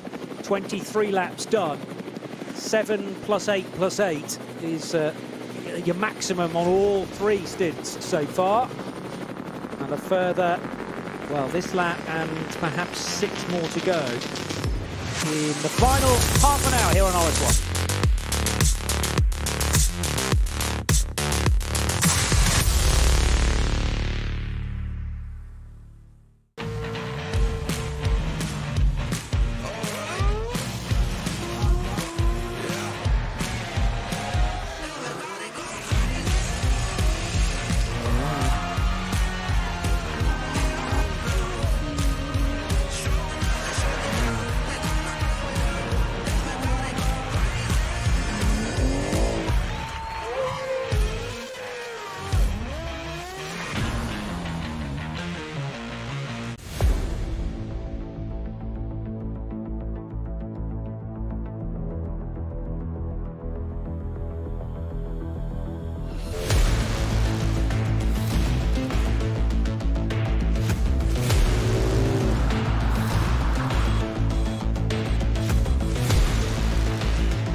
Falkenreifen.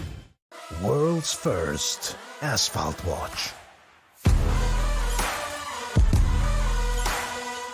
Nürburgring Asphalt 1. Over 90 years of racing history.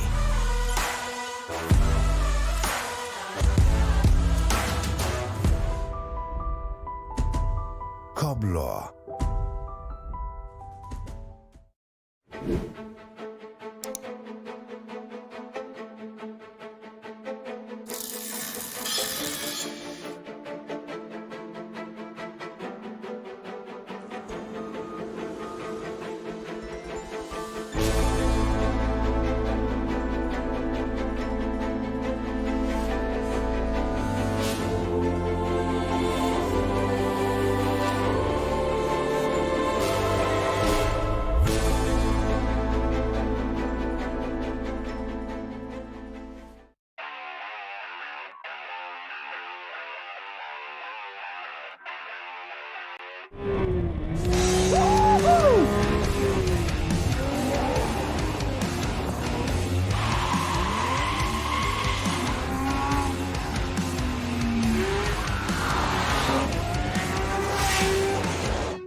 Liebe Fans, besucht unsere Social-Media-Kanäle auf Facebook, Instagram, YouTube, Twitter und TikTok. Willkommen bei der NLS.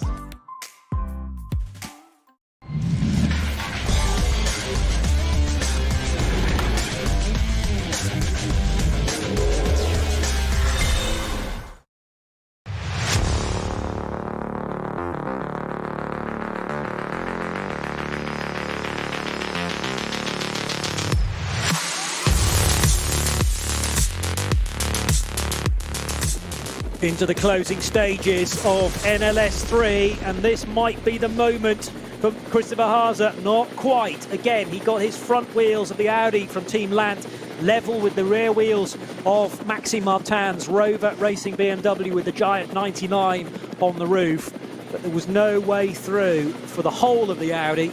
He got a nose level with the BMW, but he needs a lot more than that to be confident that there's not going to be any contact. This is not the time for heroics this deep into a 4-hour race. Maybe in a couple of laps time he might charge a bit harder than that, but got to remember as well that there's still the Dottinger Hoor to negotiate for 1, 2, possibly 3 times.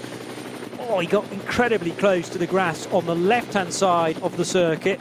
Almost sold Martin a dummy there, and then tried to get up the other side of the BMW. That was a few moments ago. But back to real-time action still. Barely half a car length between the 99 BMW in second, the Christopher Haase number 39 Audi of Team Land in third. And this is all playing very nicely into the junior team's hands of Neil Verhagen, Dan Harper and Max Hesse. They continue to lead by, well, it was 22 seconds. I wouldn't be surprised to see it stretching out to maybe 25 seconds now as these two jostle. Yeah, and the two SP9 cars, the Rover car and the Team Land car, absolutely bopped there by a 992 Porsche Cup car, which of course in certain parts of the circuit is just as quick as an SP9 GT3 spec car. So yeah, they just had to wait their turn there, and Martin holds onto it for now as they approach the fast right-hander of Galgenkopf onto the Dottinger Hof, but Haase is very, very close in that Team Land car as they run onto the Dottinger Hof. There's quite a lot of cars to pick up a slipstream from as well. They're going to buzz past the slower class cars as well and give them a bit of a fright as they tear down the Dottinger Hof. Of course, two teams that have got such experience, such success here in at the Nürburgring Nordschleife in the NLS. Rover, they've had 12 overall wins, and Team Land, they're the 4th highest in history. They've had 24 NLS victories. Getting that 25th is going to be a bit of an ask today with just being BMW Junior Team's day, it seems. But this battle for second continues to be absolutely tantalising. Curiously there, Johnny, the Audi, the Team Land Audi, did not get past on the Dottinger hole. Maybe a bit busy, possibly. Yeah, perhaps. And we talked about the lack of speed, visually at least, for the BMW in the early phase of the stint when the car's very heavy, for the Rover Racing BMW, that is. But it does seem to have been tuned to really get better through the course of a 7/8 lap stint, and looking better down the tubes, through the air that time around.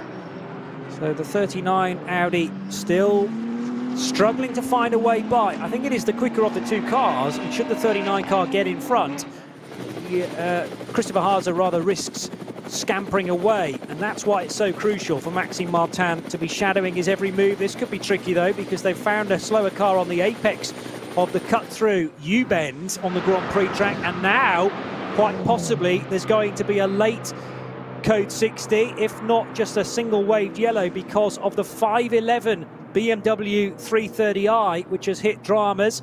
Now that's possibly just a punctured tyre, or is it a steering arm that's gone bang on the front right corner? I think probably the wheel's gone. You think the wheel's gone entirely? I think the front right wheel's gone. But that that car continuing to go along the Dottinger hole, literally dragging the right-hand side of the car along the grass, the left side on the tarmac, but the right side where I think the wheel is either gone or it's severely deformed. Yeah. And now coming through towards Tiergarten, dust going everywhere. But that is true spirit of endurance. Just drag it back on three wheels to make sure you get to the finish with 20 minutes to go. It's Sindre Setsas in the 511 car, the man from Norway, Trondheim to be exact, just 25 years old, and he was running in third position at the start of this lap in VT2 for the rear wheel and four-wheel drive cars. So they're still on course for a podium, but it's quite an ask now to get on the podium from here, and still trying to get a full glimpse. I think you're right though, the wheel has completely detached from that car, and so too very shortly will be the whole of the front wing, because it's just dragging on the road surface. And I can see now why Sindre was trying to keep as much of the car on the grass there to limit the damage being done. Absolutely. Sindre, I'm pretty certain, is a top-level sim racer actually as well. I recognise the name, but well done to get that car back on three wheels. That's rally style actually. Get it back to service as well. Meanwhile, car number 4 for Falcon Motorsport, to Sven Muller, battling away with the Scherersport PHX Audi of Vincent Kolb, and whoosh, big damage to the front right of Setsas's BMW. But actually, do you know, the brake test surprisingly is not too bad considering, Johnny. The wheel, not so. Well, it's actually just stripped the hub. The hub itself, or the nuts, are still connected. That's weird. So the wheel's not come off. Oh. It's stripped the whole wheel off with all of the nuts still attached to the hub. So, oh my word, getting that off now could be so tricky, because it's, well, say that, I think they're coming off relatively easily, but I wouldn't be surprised if it's stripped some of the threads on those nuts. But no, it's come off. There were 5 to undo, new wheel being offered up, and I mean, these wheels are built very solidly indeed. So to literally whip the outer edge, imagine a pizza, eating a pizza from the outside in, and you're just left with sort of, I don't know, a 3-inch diameter crust in the middle, and that's what the wheel looked like. Anyway, it's been taken off, the remains of it, spokes and all, new wheel put on, and he will be able to continue on. They're trying to do that as quickly as possible, because as I say, there's a podium, well, being waved goodbye to. How close is the next VT2 rear-wheel drive car? It's the 501, which is yet actually to cross the line. So they're clinging on to third position as we speak, but it might be a big ask to stay on that podium position. Meanwhile, could be high speed for the number 4 car. Yeah, go on. check your notes. Sorry, just check my notes. Yeah, Sindre Setsad, yes, top-level sim racer, raced, finished on the podium in the Porsche Tag Heuer Esports Super Cup, which is the top level. So yes, making his steps into Nürburgring racing. So yes, that's tell you what, that you don't get that on iRacing. You get towed to the pit lane immediately if that happened. The clues were also there from his Twitter feed, because his latest retweet was to pre-order one of these Driving Force Formula steering wheels. They're £1,000 a piece, they are. €997. Wowzers. But it shows how seriously he takes the virtual stuff, but also great that he's competing in, well, VLN in 2019, and this will now be his 4th season in a row in NLS competition. So likes a bit of full metal racing, along with no doubt having the full rig as well back at home. So the number 4 Porsche heading up the hill with the Audi number 5 for company. It's Sven Muller pursuing Vincent Kolb for 8th and 9th places. Audi ahead of Porsche in 8th. Behind them, Timo Scheider in the number 15 Audi R8 LMS that he took over in the last pit stop. But they continue the ascent there. We're on lap 26, about 8 minutes per lap, and we're probably 3 or 4 minutes away from the end of this one. So we'll get lap 26 done easily.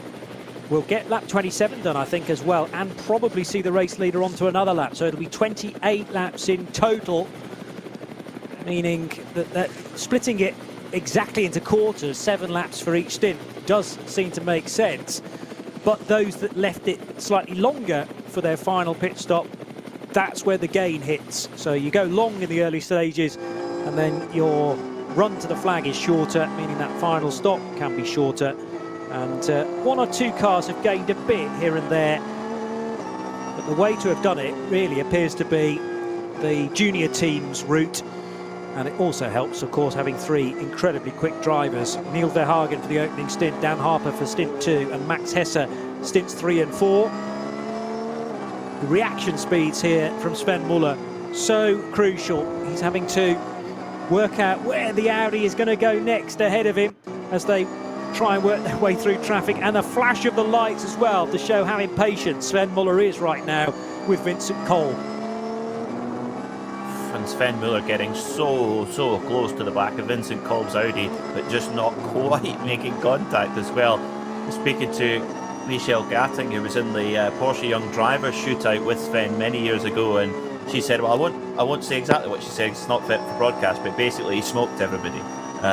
He's a super driver, is Sven Muller, but Vincent Kolb holding his own big style here over the very fast Flansgarten, and then down through the Beloff S and up towards Schwabensfonts. But Muller's got a bit of a run as they head towards traffic. Can he make it work as well? He's going to find his road completely blocked off, as well as Kolb trying to thread his way through the traffic as well. Oh, an opportunity for Muller as the BMW 240 car right in the middle.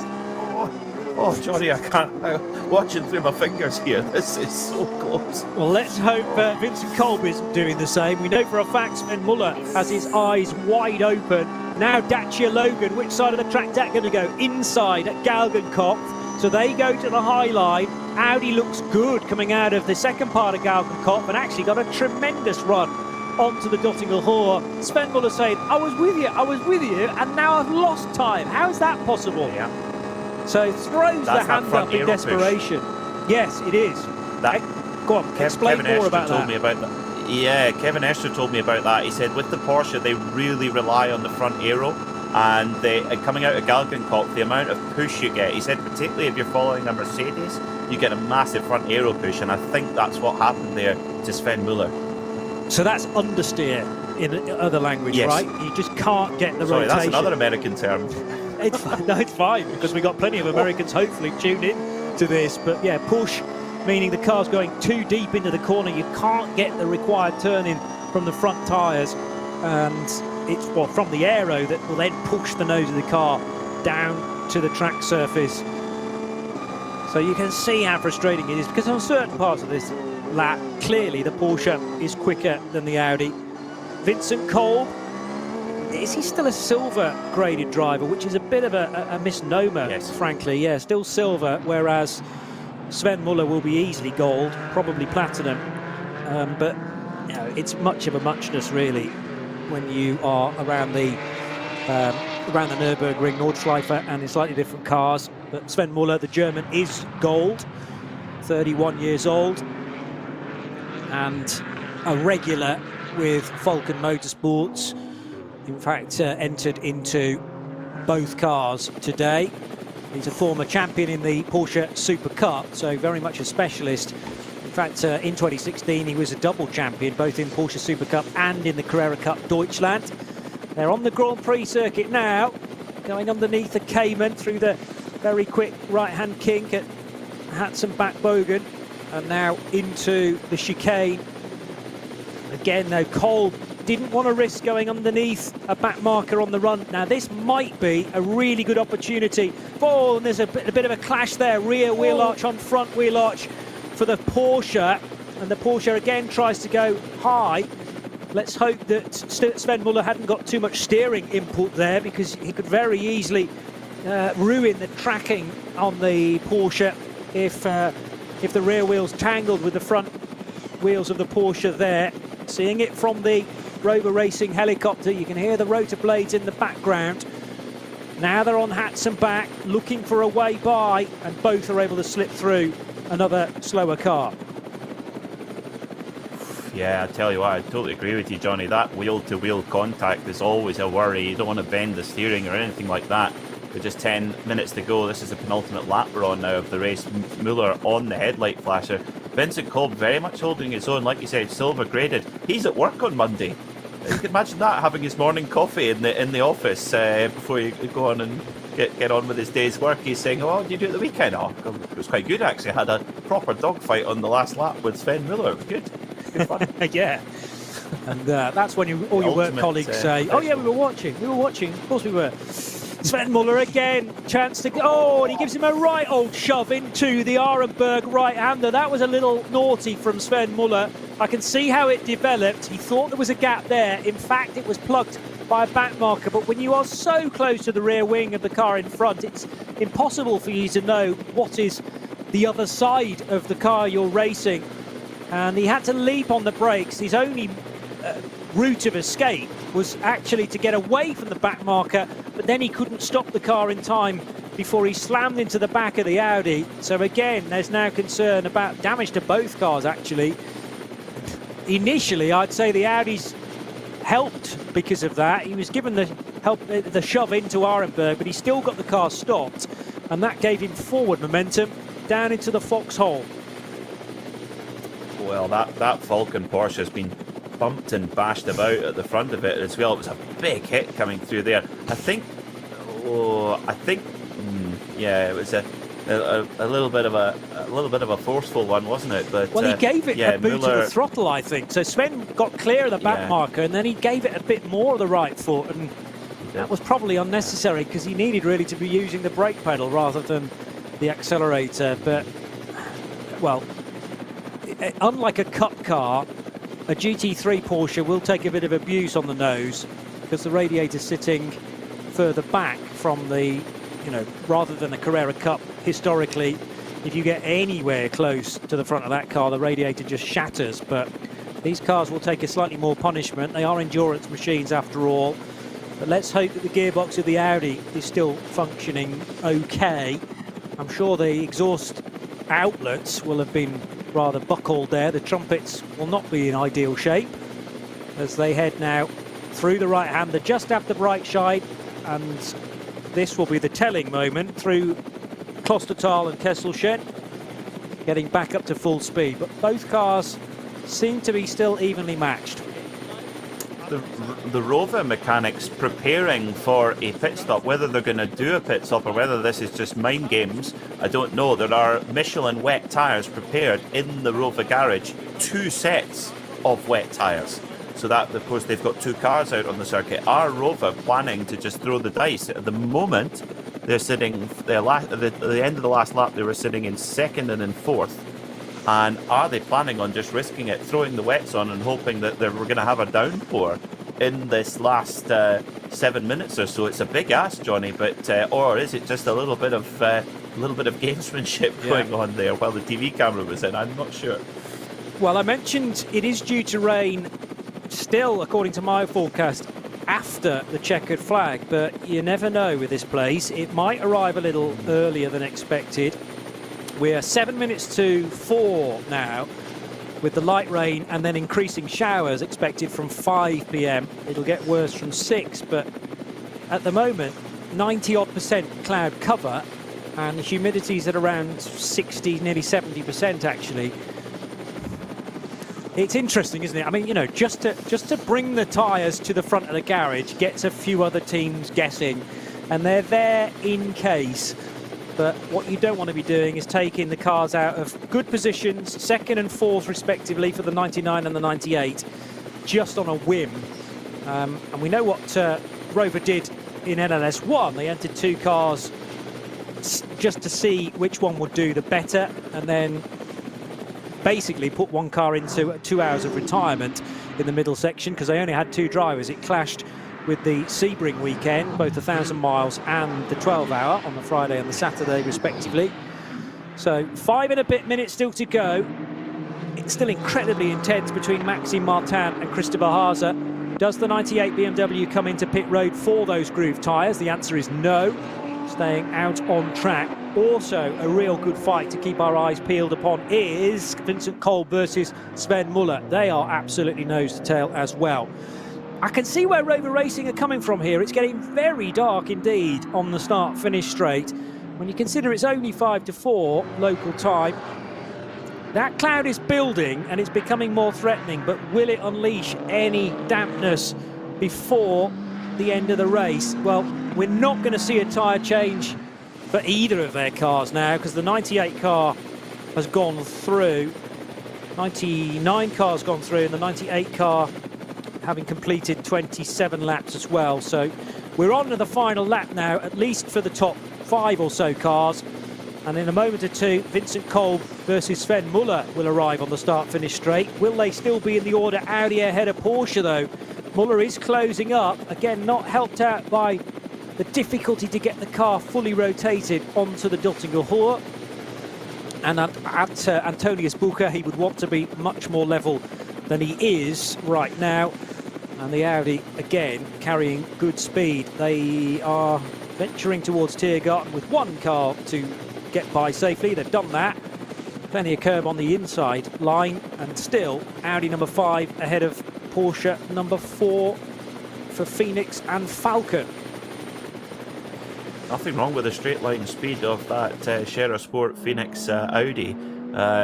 Sven Muller was right there in the draft all the way along the Duttinger Hohe, just not able to get a move. But typical Porsche, the Sven Muller driven Falcon Porsche, very good on the brakes, and he's there's the penalty lane. Yeah, penalty lane, the long lap penalty lane for Sven Muller. I presume that's due to thumping the rear of Vincent Kolb in traffic. Good call. And that's what it's used for. We haven't had confirmation of that, but that's the only thing we've seen that could suggest a penalty. And I did describe it at the time as a little bit naughty. Clearly, race control would agree and have told the driver of number 4, Sven Muller, that he has to go through the penalty box at a slightly reduced speed. It's on the outside line, and that has cost him, well, 3 or 4 seconds perhaps, and certainly given the Vincent Kolb car a moment's peace now. The gap was only 0.4 of a second at the line. It would have extended to great chunks of seconds now. Dan Harper looking relatively relaxed in pit lane in the garage, watching his teammate Max Hesse. It's been a cracking display, and actually Hesse has wound back the pace a little bit. That might not be through choice, actually, but the gap of 22 seconds has dropped to just under 16 with a lap time of 8:01.5, so some time gained. The problem for Maxime Martin is he's still got 15, nearly 16 seconds to try and find on a single lap of the Nordschleife. And actually, Max Hesse is almost halfway around now, well, probably about a third of the way around. He's just heading down the hill towards Breitscheid now. with a recovering Sven Muller having taken that penalty at the Mercedes Arena.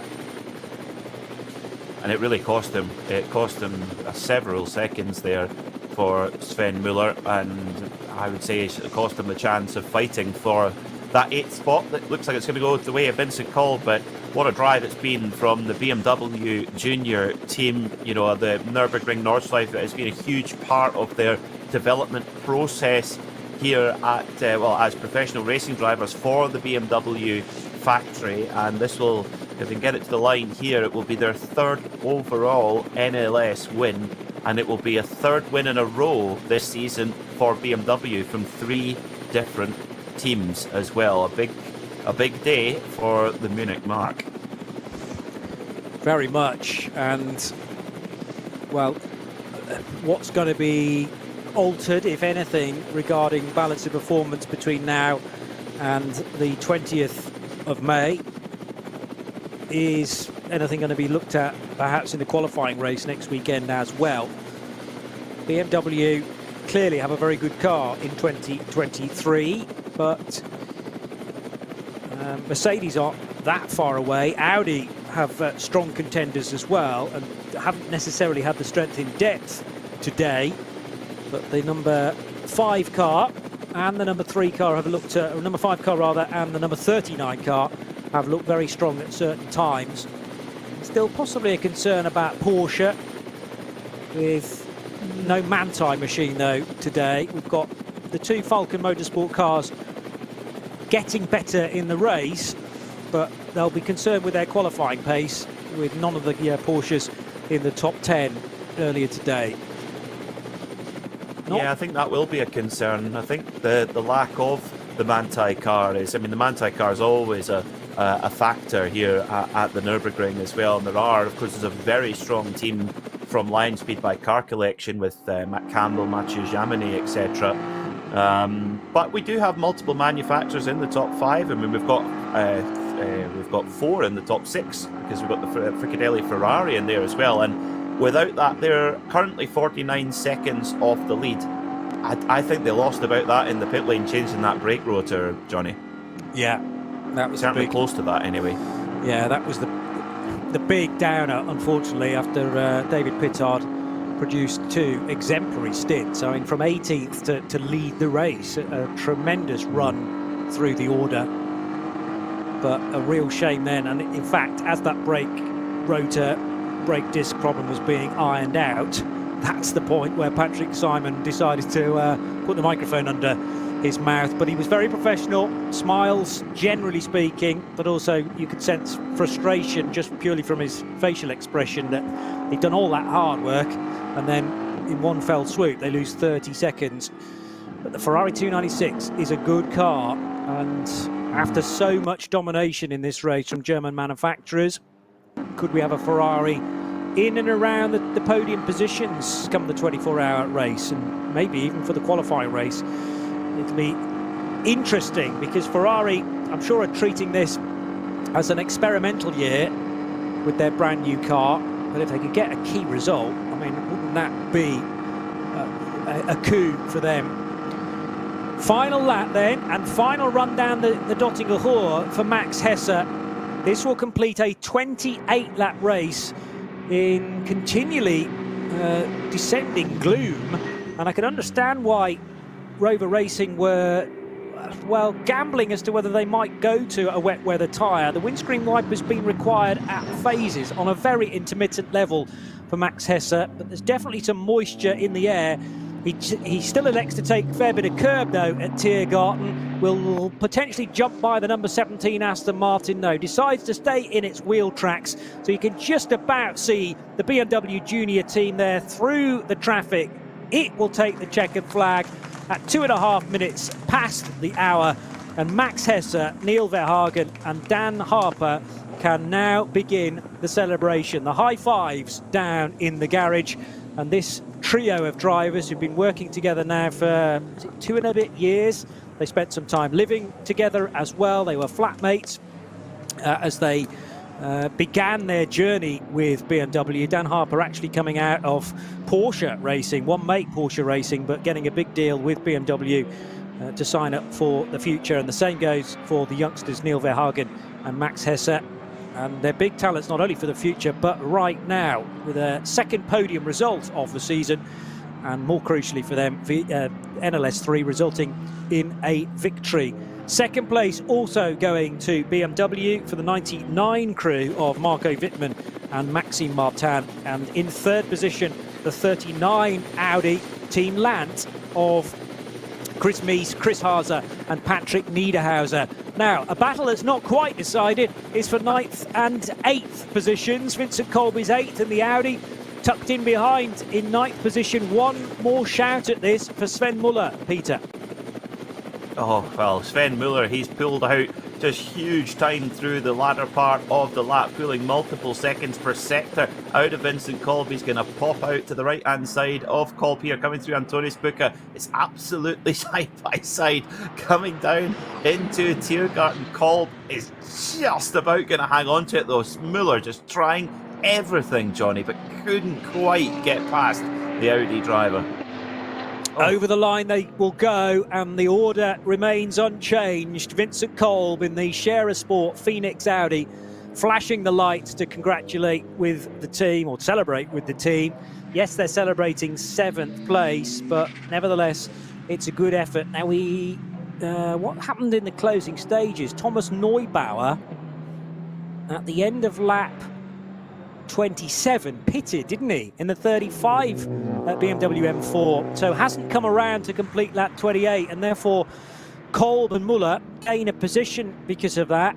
And late drama for Valkenhorst Motorsport. They had those difficulties, remember, at the very start of the race, and it looks like this event is going to be bookended with strife from the Valkenhorst crew. Winners last time out, but 35 will not get to the finish of NLS3. That's hero to zero stuff, isn't it? Everybody's kind of had their turn so far this season of both agony and ecstasy, really. It just shows you how tough this circuit is and how fierce it can be. But BMW Junior team, they've been in the top 5 in every race. They've been on the podium the last 2, of course, getting the win here. I tell you, do not write them off for the N24. They are going to be a huge threat, and I wonder actually who's going to be their 4th driver, of course, the N24. They had Augusto Farfus moonlighting as a junior a couple of years ago. I wonder who's planning to be joining them at the N24. Well, all of the big movers and shakers in GT3 racing, and from elsewhere as well, if you're registered, recognised with a particular German mark, you tend to have to keep the Nürburgring 24-hour weekend free. There's Max Hesse, who taps the roof of the 44 car. A hug with Neil Verhagen, a hug with Dan Harper, and a high five as well. Max Hesse, arguably the busier of the 3 drivers, with a double stint to close things out. But he managed that gap. It was as high as 23 seconds, but it crept back to 16.8 at the flag. Still very, very comfortable, though, ahead of Maxime Martin. And it's a real feather in the cap of the young kids, shall we say, at BMW, able to outpace the 99 duo of Maxime Martin and Marco Wittmann, who've been at this game quite a bit longer. Let's see if we can have a word with Dan Harper. Didn't expect it, really, so 2 BMWs on the podium again, so a great result for everybody. The car was amazing, thanks to RMG. And for sure, it's a big boost for the 24 and the confidence. So, yeah, really happy. So Patrick Simon will do a quick translation there of the Ulsterman's response. But good that Dan Harper clearly doesn't know quite enough German yet to converse freely with Patrick. There'll be another question potentially as well for Neil Verhagen. How's Neil's German, Peter? Not great, because this question's in English as well, so we'll stay tuned for this. Or is there so much experience in the car now that you are graded up to senior level now? Yeah, I think we have to give the respect to BMW for giving us this opportunity to race here, to bring us up here. That's obviously why we still hold the name here. We're factory drivers now, yes, but the name means a lot to us. Thanks to Mr. Nurpash, Dirk Adolf, Sven Blush for the opportunity that they gave us. And yeah, you can tell it's paying off now, and I can't thank those guys enough for the opportunity.